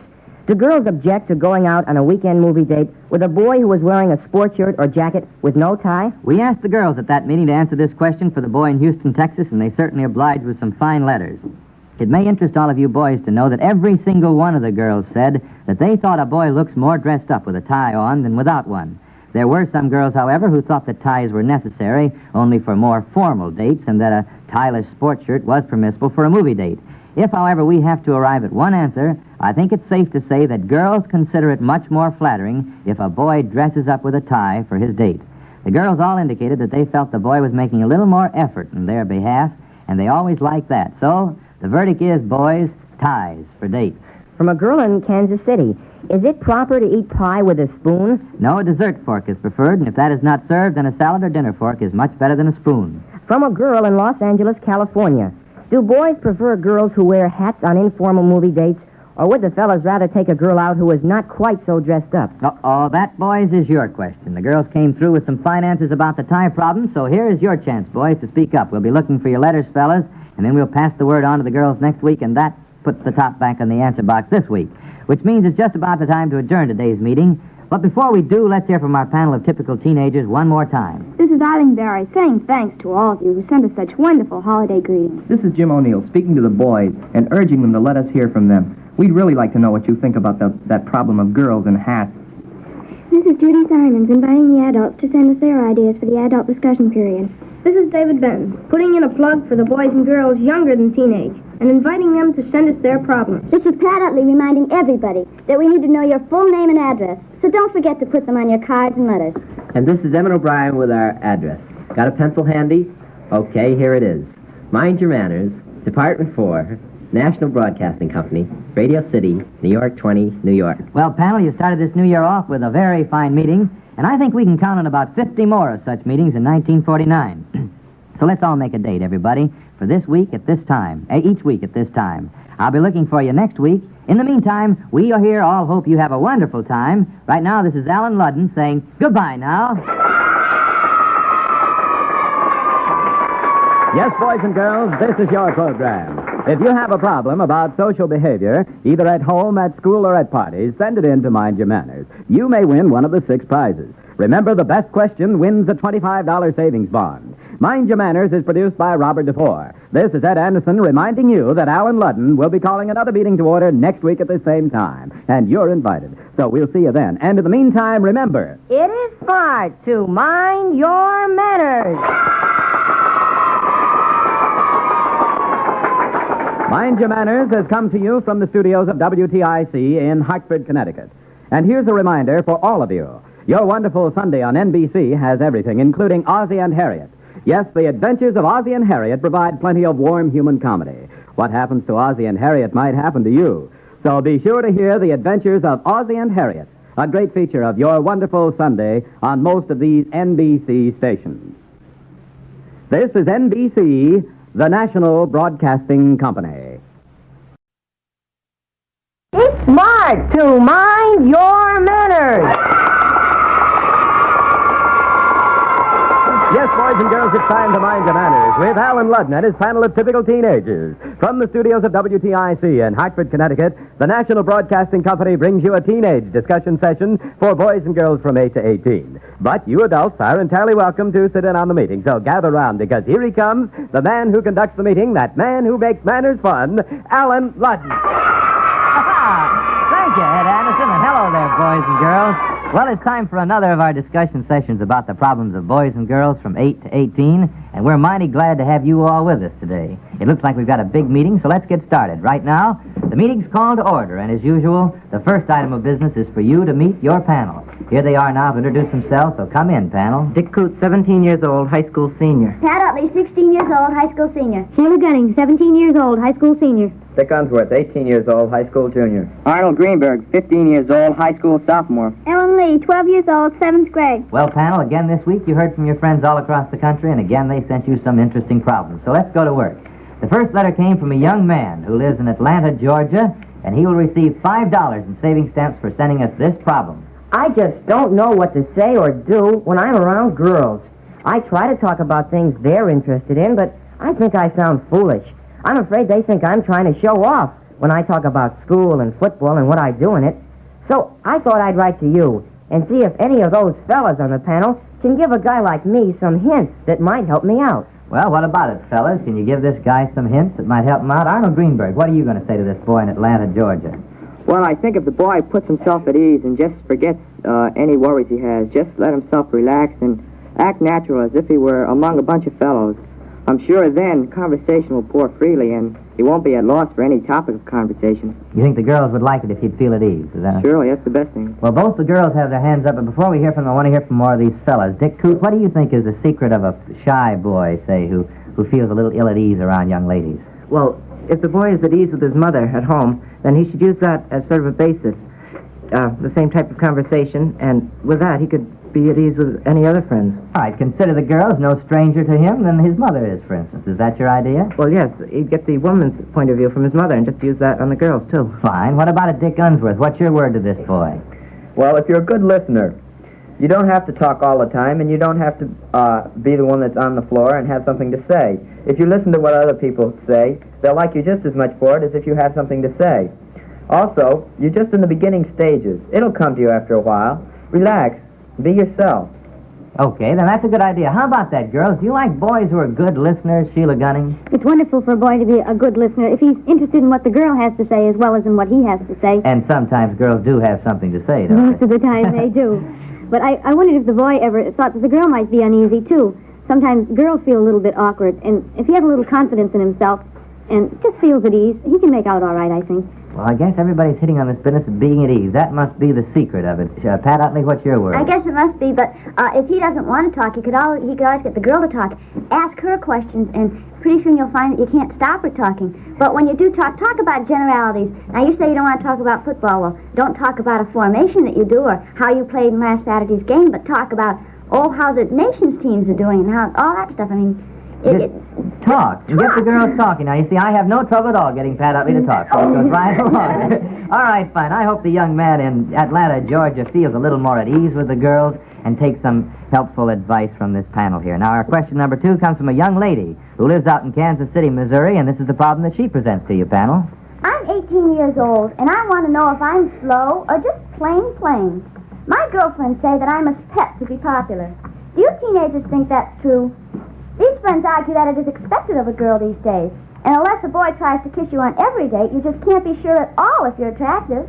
Please give me your reactions. I need some support. I think I'll go to the boys first on this question. The girl says she doesn't feel that her friends argue that you can't consider yourself attractive unless the boys try to kiss you on every date. Is that true, boys? What do you think about it, Dick Unsworth? Well, the girl will have, or rather the boy will have more respect for the girl if he is gently refused. And this also makes more interest, or brings more interest out in the boy, and makes him want to date the girl again. Oh, you think that you're a little more interested in a girl who doesn't kiss you on your first date. Is that right, Dick? Yes, sir. All right, what do you think about it, Arnold Greenberg? Do you think that just because a boy doesn't try to kiss a girl, he doesn't think she's attractive? I agree with Dick in that it's not absolutely necessary for a boy to kiss a girl on his first date, for the simple reason that a boy goes out with a girl primarily for her company. Fine. All right, that's a helpful hint to this girl, and I think she's beginning to get some support here from the boys. Now let's hear from the girls. Sheila Gunning, what about this business of thinking that you have to kiss every boy you go out with? Well, as Dick said, he said that a boy respects a girl much more for not letting the fellow kiss the girl. And I think it works just in the reverse, too, that if a girl lets a fellow kiss her in the first date out and a lot, that a boy loses his respect for a girl. That you're just liable to become unpopular for letting yourself be kissed as you are to become popular among a certain group of boys for being kissed. And do you particularly want to be popular among that certain group? That's the type of boys that you don't want to be popular with. All right, what do you think, Pat?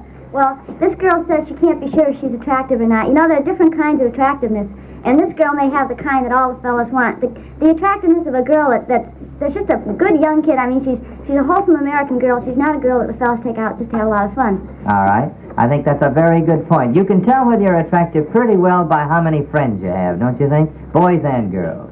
Do you think an attractive girl these days has to be one of these slinky gals who all the boys want to kiss the first time they see them? Do you think that's true? Do you think that's a typical American girl, Sheila? I think in high school, especially, a fellow likes a girl that he can have a lot of fun with, a girl he can ice skate with or go to the movies with or dance with just equally as well and have a lot of fun doing everything together, not just being high class and sophisticated. All right, I think you gave some support to this girl in Kansas City, Missouri, and I hope she's able to argue with her friends now with the backing of our Mind and Manners panel. Right now, it's time for that department of our meeting in which we consider problems submitted by our adult listeners.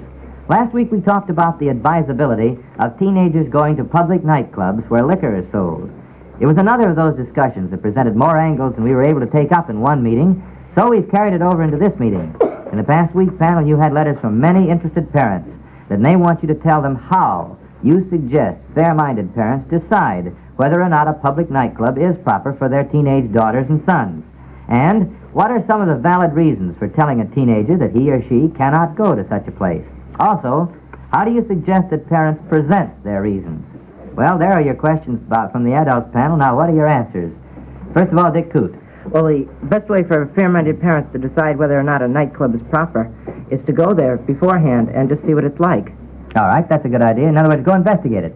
Now, the next question, Sheila, what do you think about what are some of the valid reasons for deciding that such a place is not proper? Well, if the parent does go to the nightclub and he sees that teenagers are not in the majority, that most of the people that frequent that place are older people, then that's one good reason why teenagers shouldn't be there. That's one of the best reasons he can give. And if that place has a reputation for being not a good place for teenagers to go, then he can explain very nicely to the teenager that it's just not the place for him to go. He wouldn't get any enjoyment out of it. Whose point of view actually should the parent take in explaining that such a place is not really suitable for them to go, for the teenagers to go and have their parties? Well, if a parent explains that they're just looking out for their child's interest, that they don't want their reputation ruined, or that they won't have a good time, a teenager can't help but realize that they're right. All right, Pat, do you agree? Well, I agree with Sheila, and I'd like to say something about how the parents should tell the children that they can't go to these nightclubs. I was reading an article on little children, and teenagers are really little children at heart, and it said that whenever... A lot of adults are, too, I will say, don't you think? Yeah. All right. No, this article said that when you take something away from a child, give something in return. So these parents that tell the teenagers you can't go someplace, say you can go someplace else. Give them another place to go where you know that they'll be happier, and when they go there, they'll know that it's a better place. And do you think that by a parent so investigating a place in the proper places and in the improper places, that do you think teenagers, as a rule, will respect the parents for having taken so much interest in their social welfare, Arnold Greenberg? The parents, the children will definitely appreciate the interest of the parents if the parents sit down and tactfully explain to the children why the place is wrong. I'm sure most teenagers will naturally listen to their parents then, and if the parents have suggested some other place that's just as good or better, it'll be fine. Everyone will be happy. Makes you feel kind of good when your parents are that interested in you having a good time, doesn't it? Right. All right, now next week we hope to have an equally interesting discussion, and we come directly to you, our adult listeners, for the subjects. If you'd like to have the honest, straightforward reactions of this panel of typical teenagers on some subject, won't you please write us and let us know what your ideas are? Now we leave our adult problem and turn again to those sent in by boys and girls from 8 to 18, and question number 3 comes to us from West Lawn, Pennsylvania, and for it, a young man receives $5 in savings stamps. Here it is. I've started to work as a grocery clerk, my very first position, and I want to know if I have to give my paycheck to my mother. I'd like to keep my earnings to buy sports equipment, such as fishing rods, tackle, and guns and shells, high boots, and things like that. But I also want to do the right thing. I'm 15 and a freshman, so what's your word on my problem? We've got a panel member here we haven't heard a word from all morning. Ellen Lee, what do you say about this question? Well, he shouldn't take all the money, and his mother shouldn't try to take all of them, but he should keep at least half of the money so he'll know the importance of money. But he shouldn't go out and spend it widely like he's planning just to buy everything for his own pleasure. What do you think about handing the paycheck? You don't think, though, Ellen Lee, in other words, that he should just hand the paycheck over to his mother? No, because that way he's not going to learn the importance of money and how to take care of it and how to use it. Well, and you suggest that he cash the check. He cash the check and give part of the money to his mother so that his mother will know that he does have a sense of what to do and that if he's in a predicament where he can't have enough money to pay all his bills, that he will have some left over. That's a good idea. That's a good lesson to learn very young, isn't it? Yes. Do you think a lot of adults might learn the same lesson?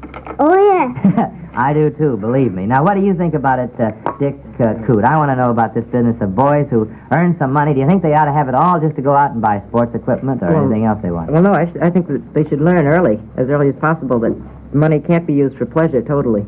Eventually they'll have to learn that they have to use it on some of the necessities.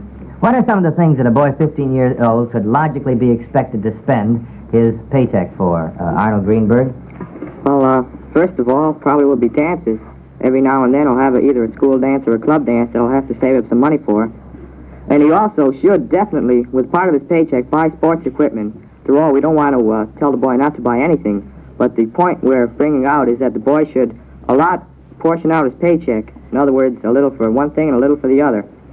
Well, that's good. I think we've done some good for this boy in West Long, Pennsylvania. I think it was a very fine discussion. So far today, incidentally, we have awarded 3 prizes of $5 in savings stamps each, and there are 3 more prizes to come, including the grand prize of a $25 savings bond. Yes, sir. Each week we give away 6 prizes, and here is Ed Anderson to tell you how you could win one of them. Boys and girls, if you have a problem in manners or social behavior, either at home, at school, or at parties, write it out and send it in to Mind Your Manners. Each week we select 5 questions for discussion and award the writer of each $5 in savings stamps. For the best stated and most interesting question, we award a $25 savings bond. All entries become the property of this program. In case of ties, duplicate prizes will be awarded. The decision of our judges is final. Contest closes at midnight on Wednesday of each week. Entries received after that date are considered for the following week's contest.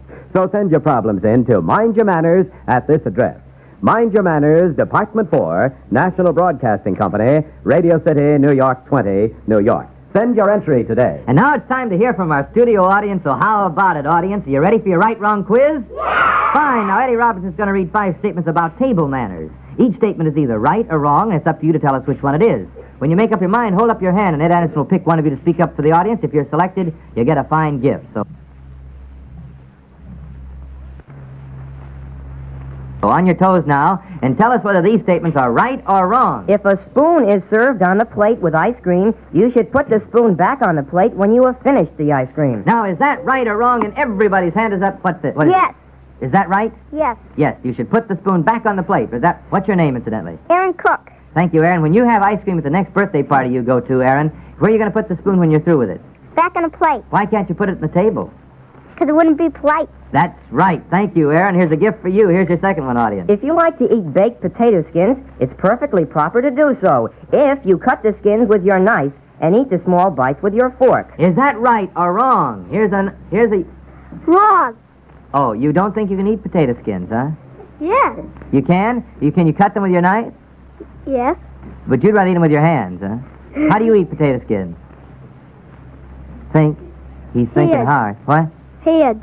You eat it with your hands. Well, you know what we do? We recommend, actually, that you take the knife and you cut it up and eat it with your fork. So we think that statement's right, but I think that when you really think about it, you'll think it's right, too. I must admit they're awful good in your hands, but from the table point manners point of view, it's better with a fork. What's your name? Raymond Paris. Thank you, Raymond. Here's a gift for you, and here's your third one, audience. You should always eat cupcakes with a fork. Is that right or wrong? Gotta eat cupcakes with a fork. What? Right. You eat cupcakes with a fork? Yes. Oh, well, you're much more polite than I am. You know what I do? I pick them up and eat them with my hands. And I read it out of a book, and it's right that you can do that in your hands. So we consider that statement wrong because cupcakes you can eat with your hands. However, am I all mixed up on this? No, I'm doing all right so far. But if it's a real sticky cake, you can eat that with your fork. You should eat that with a fork. What's your name? David Hare. Thank you, David. Glad to hear from you. Here's a gift for you. And here's your fourth one. Always cut up all of the meat on your plate before you start to eat anything. Think now. Is that statement right or wrong? That's right. You should cut up all the meat in your... We're not doing so well this morning. You should cut up all the meat on your plate before you eat it. Is that right? Yes. No, that isn't. We definitely think you should not cut up all the meat on your plate before you start eating. You should cut a bite off and eat it. A bite off and eat it. That's the right way to do it. What's your name? Bob Cooper. Thank you, Bob. You learned something today, didn't you? Yeah. We're going to be very dogmatic about that one. Thank you a lot, Bob. Here's your fifth one, audience. A well-mannered person eats quietly and slowly. Now, if you missed that, I'm just going to leave right now. Is that right or wrong? That's right. Thank you. What's your name? Ian Cave. What is it? Ian Cave. Thank you, Ann. You should always eat slowly, and do you think it's polite to gulp? No. No, it isn't. Thank you a lot. Here's a gift for you, and you did pretty well, audience, today. I hope you come back next week and do a little better. You're all invited, incidentally. Right now, though, it's the panel's turn, and we go back to them, and they're confronted with a problem sent in by a girl who lives in Gainesville, Georgia. She has a question which should interest you, and here it is. In my town, there is a military academy, and most of the town girls date the academy boys. The town boys object to our going with the academy boys, but we have very good reasons. The academy boys can dance and are very polite, while the town boys will push you out of the chair if they get a chance and can't dance at all. So don't you panel members think it's right for us to date the academy boys? What about this? It's a problem from Gainesville, Georgia. What do those academy boys got that the town boys seem not to be able to do? Dick Tooth, what's your word? Well, I should imagine that they probably have a lot better manners than the town boys. The girl seemed to indicate that she liked that. Is that right? Yes, well, the boys, the town boys should wise up to the fact that if they aren't doing so well with the girls, that it's probably due to their manners. All right. What do you think about it, girls? Let's hear from Sheila Gunning. Well, you can't blame the girls for wanting to go out with the academy boys. After all, what girl doesn't like to be catered to by fellas that have nice manners? Do you think, Sheila, that it's because they go to the academy, or is it because really the boys themselves, as people, are more pleasant? It certainly isn't because they go to the academy.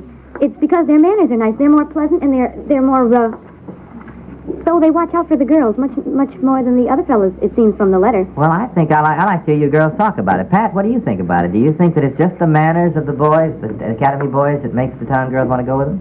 I think so. A girl likes a boy with me, and as a person, I don't like to sit on the floor. I wouldn't want any boy to come and push me off the chair. These fellas ought to get smart. Now, come on, now, you know that the girls like to go out with boys that get manners, and you know that's the reason. So why not get together and listen to Mind Your Manners for once in a while? Well, Pat, I really appreciate that plug. I think that's the word for the boys and girls in Gainesville, Georgia. We'll move on along now, though, to question number 5, which comes to us from a college boy in Lincoln University in Jefferson City, Missouri, and he has a problem that goes something like this.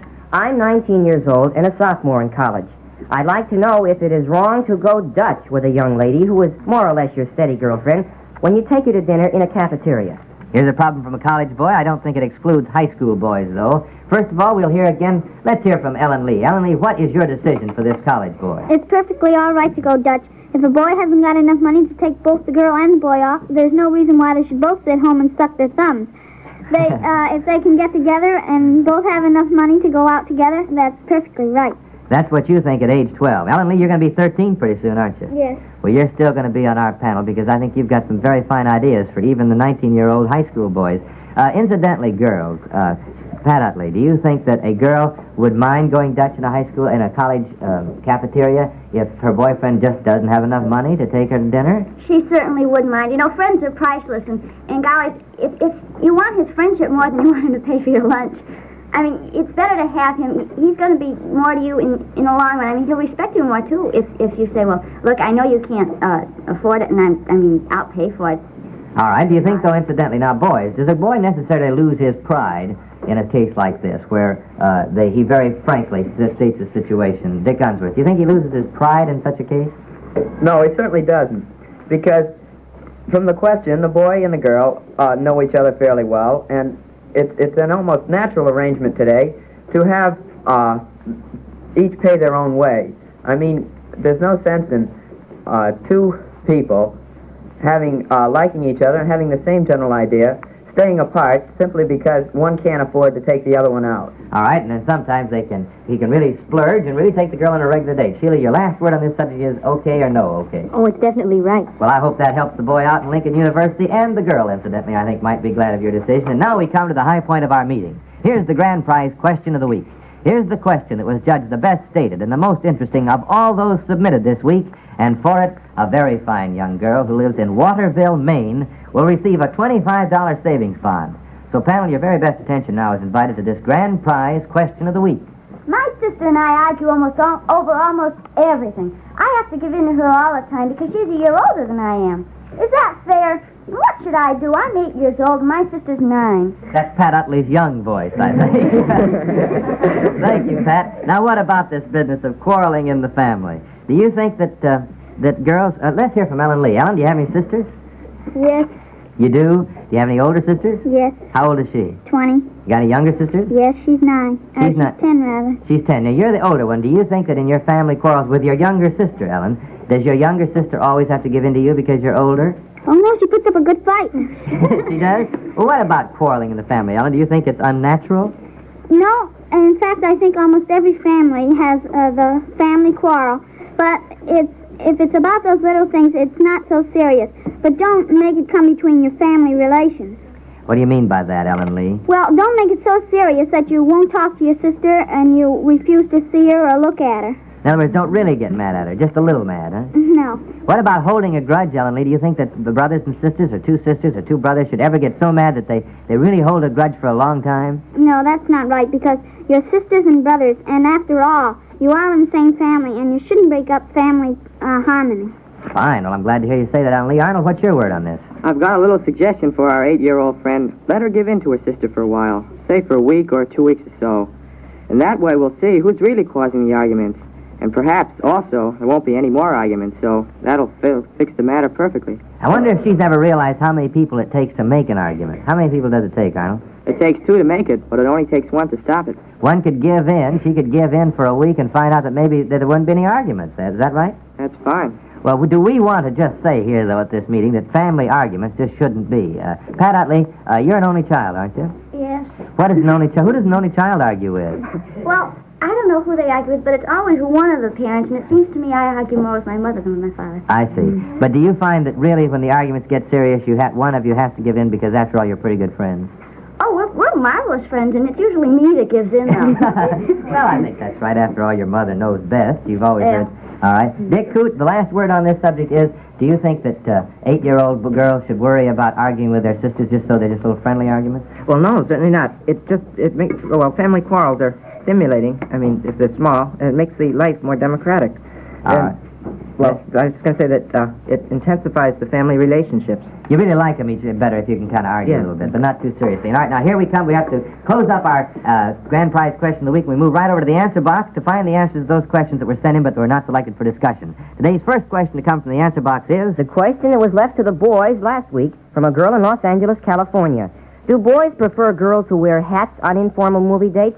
Or would the fellas rather take a girl out who's not quite so dressed up? Well, we asked for the boys' ideas in this matter of girls' hats, and they came through with some very specific answers. With no exceptions, the boys said that they did not like to take out girls who wear wild, ultra-sophisticated hats.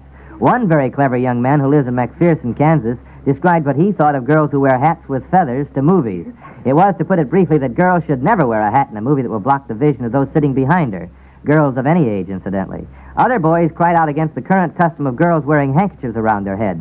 They seemed to think that that was as bad as a boy going on a date with no tie. All in all, the letters indicated that teenage boys prefer simple, teenage styles in girls' hats, worn with a complete costume of high heels, gloves, and so forth. But if the date is not a dress-up date, then no hat is better than an improvised handkerchief arrangement. From a boy in Miami, Florida. Why is it that teenage girls are so anxious these days to get serious and tie a boy down to going steady? Well, we move right over to the question we leave up to you, and we're leaving it up to the girls. That's the question we're going to leave up to the girls this week. Let's hear what you have to say in answer to the boy in Miami who asks, why is it that teenage girls are so anxious these days to get serious and tie a boy down to going steady? Only you, the girls at this meeting, can answer that question, so we'll be looking for your letters, girls. Right now, though, it's just about time to adjourn this meeting. Before we do, though, let's hear from our panel of typical teenagers one more time. This is Dick Coote with an invitation to the adults to send us their comments on our adult discussion period. This is Dick Unsworth. If any of you fellows have problems, send them along to us here at Mind Your Manners. We'd like to consider some real men's problems in this meeting. This is Sheila Gunning, reminding you to be sure to put your full name and address on your cards and letters. This is Arnold Greenberg. Remember, this program is for all boys and girls from 8 to 18, and we depend on you to give us our discussion subject. That means you boys and girls who are younger than teenage are in on this show, too. Oh, yes, this is Ellen Lee. And this is Pat Utley with our address. Got a pencil handy? Okay, here it is. Mind Your Manners, Department 4, National Broadcasting Company, Radio City, New York 20, New York. Again, panel, I'd like to speak for all of our members and congratulate you on the fine job you did today. We'll all be looking for you next week when we'll be faced with some more problems sent in by your friends across the country. I'll be calling the meeting to order at this same time next week, so let's make a date right now. Hope you all have a wonderful week. Drop us a note, will you? This is Alan Ludden saying goodbye now. Yes, boys and girls, this is your show. If you have a problem about social behavior, either at home, at school, or at parties, send it in to Mind Your Manners. You may win one of those 6 prizes. Remember, the best question wins a $25 savings bond. Mind Your Manners is produced by Robert DeFore. This is Ed Anderson, reminding you that Alan Ludden will be calling another meeting to order next week at this same time, and you're invited. So we'll see you then, and in the meantime, remember, it is smart to mind your manners. Mind Your Manners has come to you from the studios of WTIC in Hartford, Connecticut. Here's word about your wonderful Sunday on NBC. Norman Fickett, the gifted 9-year-old musician who won last week's Horace Heights show, will defend his title against New Jersey's young entertainers tomorrow. It promises to be an exciting battle of talent, so be sure to listen for Horace Heights' original Youth Opportunity program, part of your wonderful Sunday on most of these NBC stations. This is NBC, the National Broadcasting Company. It's smart to mind your manners. Yes, boys and girls, it's time to Mind Your Manners with Alan Ludden and his panel of typical teenagers. From the studios of WTIC in Hartford, Connecticut, the National Broadcasting Company presents a teenage discussion session for boys and girls from 8 to 18. Adults are invited to sit in on the meeting, too, so gather round, because here he comes, the man who conducts the meeting, that man who makes manners fun, Alan Ludden. Ed Anderson. Hello there, boys and girls. We're all set here in the studio with an audience full of eager boys and girls, a batch of real problems that you sent in, and our panel of typical teenagers. So, without any further ado, I'd like to have you meet your panel, and as usual, they will introduce themselves. Pat Utley, 16 years old, high school senior. Evan O'Brien, 17 years old, high school senior. Eileen Barry, 17 years old, high school senior. Fred Smith, 16 years old, high school senior. Anita Ager, 15-year-old, high school junior. And as our authority from the younger set, we have our old friend... David Benton, 13 years old, 7th grade. Well, panel, this past week you heard from a lot of your friends all over the country, and they sent you some very interesting problems. And we're going to send to the 5 boys and girls whose letters were selected for discussion $5 in savings stamps each. And the grand prize winner gets a $25 savings bond. So, let's see what our problems are today. The first letter was chosen for your discussion came from a young man 11 years old who lives in Minneapolis, Minnesota. And he will receive $5 in savings stamps for submitting it. I am 11 years old. My friends smoke when they get a chance, and sometimes they drink. I don't do those things, so they get mad at me and won't let me play games with them. I'd like to hear what I should do. Thank you. P.S. They steal, too. You got any word to help this young man in Minneapolis, Minnesota, Fred Smith? Well, we think that here on the panel that it's never too early to start building character. In fact, the first time that you start to build your character is the first time that you are tempted to do something wrong. All right, and so you think that at 11 years old he's plenty able to build character, is that it? That's right. Eileen, what's your word? The good boy doesn't follow the crowd. He sets the standards of his crowd. Individualism is the most important thing. All right, Emmett? Well, the fellows in this town must be missing something, and I would like to say to the parents and the adults of the community that here is another need for canteens. And also, he should join the Boy Scouts or some church group. In other words, you should find his friends outside of these boys who are doing wrong. Is that right? Yes, that's right. David, do you have any word for this boy? Definitely. As long as he knows he's right and he's got the common sense to stop such things, and he sticks to his part, he's doing all right. And you don't think he should worry about being able to play games with these fellas, is that right? He should feel happy that he's left out. All right, because they're wrong and he's right and he should be sure of it, huh? Yes. All right, Anita, what word do you have for this young man? Well, I think he could find some friends in outside organizations, and it really is a compliment to be excluded by a group of this kind of boys. All right, Pat, what's your word on it? Well, gee, I think the panel has given them some good answers, and I just can't think of a thing to say. All right, in other words, you're all for everything they've said. The Cub Scouts, the Boy Scouts, Y groups, and canteens. Imagine Pat not being able to think of something to say. Isn't that Well, I can think of something to say. I think it's about time, at 11 years old, that he starts to be a man. All right, do you think it's more manly to be right than it is to be wrong in a case like this, Fred? Definitely. All right, do you think that a boy who refuses to do such bad things as to smoke and to drink and to steal, certainly at 11 years old, that young man who refuses that sort of thing should sit down and feel very proud of himself and not at all sorry? Is that what your word is? That's right. Eileen, what's the last word? It's only when we're ostracized by those that we like and admire that it really hurts, not by those we don't respect. Well, that's a good idea. And now we move around to question number 2, which comes to us from a young lady who lives in Dillsburg, Pennsylvania. And this is the problem she presents. Should parents open their children's mail? Is it wrong for a child to write a letter and mail it without the parents reading it first? And why can't children get letters through the mail without having to show them to mother and daddy? All right, there are 3 questions, panel. First of all, should parents open children's mail? Anita Eggers. Well, no, I think it teaches the children disrespect for the property of other people, and it takes the joy out of receiving letters too. All right, you, in other words, think and under no circumstance should a parent open a child's mail. No. All right, what are some other points, though, to be considered in this problem, Emmett O'Brien? Well, disrespect is taught by parents who open the child's mail. How? Well, if the parent opens the child's mail, the privacy of the child is hurt, and the children will take this example and do the same. And I'd like to speak to the children that let parents help you in writing your letters, too. All right, David, what do you want to say? If the parents are very constructive in the way they build up this boy so that he can write his own letters and have a good background on writing letters, then they're helping him. But if they go ahead and rip open his letters to see what's going on, or before he mails them, look and check every word that he writes, they're giving that boy a bad complex as far as other people's property is concerned. Good idea. Pat? Well, he says, why can't children get letters to the mail without having to show them to their mother and father? Well, they can, and I think a good idea would be to have this boy, if he does get a letter... It's a girl. Well, a girl. A boy, boy or a girl? Too. And if he gets a letter to the mail that the parents don't open, I think it would be a good idea if the fellow took the letter to his parents and said, would you like to read the letter I got today? Then the parents would feel, well, he's not trying or she's not trying to hide anything from me. I'll let, he or she open the letters from now on. Makes kind of a family fair proposition, all right? What do you think about Eileen? I'd like to go all overboard with David and have parents say, wouldn't it be better if you wrote it this way? I know even today with thank you notes, I like to have my mother look them over. You think that they can help you sometimes? Yes, they can, and sometimes your spelling, I know mine, can be awful at times. It certainly mine can be right now. What about it, Fred? Well, when somebody else, for instance, opens your Christmas cards or something like that, it takes the kick right out of getting mail. All right, then we are definitely on record then as opposing parents to opening children's mail, but we do speak to the children and ask them to get the assistance of their parents in perhaps writing letters so that they can benefit by the parents' experience. But by all means, parents, allow the child the privacy of his own mail, particularly when he's receiving it. All right, next we turn to the department of these weekly meetings that are reserved for problems submitted by our adult listeners.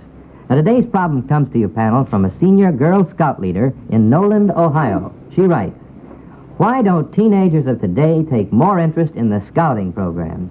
Is it that the adult leaders do not make it attractive, or are boys and girls of the teenage just not interested in outdoor activities?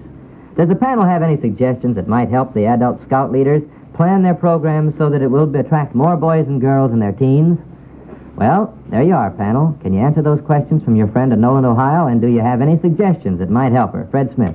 Scouting has an interesting and moving program, which all boys and girls should be interested in. I think the main reason that more aren't interested in this program is that they just don't know what it is all about. In short, scouting does not get enough publicity. Well, I might add that Fred Smith is an Eagle Scout, of whom we're very proud, and you feel then, Fred, that there's a lot to the program that lots of boys and girls don't know about. Yes, sir. Well, we'll get back around to that later. Right now, though, let's answer the question, are teenagers interested in outdoor activities as such? Pat Utley. Well, sure they are. You know, teenagers go skiing or skating or swimming, too, is popular. So it's not that they aren't interested in outdoor stuff. The reason they don't go to these meetings, I think, is because they have other activities in schools to attend where, they conflict with their scout meetings, and that leaders don't have a planned program, a constructive program that these teenagers can get their hands into and really make something out of it. Anita, do you have anything to say along that line? Well, I think that if the leaders took more time to plan active things and constructive things for the Girl Scouts or Boy Scouts to do, that they'd get more people interested in joining. All right, do you think they should plan them? What about carrying those plans through, though? They need the help of the teenagers. They need the help of the scouts. What about the teenagers who just don't take an interest in it? Well, if the program is interesting enough, I think that they'd all join. All right, Eileen, what's your point? There's the interior decorating badge, the camera badge, which would be loads of fun, especially in the winter. They could try and make a big display in some store windows showing the pictures they've taken around the town. They'll get publicity, they'll have fun doing it, and they'll enjoy it. And I'd like to say I'd love to live in Noland, Ohio, because around here we just don't have any senior scout leaders. Well, that's a good plug for senior scout leaders. Emmett, your last word? In connection with what Eileen said, there is a definite lack of adequate leaders. And I think the teenagers like a great many social functions more than the outdoors, but I think the outdoors teaches you how to live on your own. All right, we're going to have to wind this up, but as we do, I'd like to say that we would like very much to hear from boys and girls who are interested in scouting. We'd like to hear from leaders who are interested in getting more scouts. As we close this adult discussion period of today's meeting, I'd like to say to all the adult listeners that we are sincerely interested in hearing your ideas for subjects suited to this part of our meeting. If you have a problem that you would like to hear discussed by this panel of typical teenagers, won't you drop us a line and let us know what it is? We appreciate your letters, and they all receive our fullest attention. We have no prizes for the adults, but for all you boys and girls, we do have prizes, and here is your friend Ed Anderson to tell you how you can win them. Yes, boys and girls, if you have a question about social behavior at home, at school, or at parties, send it in to Mind Your Manners. You may win one of those fine prizes. Each week, we award a $25 savings bond to the writer of the best stated and most interesting question. And for the 5 other questions selected for discussion, Mind Your Manners awards $5 in savings stamps. All entries become the property of this program. In case of ties, duplicate prizes will be awarded. The decision of our judges is final. Contest closes at midnight on Wednesday of each week. Entries received after that date will be considered for the following week's contest. So, boys and girls, remember, Mind Your Manners is your show, and we want your problems. Send all entries to this address, Mind Your Manners, Department 4, National Broadcasting Company, Radio City, New York 20, New York. Send your questions in today. Now let's see who won $5 in savings stamps for sending us our third problem. It came from a girl who graduated from high school last year. And this is the problem she has to present to you, panel. My girlfriend and I have been close friends for 6 years. Lately, she has started behaving in a manner that I think is most unbecoming. Her mother tries to correct her, but she does it all wrong. As a result, the girl just ignores her and goes on her merry way. She does confide in me, however, and often asks me what to do about her fussy mother. I am sorely tempted to tell her to go home and behave herself, but I hesitate to intrude. Do you think I should put my 2 cents worth in, since my friend does discuss her family relations with me? Or should I let her learn the error of her ways the hard way? All right, Eileen, what do you have to say? Put your 2 cents in, but good. I think you can give this girl some good advice. You sound like you can, and I think she'll be a lot more ready to take it from you than from her parents. All right, what about it, Fred, though? What thing do you want to augment Eileen's statement with? Well, she wouldn't come to this girl if she didn't have faith in her and trust her, and so that I think it would be a good idea if she did try to help this girl out and not drop her like a hot potato because she is doing wrong. She does have a definite obligation in trying to help this girl.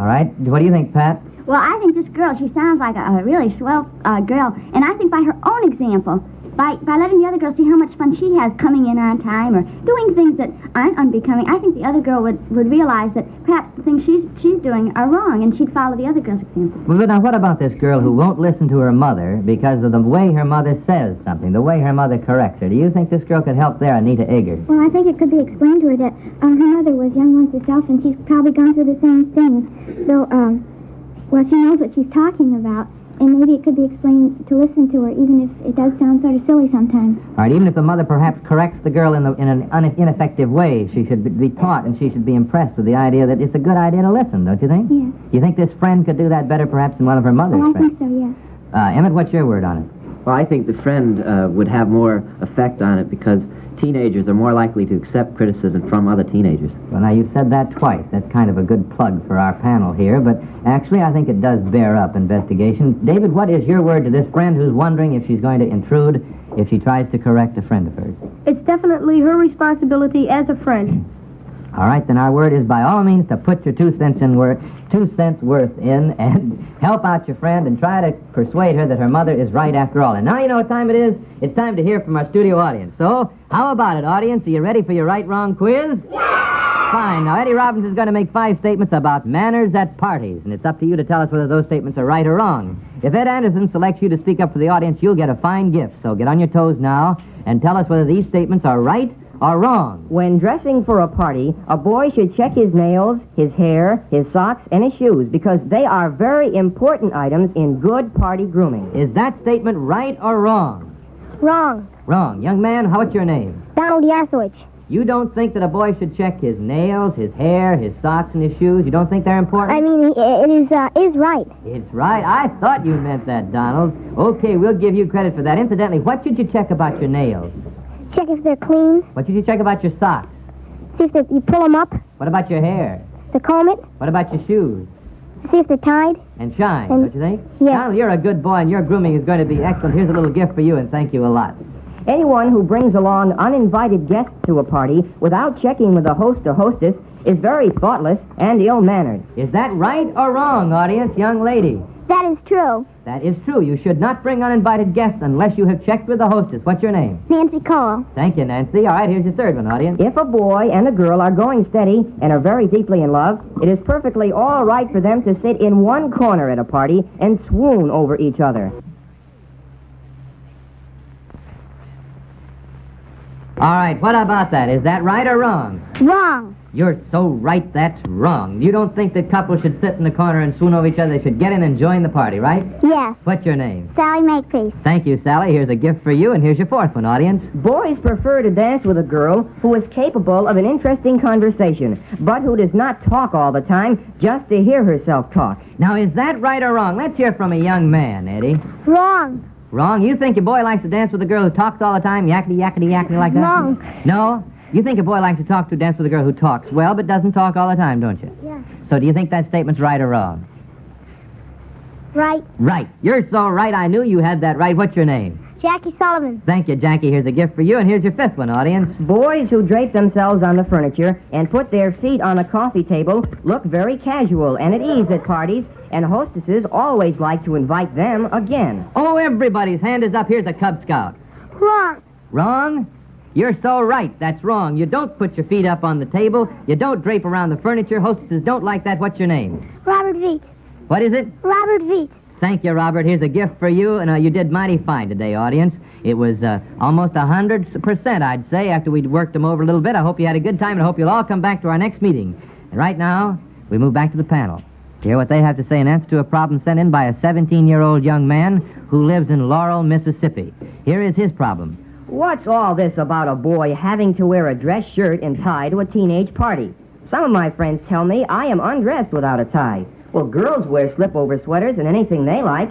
So what's wrong with a clean white sports shirt that is starched and ironed with the collar turned out? I'm 17, and I hate to wear ties. How old are you, Emmett? I'm 17, and I wear a tie all the time whenever I go out. Even wears a bow tie, I might add. Today. You have to start growing up sometime. Why not start now? In later life, you're going to have to wear a tie. But do you think, Emmett, that it's kind of hard to start wearing it? Was it comfortable when you first started wearing a tie? Well, it was a little uncomfortable. Many of us don't like to wear them, but we have to do it because, well, convention demands it practically. All right, now here's David Benton. How old are you, David? 13 years old, and I still believe you're supposed to wear a tie. All right, David. Incidentally, when were you 13? Day after Christmas. A day after Christmas. Well, you've been 13 quite a while. Happy birthday. Happy birthday, Danny. We failed to observe that birthday on you. You have a tie on right now, David. Is it comfortable? Certainly. When did you get used to wearing a tie? Well, anywhere from 6 to 7. All right, well, then you didn't have the problem this boy at 17 does. But do you think, David, that a boy at 17 should learn to begin to be comfortable in a tie? Surely. If he learns now, it'll be much easier later. All right, and it'd been easier if he'd learned it earlier, wouldn't it? All right, Fred Smith, what's your point? You shouldn't wear a sports shirt to a party any more than you'd wear shoulder pads playing baseball.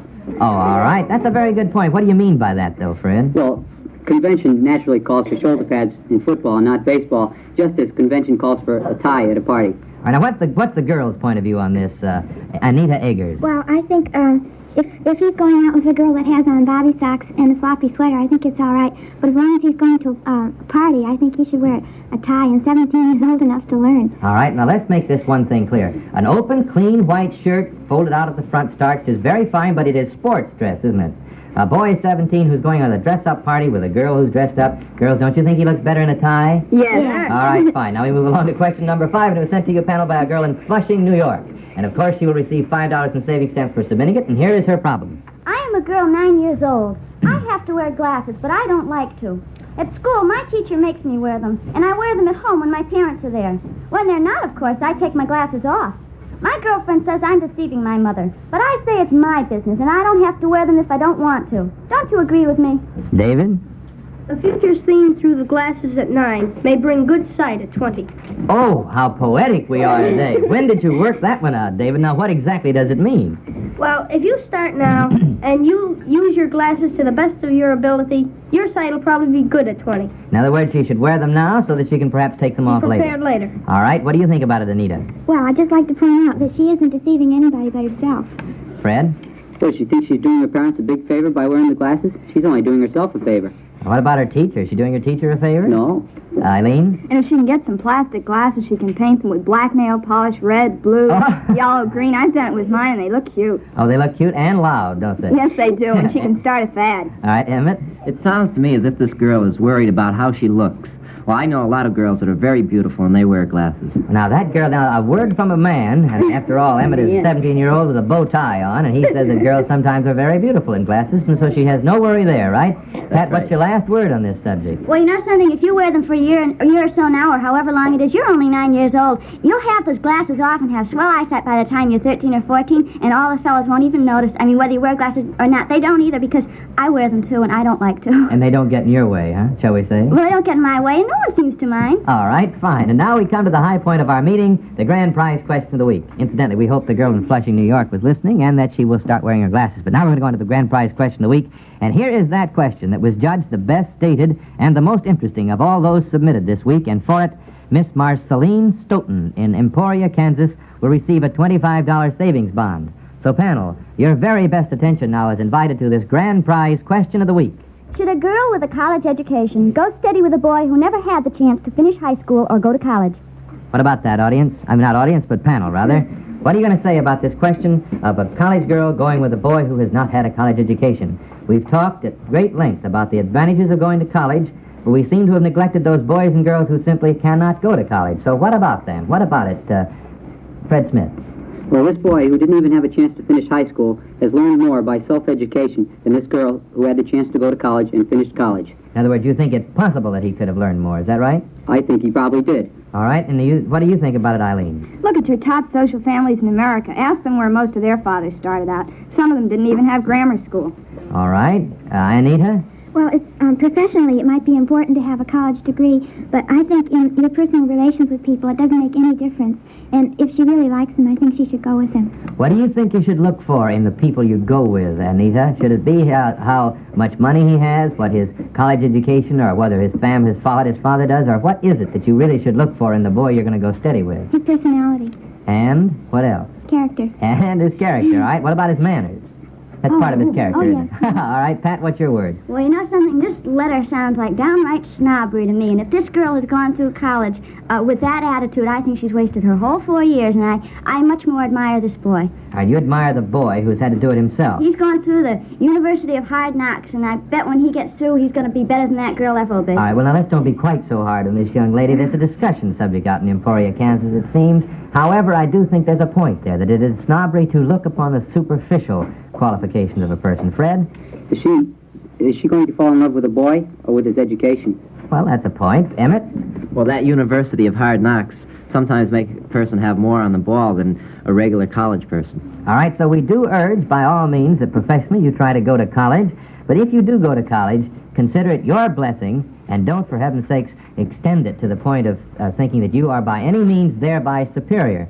Now, panel, I'd like to talk just a little bit more about this question because it's one that lots of boys and girls are going to face as the spring term begins to end. Now, when you start to think about shall I or shall I not go to college, what actually should be your point of view? What is the reason for going to college, the best one you can think of? Eileen? Go to college because you want it for some definite reason, because you're going to get something out of it. But remember, when you come out of college, sometimes the person who's worked is ahead of you, and you can't go into an office, or a lot of people in offices and stores think, oh, that college person, she thinks she knows everything. All right, actually, don't you think a college education increases your potential ability? It doesn't, by just the fact of having a degree, make you in any way superior, right? Yes, it increases the amount that you can absorb. All right, I hope we can have some letters on that, because as the spring term approaches, we're going to talk more and more about going to college, why go to college, and how to go to college. And now we open up the answer box to find the answer to those questions that were sent in, but that were not selected for discussion. Today's first question to come from the answer box is... The question from a boy in Miami, Florida, that was left to the girls last week. It was, why is it that teenage girls are so anxious these days to get serious and tie a boy down to going steady? Well, as we might have expected, the girls were only too ready to answer our friend in Miami, Florida. We had letters from girls all over the United States, and it seems the girls do not agree that it is always their idea to go steady. As a matter of fact, most of the girls pointed out that it was the boys in their community who seemed most anxious to make a steady arrangement. Some of the answers went on at great length, advising this young man that he should never submit to going steady if he didn't want to. No girl wants a steady boyfriend who is not anxious to go with her and her alone. Going steady should be a mutual agreement, and one that is reached only after the boy and girl have gone together for some time and are sure that they prefer each other's company to all others. There were other letters that argued that it is not a good idea for teenagers to go steady at all, but summing up the answers the girls sent in, I would say that the girls denied completely their responsibility and recommended that our friend in Miami look around some more before he makes such damaging generalizations about our young womanhood. From a girl in Montreal, Canada. I'm giving a birthday party next week, and since so many of the boys have asked me for my picture, I thought I'd just give one to everybody at the party. Do you think it would be all right? No, we're sorry, but we don't think it would be a good idea. We suggest that you give your picture only to those friends who seem sincerely anxious to have one. Wholesale handing out of pictures seems a bit egotistical to us. From a boy in Hartford, Connecticut. Does a fellow have to let his brother see his diary? No. A personal diary is your private property, and no one should expect to see it. You certainly are not obliged to show it to anyone. From a girl in Fargo, North Dakota. What about these new short hairstyles for girls? Do the boys go for them, or would they rather we girls keep our long, soft tresses? Ah, there it is, boys. That's the question we leave up to our audience. It's the question that only you boys can answer, so let's hear from you fellows. What do you have to say in answer to this question? Do the boys go for the new short hairstyles, or would they prefer that the girls keep their hair long? And that puts the top right back on the answer box. It's almost time to adjourn today's meeting, but before we do, let's hear from our panel one more time. This is Pat Utley thanking all the boys and girls and the adults who wrote to us this past week. We certainly hope you will continue to be part of our program. This is David Benton with an invitation to you to join us next week. And bring your friends, won't you? This is Notting Barry, reminding the boys and girls who are not yet teenagers that this is your show, too. This is Fred Smith with a word to the boys. If you have any kind of problem about how to get along socially, send it in, and maybe these girls will come up with some ideas that might help us all. This is Anita Egger reminding you to be sure and put your full name and address on your letters. And this is Emmett O'Brien with our address. Send your cards or letters to Mind Your Manners, Department 4, National Broadcasting Company, Radio City, New York 20, New York. Well, panel, you did a good job today, and I'm sure I'm speaking for all of our listeners when I congratulate you on your good sense and imagination. We're all looking forward now to next week's meeting, so don't be late, anybody. I'll be calling Mind Your Manners to order at this same time next week. So have a wonderful week, and drop us a note, won't you? This is Alan Ludden saying goodbye now. Yes, boys and girls, this is your program. If you have a problem about social behavior, either at home, at school, or at parties, send it in to Mind Your Manners. You may win one of the 6 prizes. Remember, the best question wins a $25 savings bond. Mind Your Manners is produced by Fred Wade. This is Ed Anderson reminding you that Alan Ludden will be calling another meeting to order next week at the same time. And you're invited. So we'll see you then. And in the meantime, remember... It is smart to mind your manners. Mind Your Manners has come to you from the studios of WTIC in Hartford, Connecticut. And here's word about your wonderful Sunday on NBC. There's Ozzie and Harriet, 9-year-old Norman Fickett, facing his 3rd contest on Horace Heights program. Phil Harris and Alice Faye with Fred Allen as guests, then Fred's own show with guest Jack Haley, and Douglas Fairbanks Jr. starring in The Exile. There's much more, and it's all yours tomorrow on most of these NBC stations. Remember your wonderful Sunday on NBC. This is NBC, the National Broadcasting Company. It's smart to mind your manners.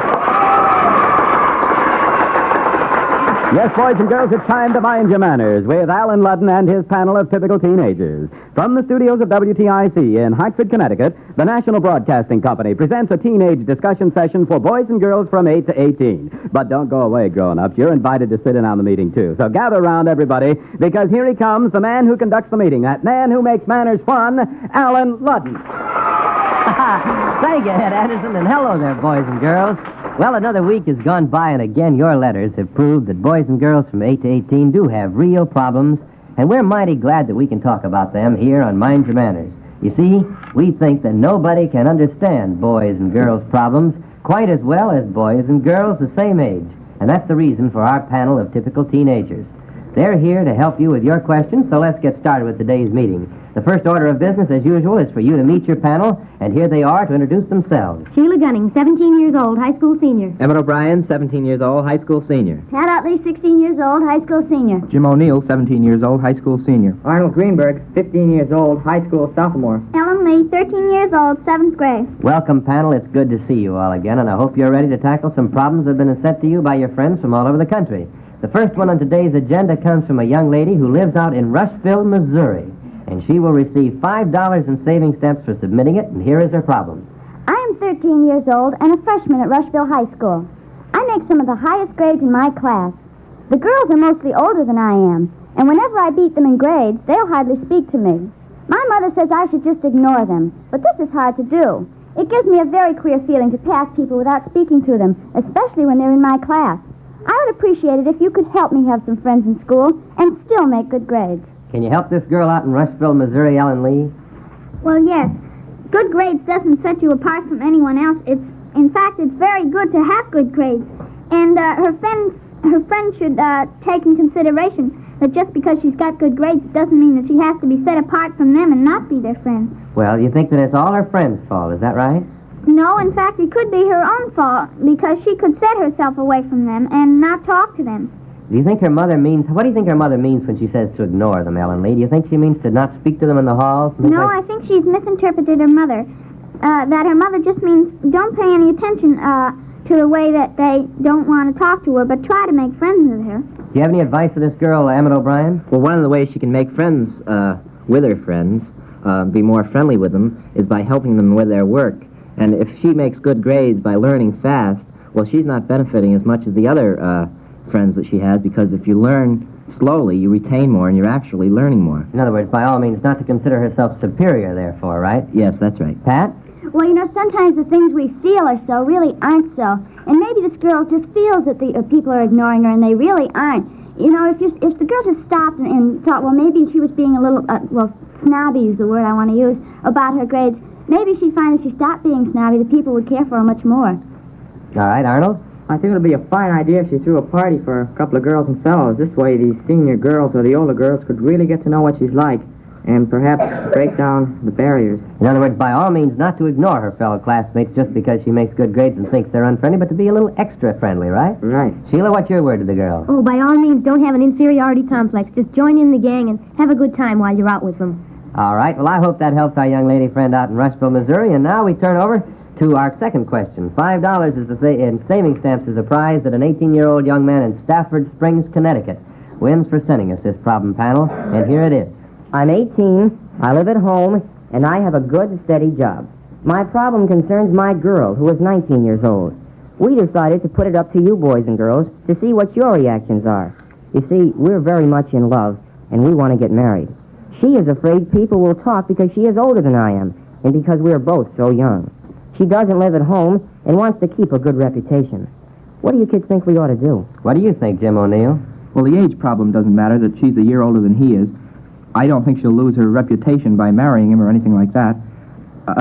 But these years should be spent in developing his potentiality for the future. If he gets a job, a different job now that pays maybe a little less, in 10 years he may be in a better position than he is now. He may be closing doors by marrying so young. I mean, think about it from the possibility of 10 years from now when he thinks about marriage at 18, right? What do you think about it, girls? Let's hear from Sheila Gunning. Well, this fella says he's has a good, steady job, but he didn't say how much he's earning. Perhaps he figures that his wage plus his wife's wage can support them, but he can't figure on her working forever, and so he should try to find a better opportunity for himself and then get married, so he'll always be sure that he can support her. In other words, think of his future at 18, right? That's right. Rather than the for it. immediate present. So, Pat Utley, what's your word? Well, I just thought of something. I don't know who said it, but somebody once said you can't live on love. So this fellow has got to be able to support the girl, and he... something else. This girl perhaps feels that she's going to... she wants to keep her respectability, and I think perhaps the girl is the one in the case that's going to hold back on this getting married. Personally, I don't think they really ought to get married. I think that by waiting 2 or 3 years, they'll find that they know more about the world around them. Well, but you don't think by any manner of means, Pat, that the girl would lose any respectability by being married at 18. No. She shouldn't have any qualms about that sort of thing. We don't feel that at all. But do you think, Emmett O'Brien, that a young couple, 18 and 19-year-olds, who feel that are prepared and ready to get married and who have looked into the picture thoroughly, as you all seem to be suggesting, do you think that couple then should, by very reason of their age, stop at their plans? No, the age shouldn't stop them because some teenage marriages, and most of them, do turn out very good. But I think the fellow should wait a few years and try to save as much money as he can, because in later years there's going to be a lot of difficulties and tribulations that arise, and there'll be expenses of all sorts that he'll have to cope with. And if his wife isn't working, well, he won't be able to rely on her income. Well, then your recommendation, as I see it, summing it all up, is to this friend of yours in Stafford Springs, Connecticut, by all means, to wait and look the picture over thoroughly. Arnold, what's your last word on this subject? Well, we can't forget Cupid. When Cupid's arrow hits you, he really got you, whether you're 8 or 80. So our 15-year-old romantic here. We just can't advise the two people who forget love altogether. But what they have to do is really iron out all their problems before they decide on anything. And look at all the sides of the picture, but not by any means to leave or neglect romance, right? Right. Okay, well, I'm glad you pointed that out, Arnold. It takes a 15-year-old to remind us of the importance of love. All right, what do you think about this lady's problem, panel? She writes to you from Marshall, Missouri, and this is a situation that faces her, and I quote her letter. My very best friend is the mother of 2 attractive girls who are now in high school. The girls are growing up, but my friend refuses to recognize it. They are still her babies, and she refuses to let them participate in any of the school's social life. The girls are in bed at 8:30. They cannot even discuss such worldly subjects as boyfriends, drinking, or smoking. Well, I'm watching all this from the sidelines, and I think my friend is making a terrible mistake. I'm afraid her daughters will soon start lying and cheating. They're good girls now, but I think their mother is forcing them to change. Is there anything that I, as a friend on the outside, can do to show this mother how wrong she is? What do you have to say in answer to that question, panel? Okay, let's hear first from our girls, Ellen Lee. Well, this lady could get a party gathered... The lady who wrote the letter, in other yes. words. All right. And get a party gathered together and have the friends come around and meet the girls and have the mother understand that she has to be with some friends, that the girls just can't grow up without friends. They'll be put right out of their life, and life will end. All right, then you think that life will end if the girls don't make friends their own age, right? Yes, because everyone has to have friends. All right. What do you think about it, Sheila Gunning? Well, in high school is the time that she should be making friends and also learning social etiquette. And I really pity this mother. I mean, when these girls get to be a little older, they're naturally going to want friends and want to go out because it's only human for teenagers. And this mother is going to find that she's lost her daughters. I really feel sorry for her. You feel sorry for the mother. What about the girls, Pat? Well, I feel very sorry for the girls and the mother, too, because when these girls get older, they're going to be so dependent on their mother that, if their mother ever leaves them or anything, they're just going to get a complete loss of how to live. Really, how to live. In other words, you think dependability is something that you don't want to become dependent, right? No, during the years of teenage, you ought to learn how to become self-dependent. All right, fine. Now, what about the possibility of the girls turning to such things as lying and cheating? This friend is worried about that, Arnold Greenberg. Do you think that's a possibility? That's a definite possibility that the mother and girls will have to look out for, because if the girls don't get a chance to be with boys and girls of their own age, when they grow up, soon they'll be doing things on the sly. And an unhealthy atmosphere will be created in the family that way. All right, I want to ask one question before we leave this. This friend of yours in Marshall, Missouri asks, is the mother wrong, first of all? Do you think the mother is wrong in so babying her high school-age daughters? Panel, yes. Yes. You do? I didn't mean yes, but you do think that, right? Definitely. All right, now what do you think? Do you think the friend on the outside can do anything to help this mother? Concretely, we're going to have to wind it up here. Emmett, what's your answer? She, as a friend, can have a party and invite the other mothers of other young girls to her house and have this mother meet them, and they'll compare their social life of their daughters, and she'll see what her daughters are missing by staying out of all this life. By illustration, in other words. Yes. By letting the mother compare how her daughters are lacking because they're not out with their friends. All right? That just about winds up today's adult discussion problem, and I hope that the panel were able to give our friend in Marshall, Missouri, an answer to help her solve her problems. We have another such discussion scheduled for our next meeting, and as usual, we invite all our adult listeners to supply the subject. So drop us a line, won't you? Let us know what you think of these weekly sessions of ours. Now, panel, let's see what our third prize-winning problem is. It came to us from a fine young lady who lives in Springfield, Massachusetts, and of course she will receive $5 in savings stamps for sending it. And here is her question. I am 12 years old and I babysit during the day. I have 2 questions for you about babysitting. First of all, is 25 cents an hour too much? And secondly, what would you do about a lady who just pays anything she likes, and it usually comes to about 15 cents an hour? How do you tell her that is not enough? All right, first of all, is 25 cents an hour too much for a daytime babysitter? Sheila Gunning. Well, as a well-trained and an ancient babysitter, I say 25 cents is good for daytime, especially if you're only 12 years old and you're really not too experienced babysitter. You think 25 cents is enough, huh? That's good. Very much. You mean, would you work for 20 if you were 20 cents an hour? No, I think 25 is just about right. 25 cents is the price. All right, now what do you do, Ellen Lee? You're 13. What do you do about a lady who hires you and then gives you whatever she feels is right, and it usually turns out to be 15 cents an hour? Well, you can't tell her right then that you want a quarter and not 15 cents. But you should make a point when she calls you up and asks you to come and babysit for her that your wage is at 25 cents an hour. In other words, establish your price at the beginning of the negotiations, right? Yes. All right, that's the word to our babysitters who are listening. Be sure to make your financial arrangements before you take the job, and don't try to do it after the thing is all over. And we do have to go on record, it seems. We don't want a price fix here. If anybody wants to sit for less, believe me, as a father of a young son, I'm glad to hear any lower prices. Sheila, what's your last word on this? If they have 4 or 5 or maybe 10 children, maybe you could ask for 40 cents or so. Oh, I think so. That is not my problem at this point. However, that should settle our young lady's problem in Springfield, Massachusetts. And now it's time to hear from our studio audience. So how about it, audience? Are you ready for your right-wrong quiz? Fine. Now, Eddie Robbins is going to read 5 statements about manners in everyday life. And it's going to be up to you to tell us whether these statements are right or wrong. If Ed Anderson selects you to speak up for the audience, you'll get a prize.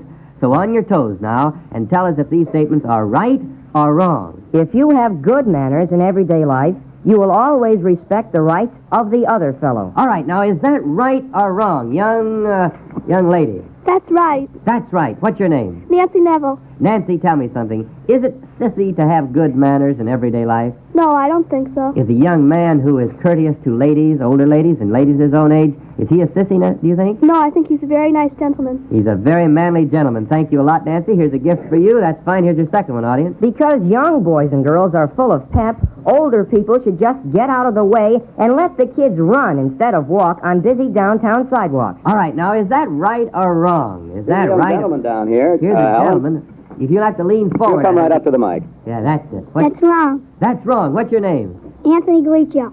Anthony, you don't think that kids should be allowed to run down the busy sidewalks downtown, do you? No. Why? Because you might bump into somebody. That's a very good reason. That's a very good reason. Here's a little prize for you, and thanks a lot, and here's your third one, audience. Drivers should respect school safety patrols, and they should always obey the slow-up signs near the schools. I hope all the adults who drive cars are listening. Let's find out if this statement is right or wrong. That is right. It's right. What's your name? Julie Willett.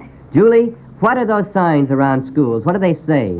Go slow, school and School crossings. Yeah. Don't run over school kids. They're nice. We like to keep the school kids healthy, right? All right, let's remind all the drivers listening then to be careful of the school safety signs. All right, here's your fourth one, audience. A good way to hitch a ride after school is to stand near a stoplight and jump on a car when it's stopped for a red light. Now, is that right or wrong? Is that right or wrong, young man? That's wrong. That's wrong. Why is that wrong? Well, there's one way of going home, and that's taking a bus. You shouldn't have to go stop by a stoplight and pile in the car. There might be more than yourself trying to get a ride. And another thing, it's dangerous, isn't it? Yes. What's your name? Lee Hitchcock. What? Lee Hitchcock. Lee, that's fine. We do not recommend that anybody jump on cars. It's a very bad idea. It's as dangerous as drivers who don't stop or slow up near schools. Here's your fifth one, audience. On a crowded bus, young boys and girls should be happy to give their seats to older people who cannot stand up as easily as the boys and girls. Oh, I wish you could see everybody's hand is up. Here's the young lady. What? Here's the young lady. That's right. That's right. She's a Girl Scout. What's your name? Lois Ann Barth. Lois, you think that young boys and girls should be happy to get up and give their seats to older people, and we're very glad that everybody in the audience thinks that's right. Does everybody think that's right? Yes! Fine, good. Now, that winds it up for today, audience. We've got another right-wrong quiz all set for you next week, and you're all invited to come back and join in the fun. Don't go away right now, though, because here comes Ed Anderson with some very important rules for you. Ed, the floor is yours. Thank you, Alan. Well, boys and girls, Mind Your Manners is your show, and we talk about your problems each week at our meetings. Our panel of typical teenagers is anxious to tackle any subject that interests boys and girls from 8 to 18, and we depend on you to send us your questions or problems. And if you do, you may win one of our fine prizes. Each week, we award a $25 savings bond to the writer of the best stated and most interesting question. And for the 5 other questions selected for discussion, Mind Your Manners will send the writers $5 in savings stamps. All entries become the property of this program. In case of ties, duplicate prizes will be awarded. The decision of our judges is final. Contest closes at midnight on Wednesdays, and entries received after that day will be considered for the following week's contest. Send all entries to this address. Mind Your Manners, Department 4, National Broadcasting Company, Radio City, New York 20, New York. So, boys and girls, send your problem in today, right after the meeting. We'll be looking for your cards and letters, boys and girls. Right now, let's see who won $5 in savings stamps for sending us our 4th question. It came to us from Roger K. Johnson, who lives in Bay Minetto, Alabama.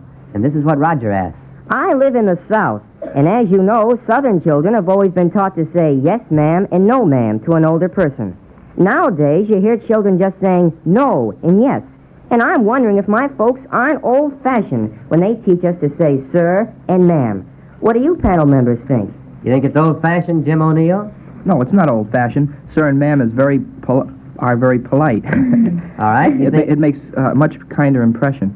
Do you think that teenagers these days, though, are forgetting to say no, ma'am, and yes, sir, and that sort of thing? I think they are, yes. You do? Why? Why do you think they are? Well, they try to get through too fast. They're too much in a hurry. You think they're losing their old-fashioned courtesy, right?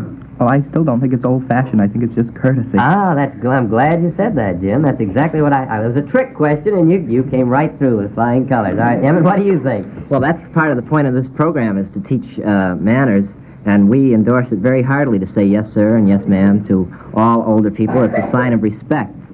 Also, it's a kind of a nice way to talk, don't you think, Sheila Gunning? I think you always make a much more favorable impression. I know when my mother's out and she'll meet some of my friends, if they say, hello, Mrs. Gunning, or something like that, she always comes home and says to me, isn't he a nice boy or isn't he a nice girl, just because he spoke. And that never hurts any boy or girl to have parents think they're nice, does it? No, it's very good. What about it, Arnold? Do you think that in the North, now, you were raised in the North, weren't you? Born and brought up in Hartford. Right here in Hartford. Well, now, what about that, Arnold? Do you think that in Hartford or in the North, say here in New England, it's not good manners or it's not taught these days to say no, ma'am, and yes, sir? I think boys and girls are still taught here in New England to say no, ma'am, yes, sir, and just other sayings like that. The only reason why the boys and girls sometimes don't say it is only through lack of respect. Lack of respect or lack of thinking, don't you think, perhaps? That's right. They just don't stop to think about it, but here on Mind Your Manners, as of this day, we recommend no, ma'am, and yes, sir. Right, panel? Yes, sir. Okay, thank you, Mr. O'Brien. All right, now we go around to question number 5. It comes to you from a girl in Hickam Mills, Missouri, and, of course, she receives $5 in savings stamps for submitting it, and here is her problem. I am 17 years old, and like most of my friends, I go steady. Our boyfriends have given us their class rings to wear. Now they want to wear our rings. I don't think we should give up our class rings, but some of my friends are doing it, so I come to the panel. What do you think I should do? Emmett, what do you think she should do? Well, as a fellow, I think that the girls should give the fellows their rings, because if they have asked for the fellows' rings, well, I think the fellows would like in return their rings, because I know I would. All right. Pat, you don't seem to agree. No. Girls don't ask for fellas' rings. Oh, they don't. I see. That you're correcting Mr. O'Brien. I'm correcting Mr. O'Brien. I see. Well, that was a very short correction. I understand what you mean now. Now, what do you mean, Pat, though? What about girls giving boys rings, giving boys their rings? Well, What girl's problem is that? Excuse me. Well, see, if the fellow wants to go steady, he'll give the girl his ring of his own free accord. Yeah. If the girl doesn't want to give the fella his ring, her ring, pardon me, well, she doesn't have to do it. It's all of your own free will, whether you want to or you don't. You can go steady without giving a ring, too, you know. I see. But then you think the girl is just her own. If she doesn't want to do it, she doesn't have to. She doesn't want to do it, she doesn't have to. No. What about her boyfriend who wants her ring, though? Emmett, what do you want to say there? Well, my goodness, he was so eager. I'm about to go through the roof. if the girls don't want the rings and the fellows offer them to them, well, they can just say, well, I don't want your ring. We can go steady without having some token as such as a chain and ball is what it is, practically. Oh, you know, a ring is chains and balls. Well, same effect. They could have a sign, he's mine, hands off, or something like that. Well, what do you think about this girl in Hickam Mills? To wind up this question, I'm just going to keep talking right to Emmett here. Emmett, your answer to this young lady, and I'm going to take your answer alone. Now, be careful. Do you think this girl should give her ring to the boy if she doesn't want to? No, I don't think so. And if she doesn't want to, she should give him his ring back. Oh, all right. That's the answer. How many of you agree with Emmett? No. You don't agree? No. Well, we can't settle this very difficult teenage problem, so I'm going to ask for mail from our audience, and we'll talk about it next week. If we get sufficient controversial letters on this subject, we'll talk about this one some more. But right now, we've got to go into the high point of the meeting, which is our grand prize question of the week. Here is the question that was judged the best stated and the most interesting of all those submitted this week. And for it, Jean Jaquette in Connor, Montana, will receive a $25 savings bond. So, panel, your very best attention now is invited to this grand prize question of the week. I attend a small high school of about 100 students. There are about 6 boys and 17 girls in our senior class. The girls really have a date problem. What few boys there are in our class are either bashful or just plain backward about dates. We come to the panel for some ideas about how we can encourage the boys to become interested in girls, and also for some advice about our other problem, which is whether or not senior girls should date freshmen and sophomore boys. My, that's a problem. Can you imagine going to a high school, Arnold Greenberg, where there are 6 boys and 17 girls? What would you do if you were a girl? Well, I know. If I were a boy, I'd love it. Well, you are a boy now. If you're in that school, you'd love it, right? Definitely. Okay. Now, what do you think about it, though, Arnold? Do you think the girls should... what are they going to do about those high school senior boys who seem to be a little bashful? Well, I think the girls can solve their problem quite easily. I believe they should go out with the sophomore and freshman boys. For right away, you'll find a great change in the senior boys. They're going to begin to get jealous. Just you wait and see. And they'll be correcting their manners. Then they'll be going out with you girls. All right, what do you think, Jim? I think they ought to throw a party, and then when they get all the We're boys... throwing more parties. Every answer to every question is a party. No, this is a good idea. Okay, you go right ahead. We like parties. That's why we like to throw them. All right. Emmett's in agreement now. Now, what about this party? What kind of party should this be? Now, the girls should throw the party, and then they should The invite... 17 girls. All 17 of them. All right. And they should get the 6 boys in there and get some other boys around town if they can find them. And then when they get them in there, close the door and just kind of move in on them and see what... Now, how would you... Now, that's not as simple as it sounds. How would you move in on them? What do you mean by that concrete, specifically, seriously? Well, start dancing and so forth. That's the way they get them interested. Paul Jones, maybe. That would work. Huh? Well, that would be very nice. 17 girls, 6 boys, and Paul Jones would be kind of busy. We've got to wind it up. But as an answer to the girl's question in Montana, Connors, Montana, we do think, don't we, that they should date the sophomore and freshman boys, right? Yes. All right. And then we do recommend that the senior boys will then kind of wake up and realize how far ahead of them the freshman and sophomore boys are, and we hope that solves or helps solve that problem out in Connors, Montana. We'd like to hear how it works out. Right now, though, we have to open up the answer box to find the answers to those questions that were sent in, but that were not selected for discussion. Today's first question to come from the answer box is... The question from a girl in Fargo, North Dakota, that was left to the boys last week. It was, do boys go for the new hairstyles, or would they prefer that the girls keep their hair long? Well, we turned this question over to the boys, and we expected a definite answer from them, but this time the boys surprised us. Evidently, girls, the boys haven't taken a definite reaction to the new hairstyles. Their answers this week were very lukewarm. Several boys did write to say that they thought the short hair looked nice on certain girls. A few others wrote to say that they did not like short hair when it was too short, whatever that means. But all in all, I guess the answer to the question from Fargo, North Dakota, is that the boys have not formed an opinion about the new short hairstyle. From a boy in Kansas City, Missouri. Why can't you pick baked potato skins up in your fingers to eat them, if you do it without getting the butter on your hands? Well, here is the boy who doesn't agree with one of our answers in a right-wrong quiz, and we think he has a point. So we'll modify our answer to say that if the skins are crisp and tough, it is better to pick them up in your fingers and cut them off and eat them with a fork. All right. If they're tender and greasy, however, we do recommend the fork over the fingers. From a boy in New Haven, Indiana. Would girls be happier if boys were always just a little late to pick them up for dates? Well, that's your question, girls. It's up to you to answer that question. We'd like to hear from you. What is your answer to this question? Would girls be happier if boys were always just a little late to pick them up for dates? And that puts the top back in our answer box. It's almost time to adjourn today's meeting, but before we do, let's hear from our panel one more time. This is Pat Utley saying that we hope you enjoyed today's meeting and that you'll be with us again next week. This is Arnold Greenberg reminding all boys and girls from 8 to 18 that Mind Your Manners is your show. And we'd like to hear from you, too. This is Ellen Lee, inviting you to drop us a line. This is Jim O'Neill speaking to the fellows again and urging them to let us have their questions. This is Sheila Gunning, reminding you to be sure to put your full name and address on your cards and letters. And this is Emmett O'Brien with our address. All set? Okay, here it is. Mind Your Manners, Department 4, National Broadcasting Company, Radio City, New York 20, New York. Thank you, panel. It was a fine meeting, and before we adjourn, I want to say thank you for all the fine letters we've been getting. We hope you keep it up, and we hope you all have a wonderful week. Remember, I'm going to be calling Mind Your Manners to order at this same time next week, and every one of you is invited. So until then, this is Alan Ludden saying goodbye now.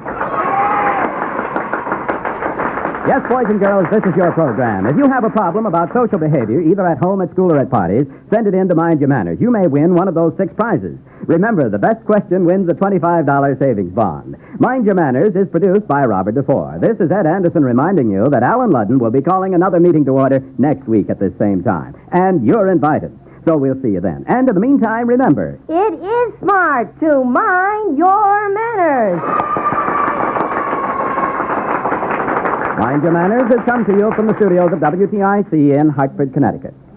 Here's word about your wonderful Sunday on NBC. Ozzie and Harriet, America's nicest and funniest young couple, lead off your NBC Sunday evening. Then 9-year-old Tommy Check defends his championship on Horace Heights' show, after which Alice Faye makes life difficult for Phil Harris and hilarious for you. 3 fine programs, but just a start on your wonderful Sunday on most of these NBC stations. This is NBC, the National Broadcasting Company.